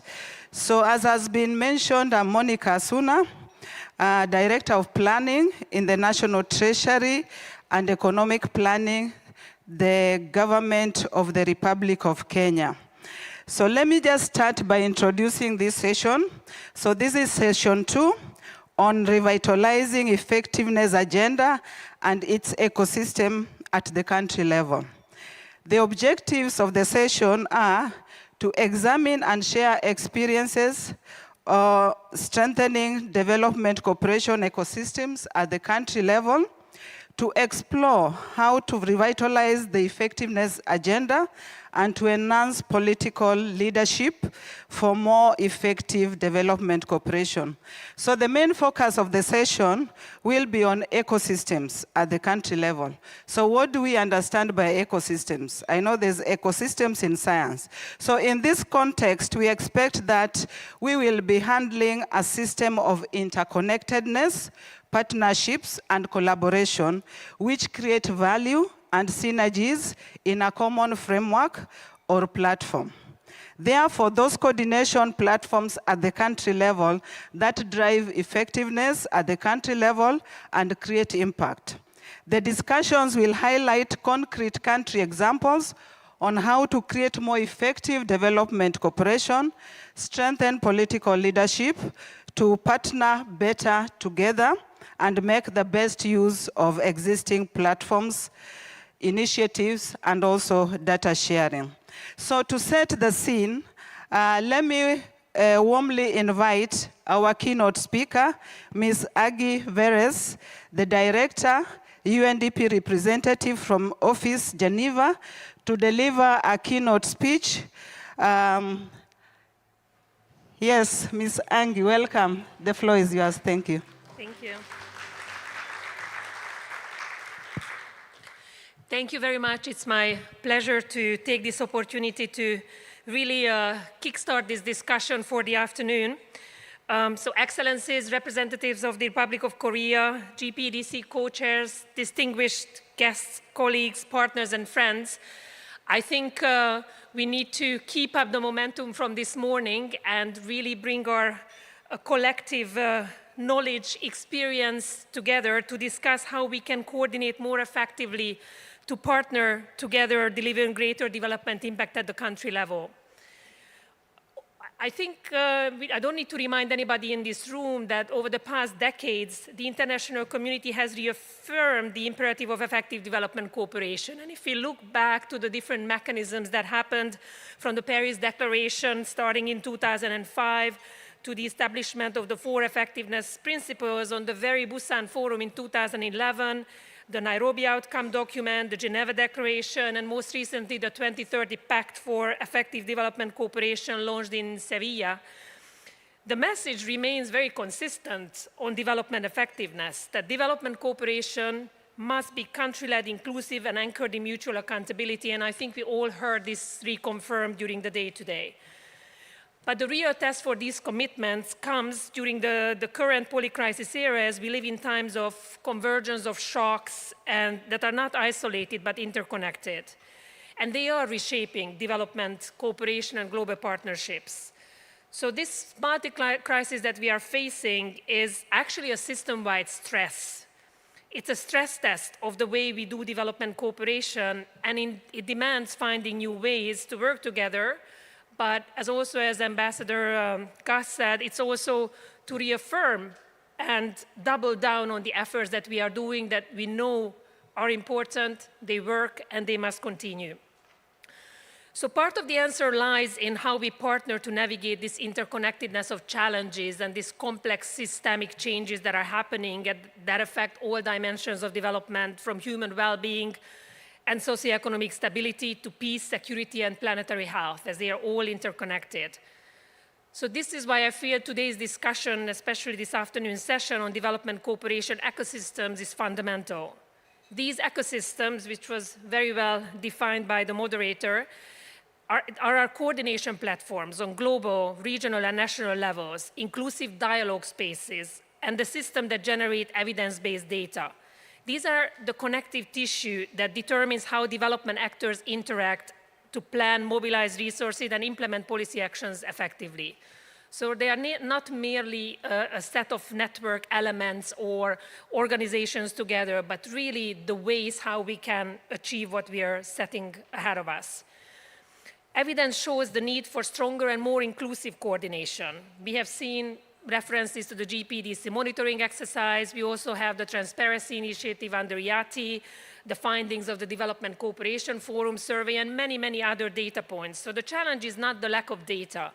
The challenge is how to ensure that evidence is actually used, and I was so glad to hear from several of the countries that that's what they're putting the emphasis. What are the actions?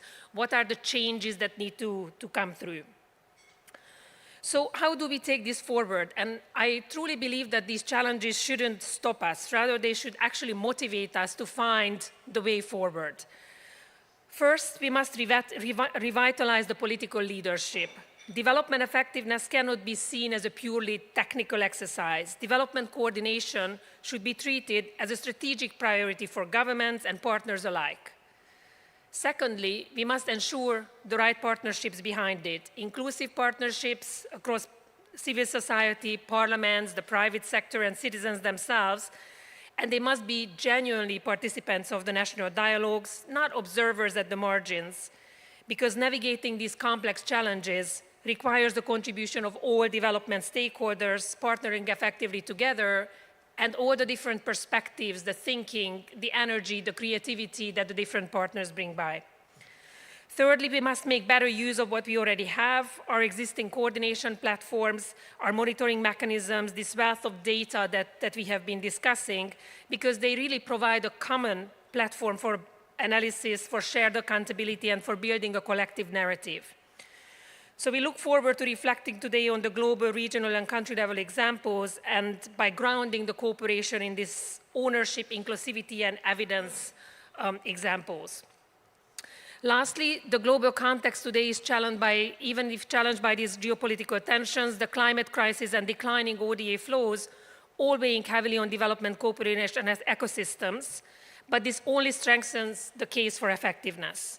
Because if resources are fewer, and challenges are greater, and they are more complex to bring them together, it's a bigger impetus to make every dollar matter, every partnership and every effort more effective. It's not optional anymore, but it's absolutely essential to actually being able to put the resources in the service of development. This session gives us the opportunity to reflect together on how to institutionalize stronger global, regional, and country-level ecosystems, and how to revitalize the political leadership needed to drive them forward. So let us use this moment to shape a renewed global narrative, one where country-led, inclusive, and evidence-driven ecosystems become an engine for effective, more accountable, and ultimately more impactful development cooperation. Thank you very much. Thank you very much, Ms. Angi, for those very wonderful remarks. Let me now introduce the panelists. We have a rich and diverse team of panelists, and I urge you to network with them later to get details of their bio. Due to time constraints, I'll really not really tell you so much about them, but I'll mention where they come from. So our first panelist, Mr. Mohamed Shire, Director General, Ministry of Planning, Investment and Economic Development, the Government of Somalia. Welcome to the podium. Yeah. And also apologies if some of the names I'll not pronounce well in advance. Our second panelist, Ms. Celeste Marinelli, Head of Multilateral and Economic International Relations, Ministry of Foreign Affairs, Guatemala. Welcome. Our third panelist, Ms. Christina Hartler, Acting Assistant Director General, Swedish International Development Cooperation Agency, and also GPDC co-chair. Welcome. Next is Mr. Javier Cortez, Representative, Organization of United Regions, Forum of Regional Governments and Global Associations of Regions, Orufuga. Welcome. Yeah. Next, Mr. Vitalis Major, Executive Director, Reality of Aid, and also former non-executive co-chair of the GPDC. Welcome. Next is Dr. Rachel Giselkist, Director, Governance and Social Development Resource Center, University of Birmingham, representing the academia. Welcome. And last but not least, Mr. Guzman Yaya, Executive Director, Philanthropy Indonesia, and member of Worldwide Initiatives for Grantmakers Support Asia, WINGS. Welcome.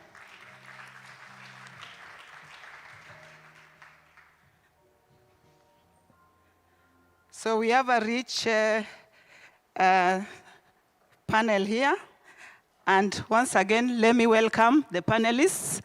Let me also welcome you, distinguished excellencies, distinguished delegates, ladies and gentlemen, to this session too. And in starting off, in starting off, then we have our first question, which will be responded to by Mr. Mohammed, Ms. Celeste, and also Christina. And the question is, in light of the many changes and challenges in the global development cooperation landscape, how should ecosystems for effectiveness at country level evolve to remain relevant? In particular, how can country-level coordination and cooperation mechanisms adapt to account for new priorities and challenges? The question is long, and you have 3 minutes. Let's take note of the time.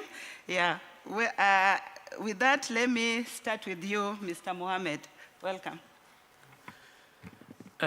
Thank you, moderator, and thank you for the government of Korea for inviting us, and also the GDPC for giving us the opportunity. Thank you.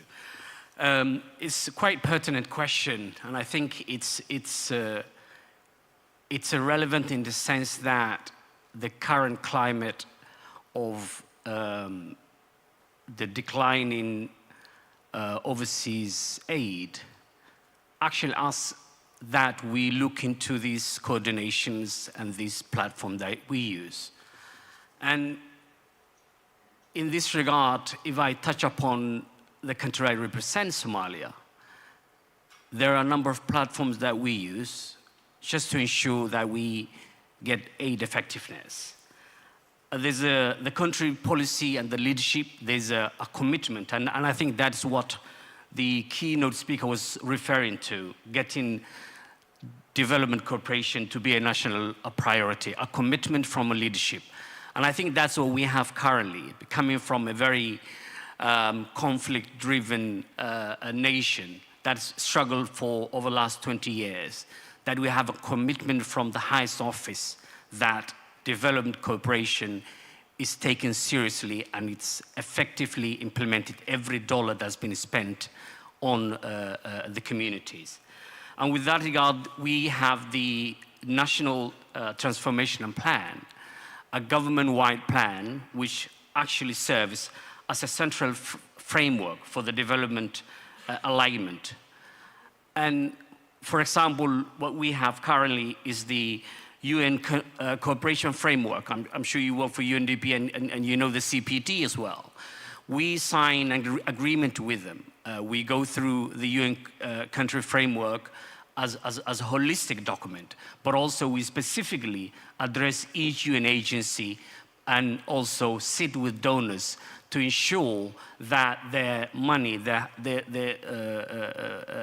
taxpayers' money is spent well in where it deserves. What's also important is for us to create a platform or what we call forums where we could use as a accountability forums where we account each other, where we share information, where we also interact with the communities. And this has been led by the ministry I'm the Director General of, Minister of Planning, Investment and Economic Development. And this is what we call pillar working groups. That's where we start from. We have a pillar working groups where all agencies, all sectors, in line with the National Transformation Plan, come to a meeting, a quarterly meeting, and have a discussion of the priorities of the country. This platform brings together the federal government, federal member states, United Nations agencies, donor communities, the World Bank as well, where we review progress of the national priorities quarterly and collectively address its implementation challenges. We also have what we call mutual accountability framework, and this has been touched upon, that we do with donors. And I'm glad that I'm sharing a platform with the acting of SIDA. I met with high delegation from SIDA only the other day, and they've been very supportive to my country, Somalia, offering support in a number of areas. But also, they actually, and rightly so, demanded that we have a mutual accountability framework where they know that money being provided, where it's been spent on, and areas that's been spent upon. Another, I'm looking at time as well, but another very important point, if I could mention, is the national monitoring and evaluation framework that we have. We have all the programs set, all the funding being secured, agreed with the partners in terms of the donors, but also partners. But where do we go from here? Then there has to be a platform where we would be able to, national platform, where we would be able to monitor and evaluate progress being made. So there is a national monitoring and evaluation where we reinforce the national systems and accountability for that matter. I think I'll stop there. Thank you.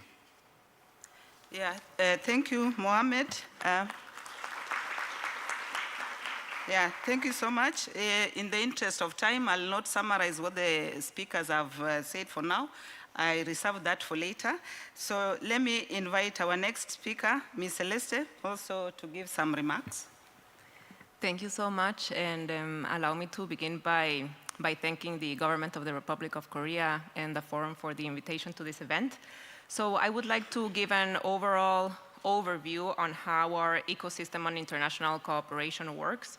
So we have what we call a triad, which is a coordination mechanism between three main institutions. So the one that I'm representing here right now, which is the Ministry of Foreign Affairs, which naturally executes Guatemalan's foreign policy. And well, it negotiates and formalizes the international cooperation agreements, and basically it works as the official channel with donors. Then we also have the Ministry of Finance, which ensures that external funds are integrated into national budgets and comply with laws and regulations, and it also participates in the approval and registration of cooperation.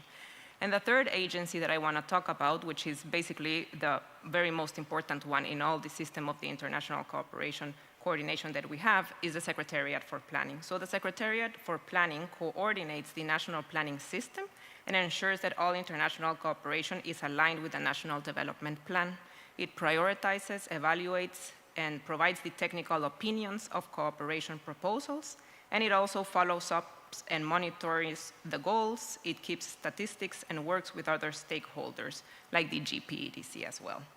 And of course, there are other national stakeholders that are involved, but these three main actors form part of the triad. And naturally, we have the ministries that are responsible for designing and executing and evaluating policies within their respective domains, so like education with education, health with health, etc., which can become challenging when we have been discussing throughout the forum with regard to the alignment within the agencies. And now to answer the question of how we adapt the ecosystem, I believe that we adapt the ecosystem by reviewing and updating public policy. So I will speak mostly of two key documents or policies that we have. One is the National Development Plan, and the other one is the International Cooperation Policy. And the reason why I want to stress in these two documents, aside from other strategies like bilateral agreements that we might have, the importance in this is stressing the relevance of multilateral discussion forums that we have, because it is because of the Declaration of Paris that this come to be in Guatemala, and the Busan Forum as well, and we start to develop the international cooperation framework in Guatemala. So we have the National Development Plan, which is a long-term development vision, and it's anchored in the SDG alignment. But then we also have the International Cooperation Policy. And throughout these years, that has been approximately 10 years since we have it, the role of OCDE Global Partnership monitoring exercises has been crucial in order to assess the effectiveness of the national ecosystem and provide evidence of the challenges that we have. So in addition to the challenges that we have already been discussing, like the reduction of AOD, climate change and how it impacts most vulnerable areas that we have already had assessed as vulnerable, but it increases their vulnerability. But the role of these monitoring exercises has helped identify structural and operational challenges, such as the coordinating gaps between institutions, limited use of country system, and fragmented data. And what we are doing now is updating this policy. with the 3 institutions that I just mentioned, but in addition to these institutions, we are opening the discussion with civil society and private sector as well. And so we will have an updated international cooperation policy, and then another framework that we are updating at the policy level is that we are advancing a bill to establish national monitoring and evaluation system, which will be designed to generate reliable and timely data, promote transparency and accountability, support territorial equity, and strengthen institutional capacities. So I would leave it at there, but overall, I think that updating the national policies is the best way of maintaining ecosystems alive and updated. Thank you. Yeah, thank you. Thank you so much. Let me now invite Ms. Christina from Sweden also to make some remarks. Thank you very much. It's been a very rich discussion today, touching on so many different topics related to your question. I don't really know how much new insights I can put forward, but let me try to highlight a few points. For Sweden, as one of the co-chairs of the GPDC, of course, a very natural entry point to this question is the ongoing monitoring round, which we have touched upon in different contexts. It's really GPDC's flagship instrument. And we also know that since 2011, there are more than 100 partner countries have undertaken the monitoring exercise in collaboration with hundreds of partners and local actors. And we have 46 countries taking part in the ongoing round. And as also has been mentioned, the proliferation of actors, modalities, and funding streams puts increased stress on the system for development cooperation. And lack of coordinated approaches creates fragmentation, and that really needs to be addressed. And the monitoring offers fresh evidence on the state of play of effectiveness. So I would say that as the monitoring process involves all stakeholders, including the private sector and the civil society, it is quite well suited to tackle the challenges of increasing fragmentation. And also, as we heard during the previous session, and as well now, so the results are feeding into new action dialogue, a new feature, a new phase, aiming at identifying actions for more effective development cooperation at the country level. And as we heard earlier from Ms. Kamara and Dr. Vinjobi, we have several partner countries, including Nigeria and Sierra Leone, among many others, have made use of the results to develop follow-up actions. And these are just 2 examples. There will, of course, be many more to follow. And so how the effectiveness work at the country level is really being institutionalized. And here lies the answer, I think, posed to the question. In order for effectiveness to work and to stay relevant, it needs to be embedded in the other ongoing national processes, rather than having it at a separate process. This could, for example, include the NFFIs, which we also talked about, etc. So I would urge all stakeholders to take part in the action dialogue and review the individual results to contribute to the involvement of the effectiveness ecosystem at the country level. And we will, of course, follow up on this to enable mutual sharing of good practices, etc. I thank you. I see that I'm already red on the screen. Yeah, thank you so much for those insights. We'll move to our next question, which will also be responded to by our next set of panel. So our next question is that in your country or organization, what experiences or best practices could help shape more effective development cooperation at the country level. So to kick us off in this set of questions, Mr. Javier, the floor is yours. Thank you very much, Mrs. Moderator.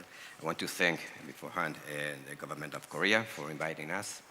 On behalf of Oru Fogar, the regional, the organization that represents regional governments.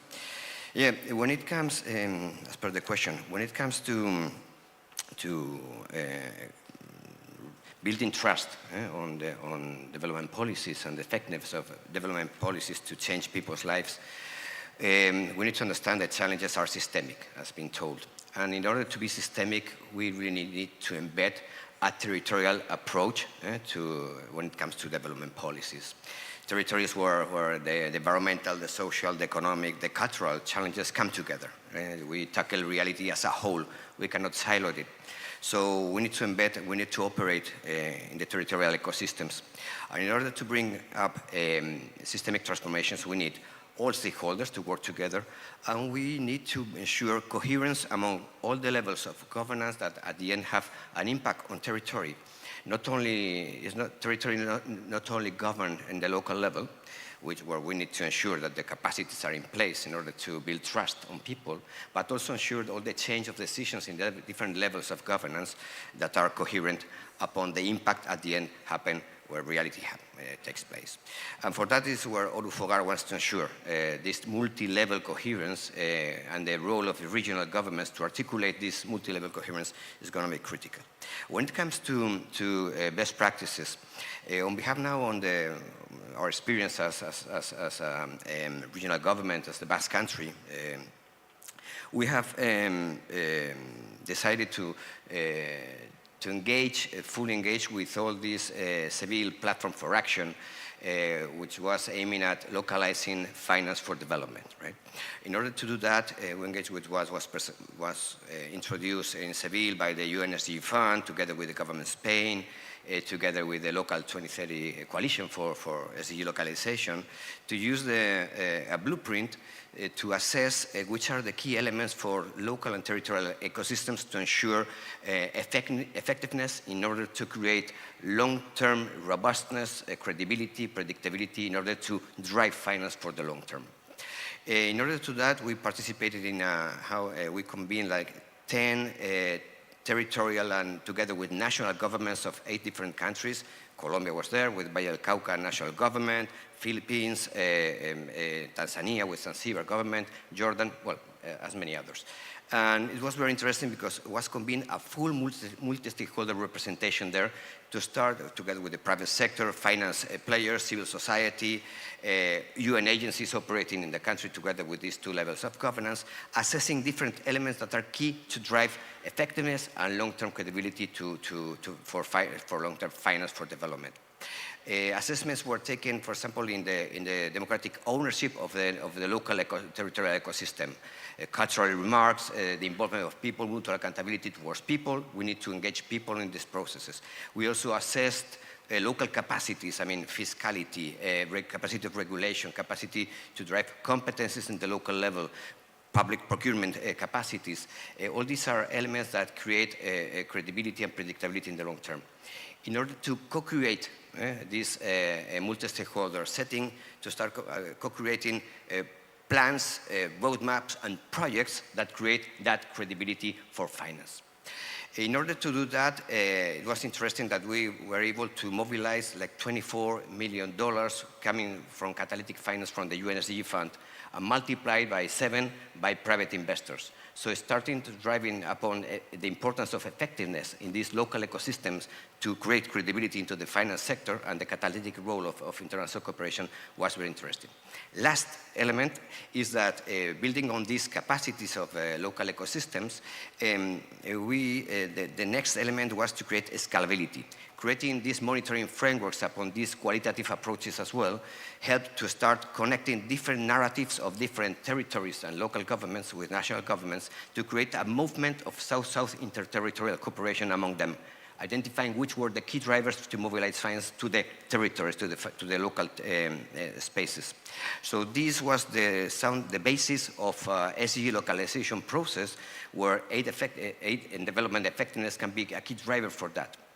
For this purpose, we thought that could be very interesting on behalf of all of FOGAR to connect for the pact of the global partnership these SDG localization processes with within the pact of the global partnership. This way, I will leave it here because I think that I exceeded a bit the time, but thank you very much.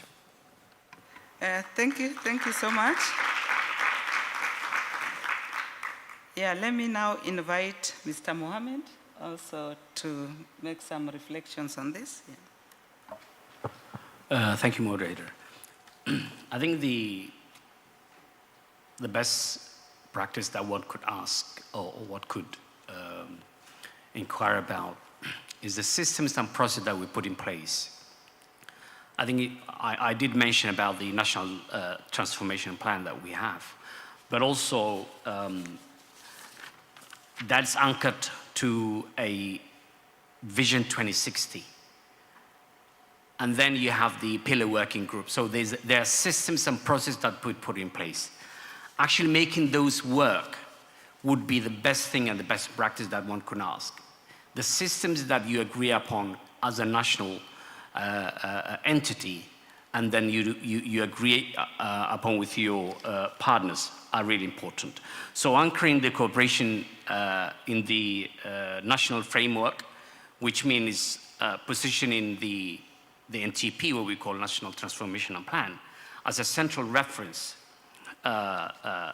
point, significantly improves alignment across all the partners, be it the UN, the World Bank, and other donor portfolios. So that is really important. And marrying that, the aid architecture that we had since 2017 in the London conference, all those systems and processes being put in place is really extremely important that we use as the best practice. And one portfolio that I could mention is the joint financing and pooling mechanism that we use in Somalia with the World Bank, the UN, and the IMF and others. Sorry, not IMF, but World Bank and the UN use that. It demonstrates that a pooled fund trust that can be used as multi-partner pool financing can reduce fragmentation. It creates better alignment for national systems and provide credibility for future funding. In applying these systems that's been tried and tested would be the best practice that we saw in our country while we engage with different partners. And I think strengthening the local systems is extremely important.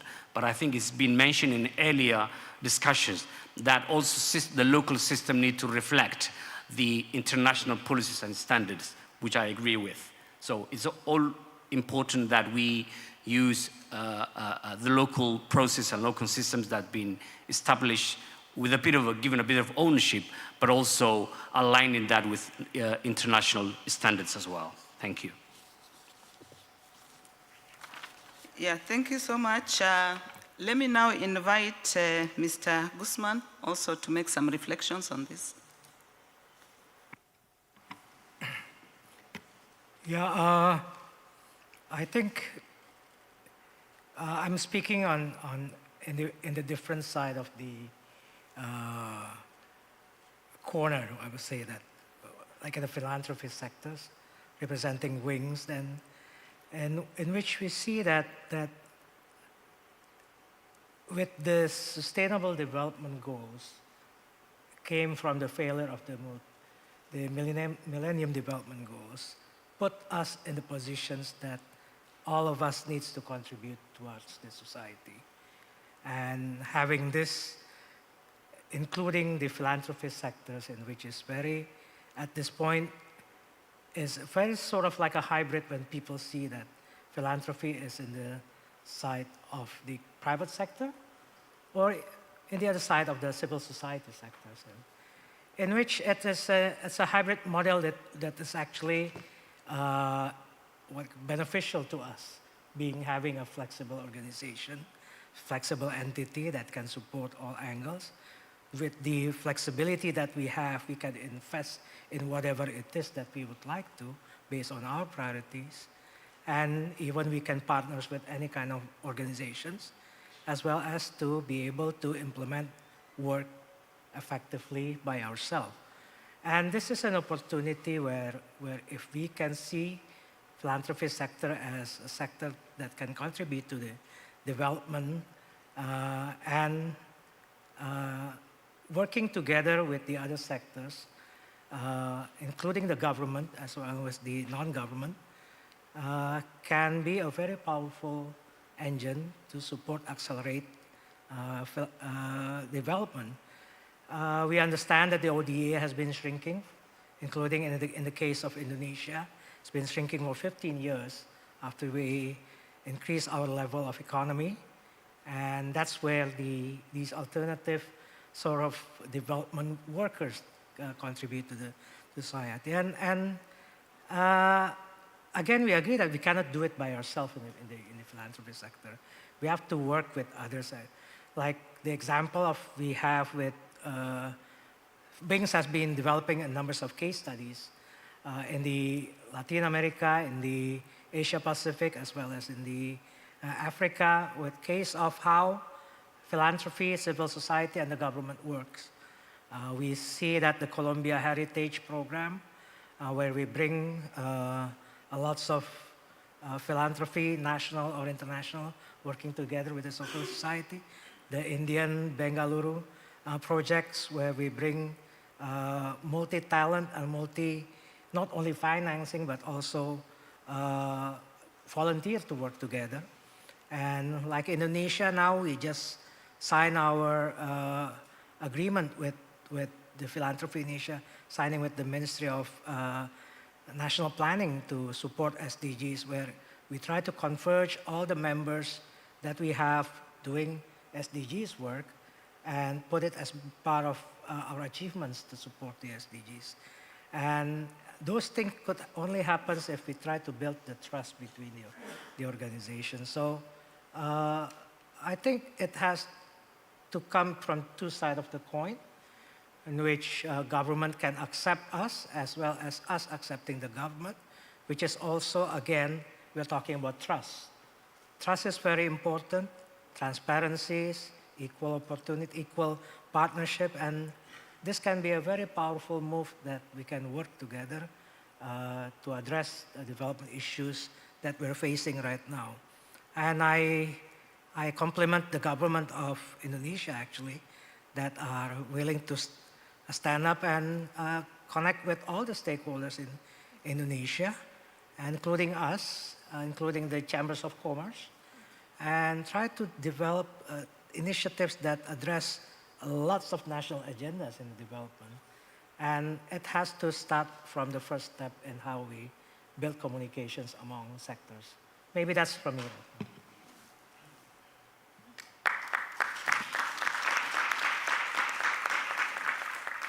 Yeah, thank you so much for the interventions. I'll now just give a brief summary before we open the floor for interventions, and then thereafter we'll go to another round of interventions by the panelists before we wind up. So the discussion has been rich. Some of the key takeaways from the first round is that national priority and political level leadership is very key and important.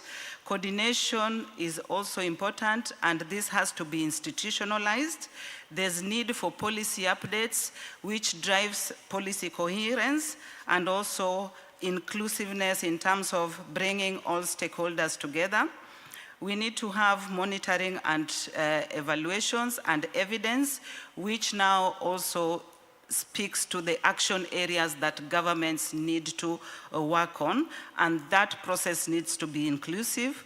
Then embedding the processes of ecosystems and coordination in other ongoing processes is also important. We need to also reduce fragmentation, because these coordination platforms and coordinated approaches will reduce fragmentation. Systemic transformation, which must be tackled in reality as a whole, and this will also ensure coherence. Then we need to have action in the local ecosystems that we have, and also having assessments and pooling funds in those areas. So that brings into a whole of society approach, which is one of our principles. Joint financing, pooled financing is important. Then also partnerships. And in these partnerships, governments need to bring on board other stakeholders in light of the dwindling ODA, bringing philanthropies, and philanthropies also, working together with government. Issues of trust, transparency, which was also in the previous session, has also been reiterated. So with that, let me now open the floor. I have 2 speakers, then I'll invite other speaker, one more speaker from the floor. So with that, let me invite the first speaker from the floor, Mr. Shub Ali. Sorry if I've pronounced Shaib Ali. Yeah, from Yemen. Sorry if I've pronounced the name not in the right way. Yeah, welcome.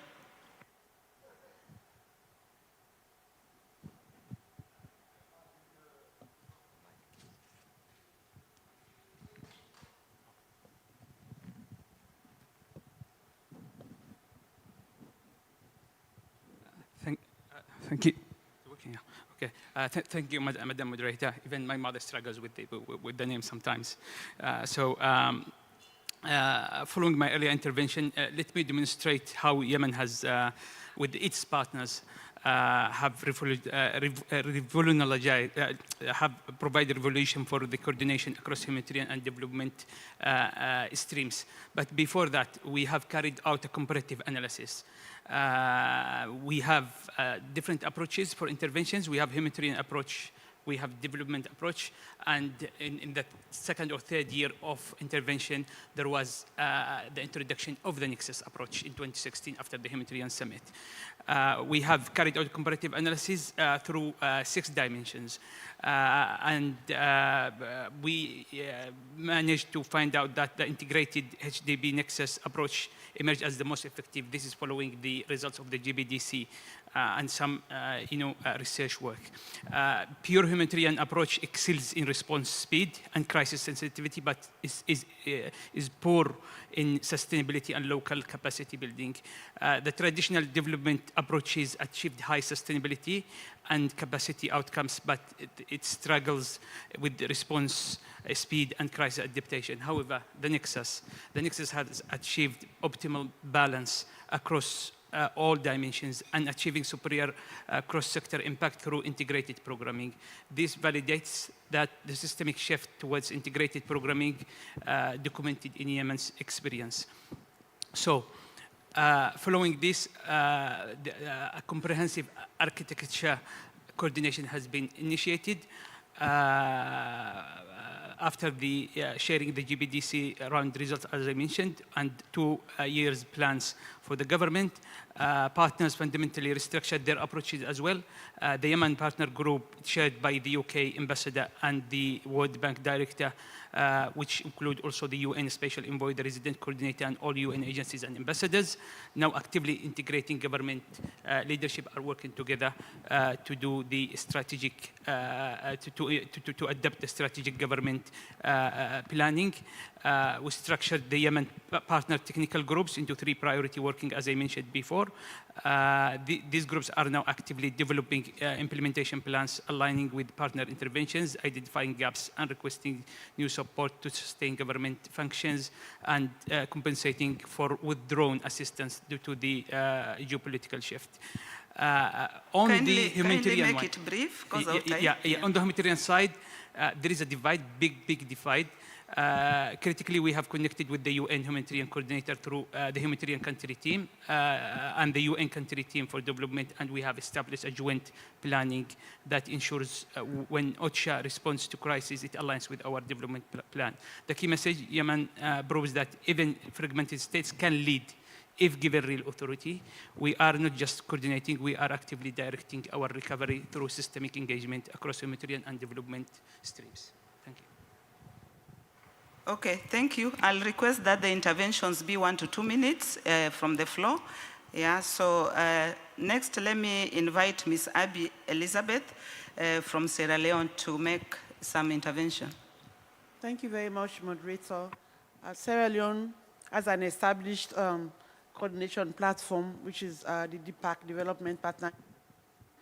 This mechanism is government-led, chaired by the Minister of Planning and Economic Development, and co-chaired by the resident coordinator, the World Bank country manager, and one bilateral partner in country. It was really established in the aftermath of the war, of our war, to enhance aid effectiveness as well as operationalize the Paris principles and the Accra Agenda for Action. Since then, that ecosystem has, the DPAC has evolved into an ecosystem, a dynamic one that enables genuine multi-stakeholder dialogue, ensuring that all development efforts are harmonized, effective, and squarely aligned with Sierra Leone's development priorities. It ensures dialogue flows vertically and horizontally across all stakeholder groups. We've used dialogue, DPAC in several ways to enhance development effectiveness. We've used that in ensuring extensive consultations in arriving at national priorities, making sure that every voice is heard and every view is reflected. We've also used that in crisis response. For instance, during the Ebola, we used the DPAC mechanism to bring partners together to support our efforts in fighting the Ebola virus disease. Same was done for the COVID-19 pandemic, where at the level of the presidency, we're able to bring partners together and align their support to the COVID preparedness and response that has, to the extent that we're able to effectively manage the COVID response, and ensuring that partners fully align behind our efforts in fighting the pandemic. Let me say, because of time, that from Sierra Leone's experience, one can use an ecosystem similar to the DPAC mechanism that we have in Sierra Leone, because these systems are not just information sharing forums. They are strategic, they can be strategic ecosystems for effectiveness at the country level. By leveraging such platforms, and the government can systematically enforce the principles of ownership, inclusiveness, results, mutual accountability, and ensure that external support is directed towards national priorities as defined in plans that we have in place. So coordination platforms are very useful, and as I said in the previous section, we also use that in the monitoring around making sure that that's existing, to bring the stakeholders within that ecosystem to be part of the dialogues that we have around the monitoring that we just concluded, the GPDC monitoring. So I just thought I should share these brief remarks about the DPAC, and we've also been able to link that to the local level, which we call the district development coordination committees, which operate at the local level and feed into the DPAC at the central level as an ecosystem for development cooperation in Sierra Leone. Thank you very much. Yeah, thank you, Ms. Elizabeth. Yeah. I'll invite the next intervention, Mr. Wamupu. Try to make it brief, from Zambia.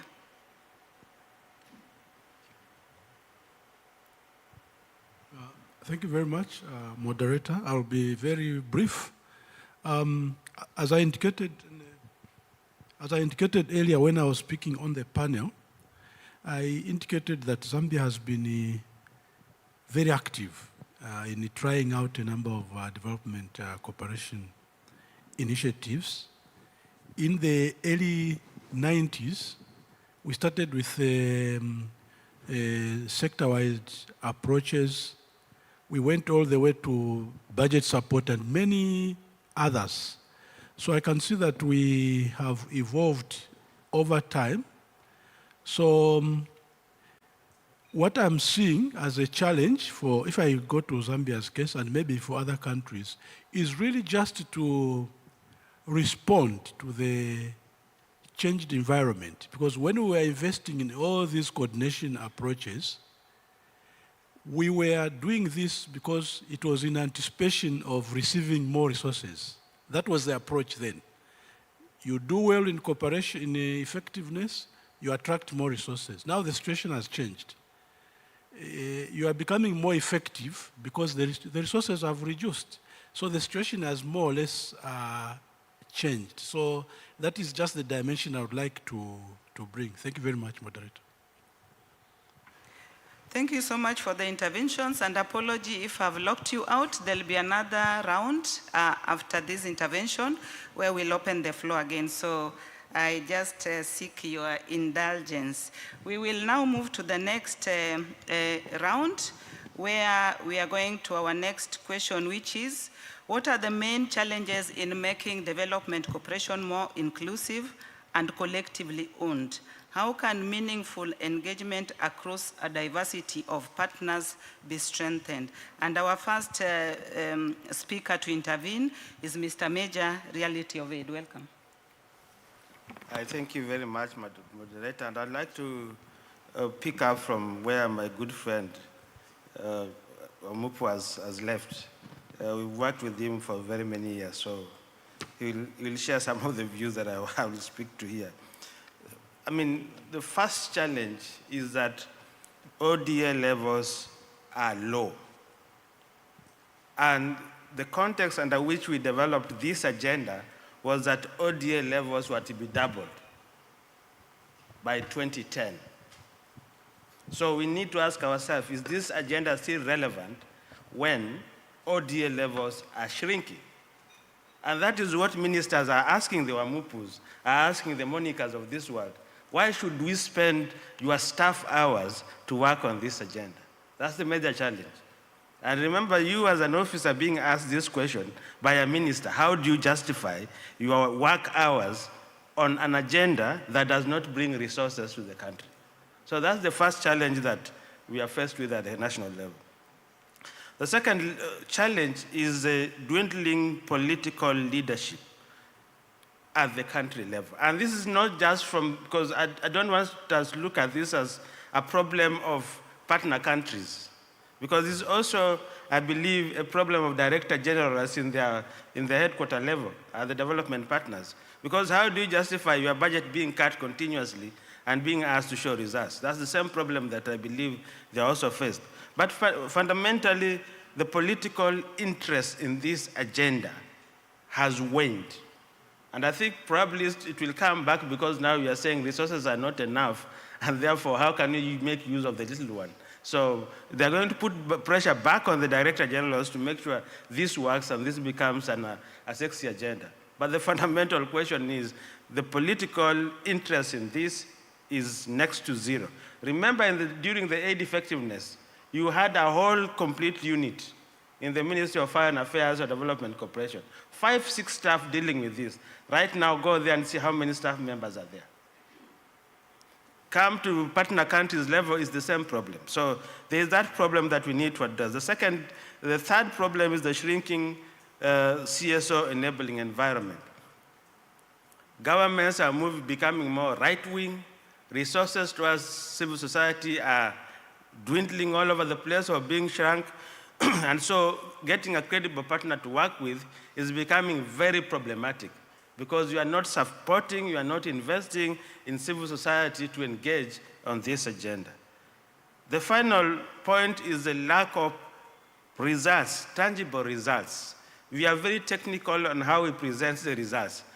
We want political results. We want to see that after you implement the agenda, resources are flowing and not going the other way around. Because we know there's even fewer resources flowing directly into partner countries' coffers than before.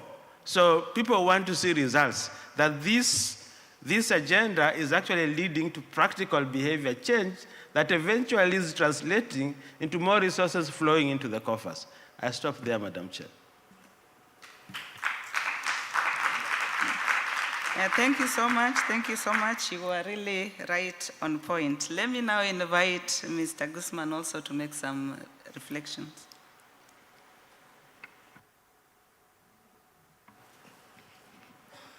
Yeah, I think there's numbers of challenges that we face when it comes to cooperating with other stakeholders in the development part. And but again, it's again we have to come back to the purpose of what we're doing in development, which is it really necessary have to be driven by one sector, while we see that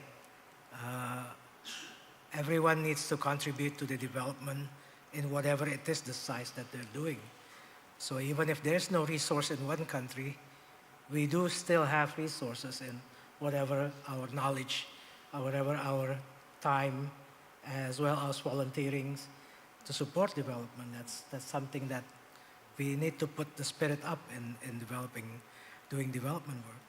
So that's one principle that we need to see as, I think, the perspective of philanthropy is actually doing stuff that is flexible for them to do these kind of things. But integrating to the sectors, the other sectors is again, we also have our needs in the philanthropy sectors, because we want to have the programs that we initiate as creating more bigger impact. And I think it would not be having a bigger impact if we don't work together. But also, there's also one thing that creating impact is also something that is being promoting to people to come and join creating more impact. And that's where all the creating an enabling environment for philanthropy or civil society, as well as private sectors to engage more, is something that we need to discuss with the government to facilitate. Because when you don't have any source of development funds, that's where you're going. And I think something that you need to bring them in with some kind of incentives. It's not about financial incentive, but easiness for us to operate, protections on how the civil society has been working, because we would like to work things together on that one. Second one is about providing instrument that people can engage, like innovative financing scheme that we're talking about. Again, the Global South countries' characteristics are different compared to, when we talk about philanthropists, we are not only grant makers here. We are also intermediaries where all the religious-based or faith-based organizations collect funds to contribute to the development. We also have independent organizations where they raise their own funds and implement initiatives directly. And through these kind of instruments where blended finance can contribute to whether some provide financing, some engage in the development, is something that needs to be promoted by the government to do, to facilitate. And the third one is, I think we have lots of platform, we have lots of government structures where we can use them as vehicle for development, like multi-stakeholder partnership. We have multi-stakeholder forums, hubs that the non-state actors are convening within their society, and needs to strengthen the communications with them, coordinate with them, building the trust, and later on, I think initiate something that and then we move forward and create impact. Those three inputs can be beneficial for both of us, the state actors and non-state actors, and working together towards effective development cooperations. Maybe I'll stop there for a while. Yeah, thank you so much. Thank you so much. Let me now invite Dr. Rachel also to make some interventions. Welcome. Thank you. Thank you very much. So I'd like to highlight 3 challenges in addition to those highlighted already by my colleagues in the panel. The first is the need for donors and development partners, partner countries, to be truly inclusive and supportive of collectively and country-owned development cooperation processes. And as we've heard in the sessions this morning, there's been a lot of progress in this. There's been reaffirmation of the effectiveness principles, but there is still some gap, right, between commitment and actual practice, and this remains a challenge. Secondly, I think it's important to acknowledge challenges in recipient countries as well.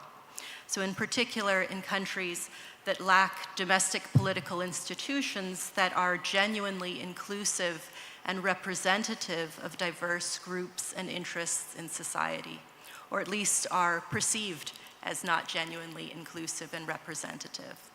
So this is a challenge in many, many countries, certainly not only in aid recipient countries. But for the question at hand, this poses a big challenge for country-owned processes, development cooperation processes that are inclusive and collectively owned, to have a country-led process that's inclusive. Third, it's particularly a challenge in deeply divided societies, which almost by definition is the situation in many fragile and conflict-affected states.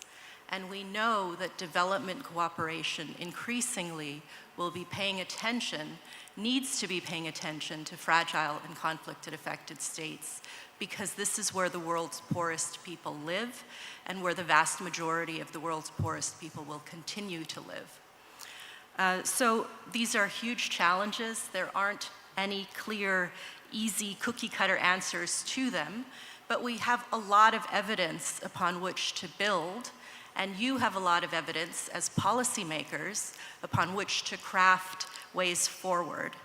And I think putting on my hat as the sort of academic representative in this panel, I think what we as academia can offer is in particular 2 things. So one, we can offer really deep dives into the evidence and experience.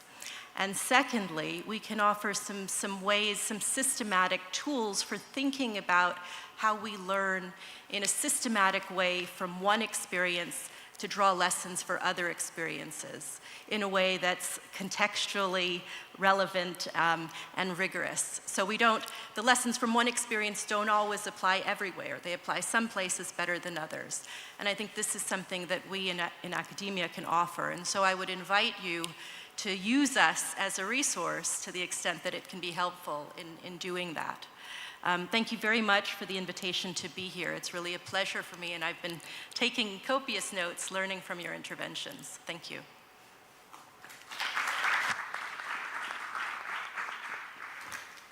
Thank you so much, Dr. Rachel. We'll move to the next question, our question 4, which is, how can political leadership be revitalized to strengthen the effectiveness agenda and ensure development cooperation remains impactful in today's changing global context?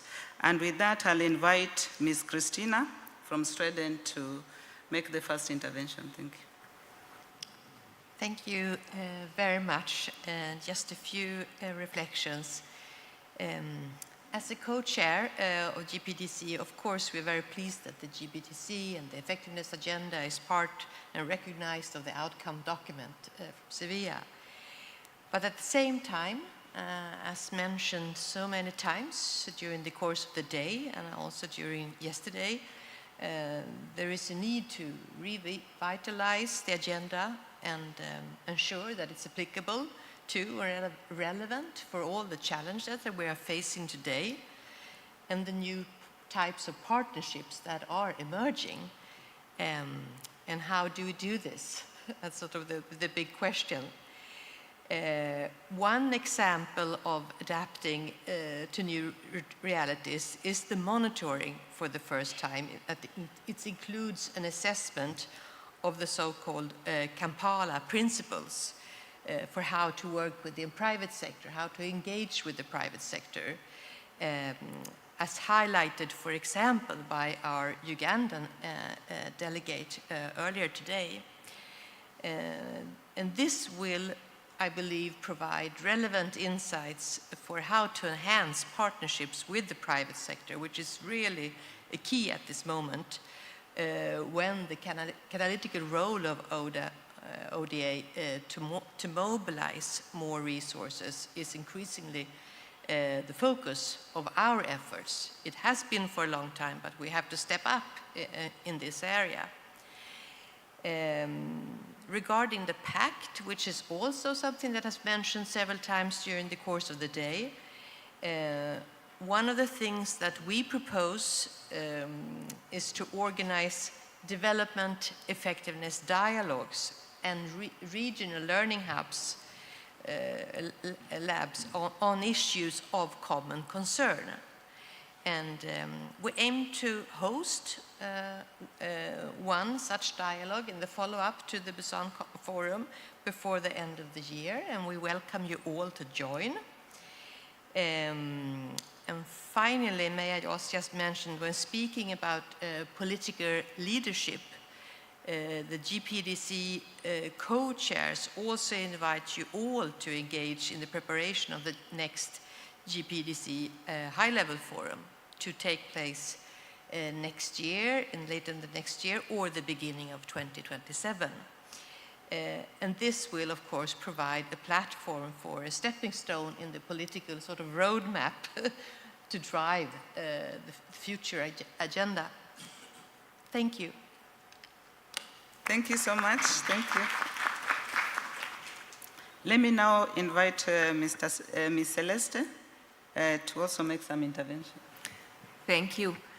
So I think that this question also addresses some comments that were referred to in the previous panel, how we would love to keep things technical, but politics does get involved.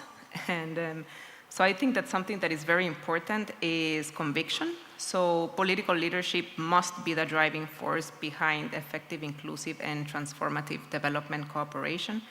And we believe that revitalizing political leadership requires threefold commitment. So first, that senior leadership and multi-stakeholder dialogue leadership must be exercised at the highest level of government, but it has to be accompanied for it to be effective in ongoing dialogue with civil society, private sector, and international partners as well. This not only ensures legitimacy, but also the continuity of effective policies in face of a changing political and global context. Then the other thing that we believe is institutionalization and national ownership effectiveness is only achieved when commitments are incorporated in national legal and regulatory and planning frameworks. And then finally, the strategic use of evidence that has been discussed here, the results of the GPDC monitoring and the follow-up mechanism must be translated into clear political messages that have to be measurable commitments and to guide both national actions and international cooperations. So in a nutshell, those three key elements I think that are pivotal for leadership political level. Thank you.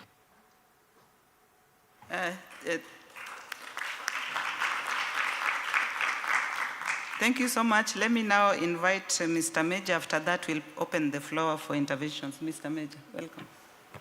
Thank you. And Madam Moderator, if you can allow me just to also respond to how we can strengthen meaningful engagement part, which Net covered. I think the first thing is really to institutionalize consultation among diversity of actors. It's really important that if we are really interested in addressing this challenge, we get all the actors, but really put it either in policy or legal framework to allow for those stakeholders to engage.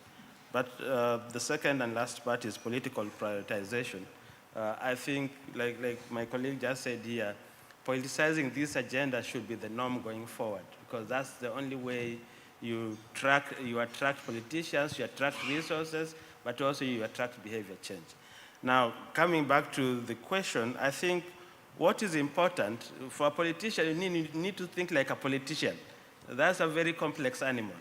The first thing, you need to show that effectiveness works, and that is actually delivering solutions to the political problem the politician wants to solve.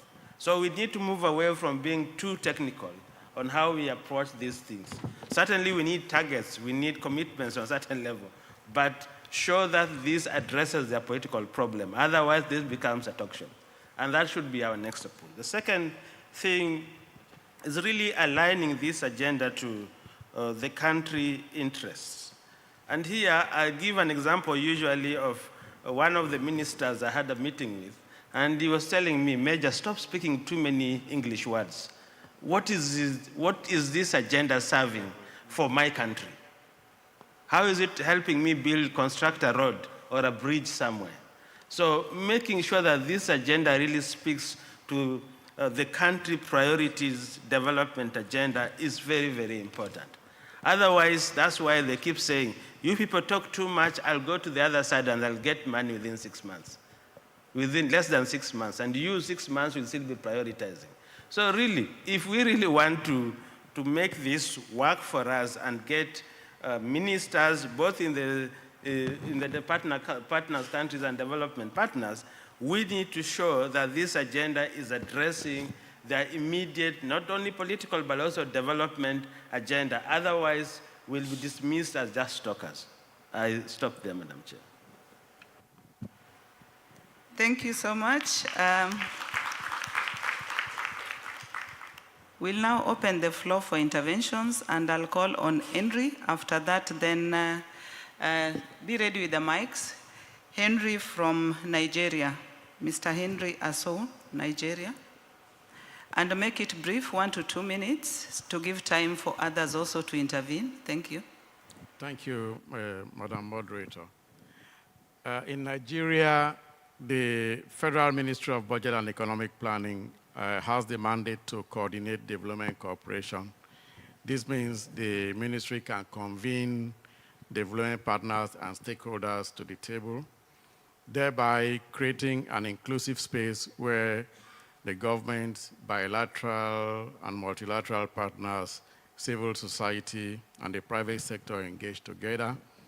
Through these forums, we reduce duplication, we strengthen alignment, and ensure that external support is directed towards our national priorities. Just recently, this coordination has been further reinforced with our preparation of the official development assistance policy. The policy provides clarity on how engagement happens at 4 levels: government to government, government to donors, donor to donor, and government to civil society. It is anchored on principles of ownership, alignment, inclusivity, transparency, and mutual accountability. In practice, this also means encouraging partners to use our country systems, share forward spending plans, and jointly monitor results with us. A good example of this process is the Nigerian Development Corporation Dashboard. This is a pioneer system that integrates data from the International Aid Transparency Initiative with our own national reporting tools. The dashboard tracks both development cooperation with national priorities, medium-term expenditure framework sectors, donor profiles, sustainable development goals, and even subnational level interventions. In other words, it doesn't just show how much aid is coming in, but also whether those resources are going to the right sectors, to the right priorities, and reaching the communities that need them the most. So by combining international standards with domestic planning tools, the dashboard has become a platform that strengthens accountability, improves predictability, and supports evidence-based decision-making. From our recent experience, 3 practices stand out. One is predictability. Predictability is improving as partners increasingly align their programming with our medium-term national development plan. Transparency is also strengthened through the dashboard, which makes aid flows and results visible in real time. And whole of society participation is becoming more established with civil society, women, youth, and private sector actors actively contributing to shaping cooperation priorities. In terms of improving enabling environment for civil society, we are planning to conduct joint review of CSO legal and regulatory frameworks by mid of next year, and also institutionalize annual CSO government roundtable to strengthen dialogue, build trust, and policy co-creation. So these steps, together with commitments made during our Abuja Action Dialogue in August, are helping us to build trust, foster alignment, and ensure that development cooperation translates into real impact for our citizens. Thank you. Yeah, thank you so much, Henry. We have an intervention there. We'll also take here. Any other? Okay. Yeah. Welcome. Thanks very much for the opportunity. I'm Elizabeth Monzili, working for the Residence Coordinator Officer in the DRC. And I'm in charge of the Partner Coordination Group. So my question is addressed to Ms. Guzman Yaya from Indonesia. Regarding to the DRC monitoring results, we noticed that philanthropy were not part of the exercise. So my question to you, could you explain as a philanthropy how you have been involved in the monitoring process? Do you have any role in formulation and implementation of public policies? And what were your interests in these exercises? Because knowing your experience can be a driver for DRC to be more engaged with philanthropy. Thank you. Okay, thank you for the question. Well, let's take before you intervene, yeah?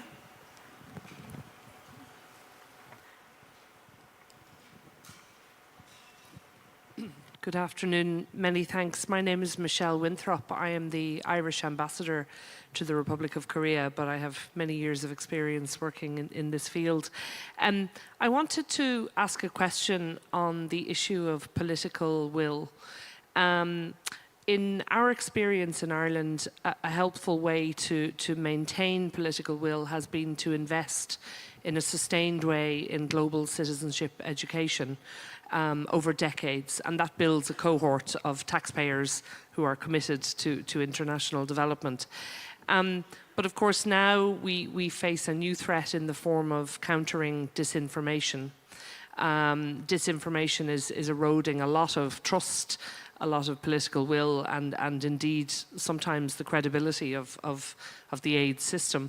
So I wanted to ask whoever from the panel really, whether you see a role for the aid effectiveness architecture and ecosystem in collaborating to counter that disinformation and rebuild trust in government's ability to deliver, and in the Sustainable Development Goals. Thank you.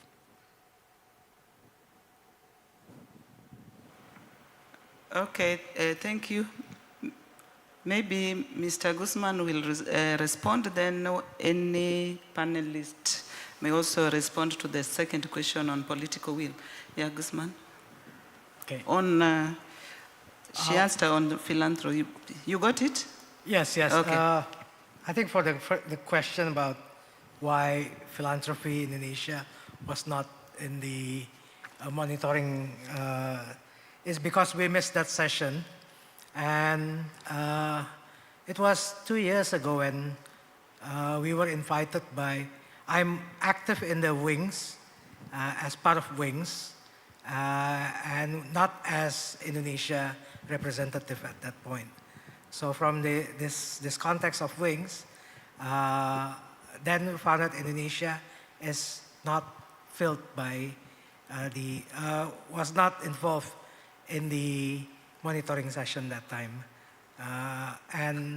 But we do acknowledge a numbers of CSOs that were our colleagues and our partners in engaging during the development of the evaluation at that time. And the second question? On the second, if you can respond, it's on political will and how we can, the role of aid effectiveness and how to rebuild trust. Yeah. Oh, yes. I think when it comes to political will, again, we understand the purpose of us doing development work. I think the government there has their own intention to contribute. The non-state actors also have the intention to. But again, I think the openness of the government is very instrumental in inviting non-state actors to contribute in the process. But I also see the confidence of the government.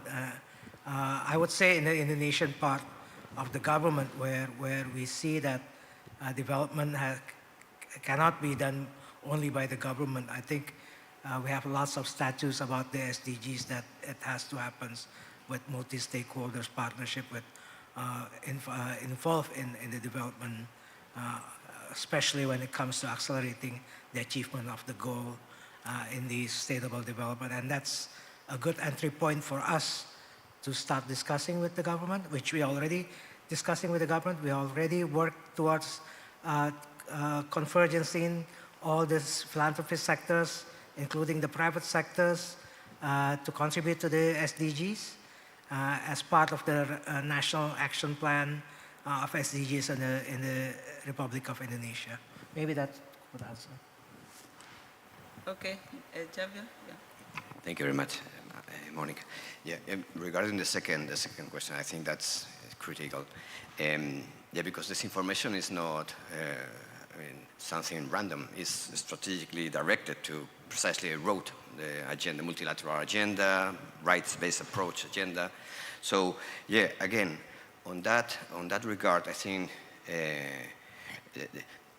the closer to the people, to create the feeling of belonging to a process that can respond to people's needs is where trust is needed. And trust is going to be critical. In order to create trust, you need to have people involved in the process, have all the stakeholders involved in a long-term orientation, and try to bring results and responses to people's needs. And on that, the mutual accountability, we need to incorporate that. We need to incorporate behavioral science there in order to be also very strategic in the way that we communicate to people and create this feeling of belonging. And again, the territorial approach is critical. The closer to the people where decisions are taken, the better. And this doesn't mean that this is connected to the national plans. On the contrary. That's why the multi-level coherence is critical, but it's bottom-up going to be nurturing the capacity of country plans, regional plans, to be able to create legitimacy again. So the bottom-up approaches are going to be critical precisely for that, because that is being the Achilles talon where all this rhetoric, anti-rights-based approach is approaching, creating, eroding the feeling of belonging and trust, and that policies can help people's needs. Thank you. Yeah. Yeah, if I could touch upon the point that the ambassador has raised is really important, because this information works both ways. And unless you tackle it, as the panelists mentioned, from bottom up, it's going to be extremely challenging. But I think one thing that one can do is to have an open information. If you reach out to the local communities and give them the right information, they often will find, because misinformation often starts with what? Just giving rumor-mongering and all this bad information to the communities. So I think the best way is to open up and tell communities, share the communities with the right information, approach them in a manner that they feel confident to approach offices. But also, misinformation, I think, Ms. Ambassador, also goes the other way around, from the international partners, the donors as well. Preconceived ideas in coming into a country, these are areas that we need to focus, these are areas we need to focus. That also is something I think one needs to touch upon. If I could also say one thing on the philanthropy and the charitable organization that my sister raised, I think we underestimate, and in particular the developing countries, or third world countries, shall I say, the number or the phenomenal job that charitable organizations do, that philanthropy do, but are not monitored, but are not accounted for. I mean, there are millions and millions of dollars that, whether you call religious groups, secular philanthropists, and others, contribute to the economy, but also to support to local communities. So I think it's high time to formalize that and bring into the aid and kind of put a monitoring tool in that regard. Thank you. Yes, Ms. Celeste? Yeah.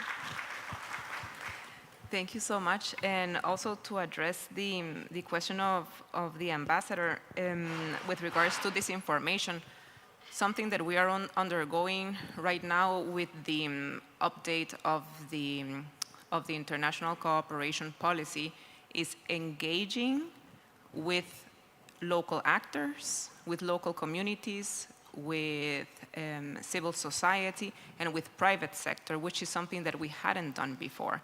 And precisely because the National Development Plan isn't only a plan of the government, it's a plan of our society as a whole. It's in the best interest of everyone. It's reducing, it's eradicating malnutrition, poverty, access to food, water, security, etc.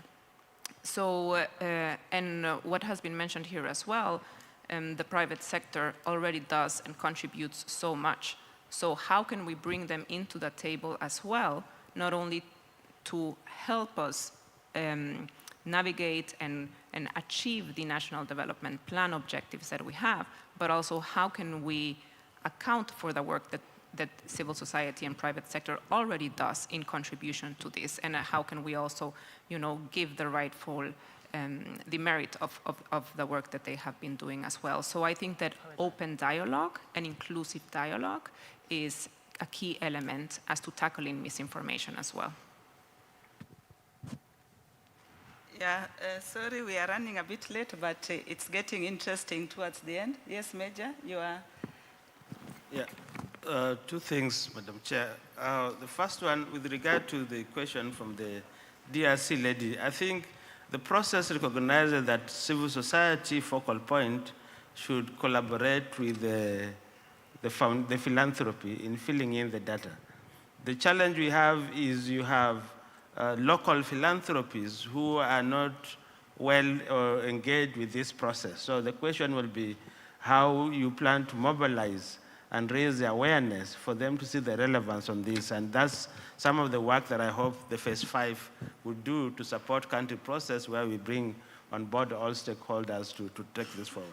The last point is on the question that was raised by Ambassador. I think for me, the issue of development education and how it is carried out in Europe especially is something that you need to rethink about. Because currently, we have the right-wing groups of politicians driving the narrative. And as you say, there's a lot of propaganda there. So how we invest in civil society groupings that carry out civic education, development education, that is going to be very crucial going forward. And indeed, this agenda is very focused on the question of ownership on the question of leadership and the question of enabling environment for civil society to be actors in this agenda and in their own right. So we really have to invest in those structures to be able to be to counter narrative that is not supportive of this agenda. I thank you, Madam Chair. Yeah, thank you so much. We'll be wrapping up due to time constraints, and maybe people can pick up during dinner or during tea. So let me just give me a minute just to wrap up the session, and I'll not maybe say much because there are quite very many interesting points that have been raised in this last session. But then in terms of political leadership, the question we'll ask ourselves is that, are we sparing interest of the political leadership to be able to engage? Because we heard that the political leadership or commitment is waning. Then we have diversity of all actors. How can we work around that to be able to have a win-win situation of all actors? Are we having all actors on the table? And does effectiveness work? Because that is something also for partner countries. The question would be, if it is not working or if there's no results, there's no impact, why engage? So those are some of the things that as we are going to the next level of the pact, then how can the pact now build on what the GPEDC failed to do so that we create more impact going forward? Then there's the issue also in terms of the question from the ambassador. Now from the partner country level, what I would say is that in terms of misinformation, what works for us? For example, for Kenya in the last 2 years, there has been misinformation on our debt levels because our debt is rising, that is a fact. So what we started at the National Treasury to do is that we were having town hall meetings every quarterly or every 6 months, where we bring all stakeholders from the academia, from the students at the university, the media, and then they ask questions and our minister will respond. And what is effective is that you have the respondent at the highest level, minister and above, so that the citizens can see that this is the source of truth. So having that engagement to be able to really remove that information asymmetry, and through those coordination forums is very important. So thank you so much for your participation, the delegates, and also for my panelists. Thank you so much for your useful comments, which will build on this discussion as we move forward to the next level. Thank you so much and have a lovely evening. And also a big thank you to our moderator as well. Thank you, Ms. Monica Asuna, for the great leadership and leading us in the discussions. Please give them another big round of applause as they return to their seats. Thank you. I would request a photo standing here. Oh, I see. Of course. Please feel free to do so. We are a country of taking group photos, so please do make use of the opportunity. Well, for our guests who are still in the hall, thank you very much for staying with us and being attentive and your contributions as well. I believe that we've had a long day and we do deserve a little bit of a break before we come back tomorrow morning bright and early. So I'm sure that you know that there is a welcome reception hosted by His Excellency Park Yoon-ju, the Vice Minister of Foreign Affairs of the Republic of Korea.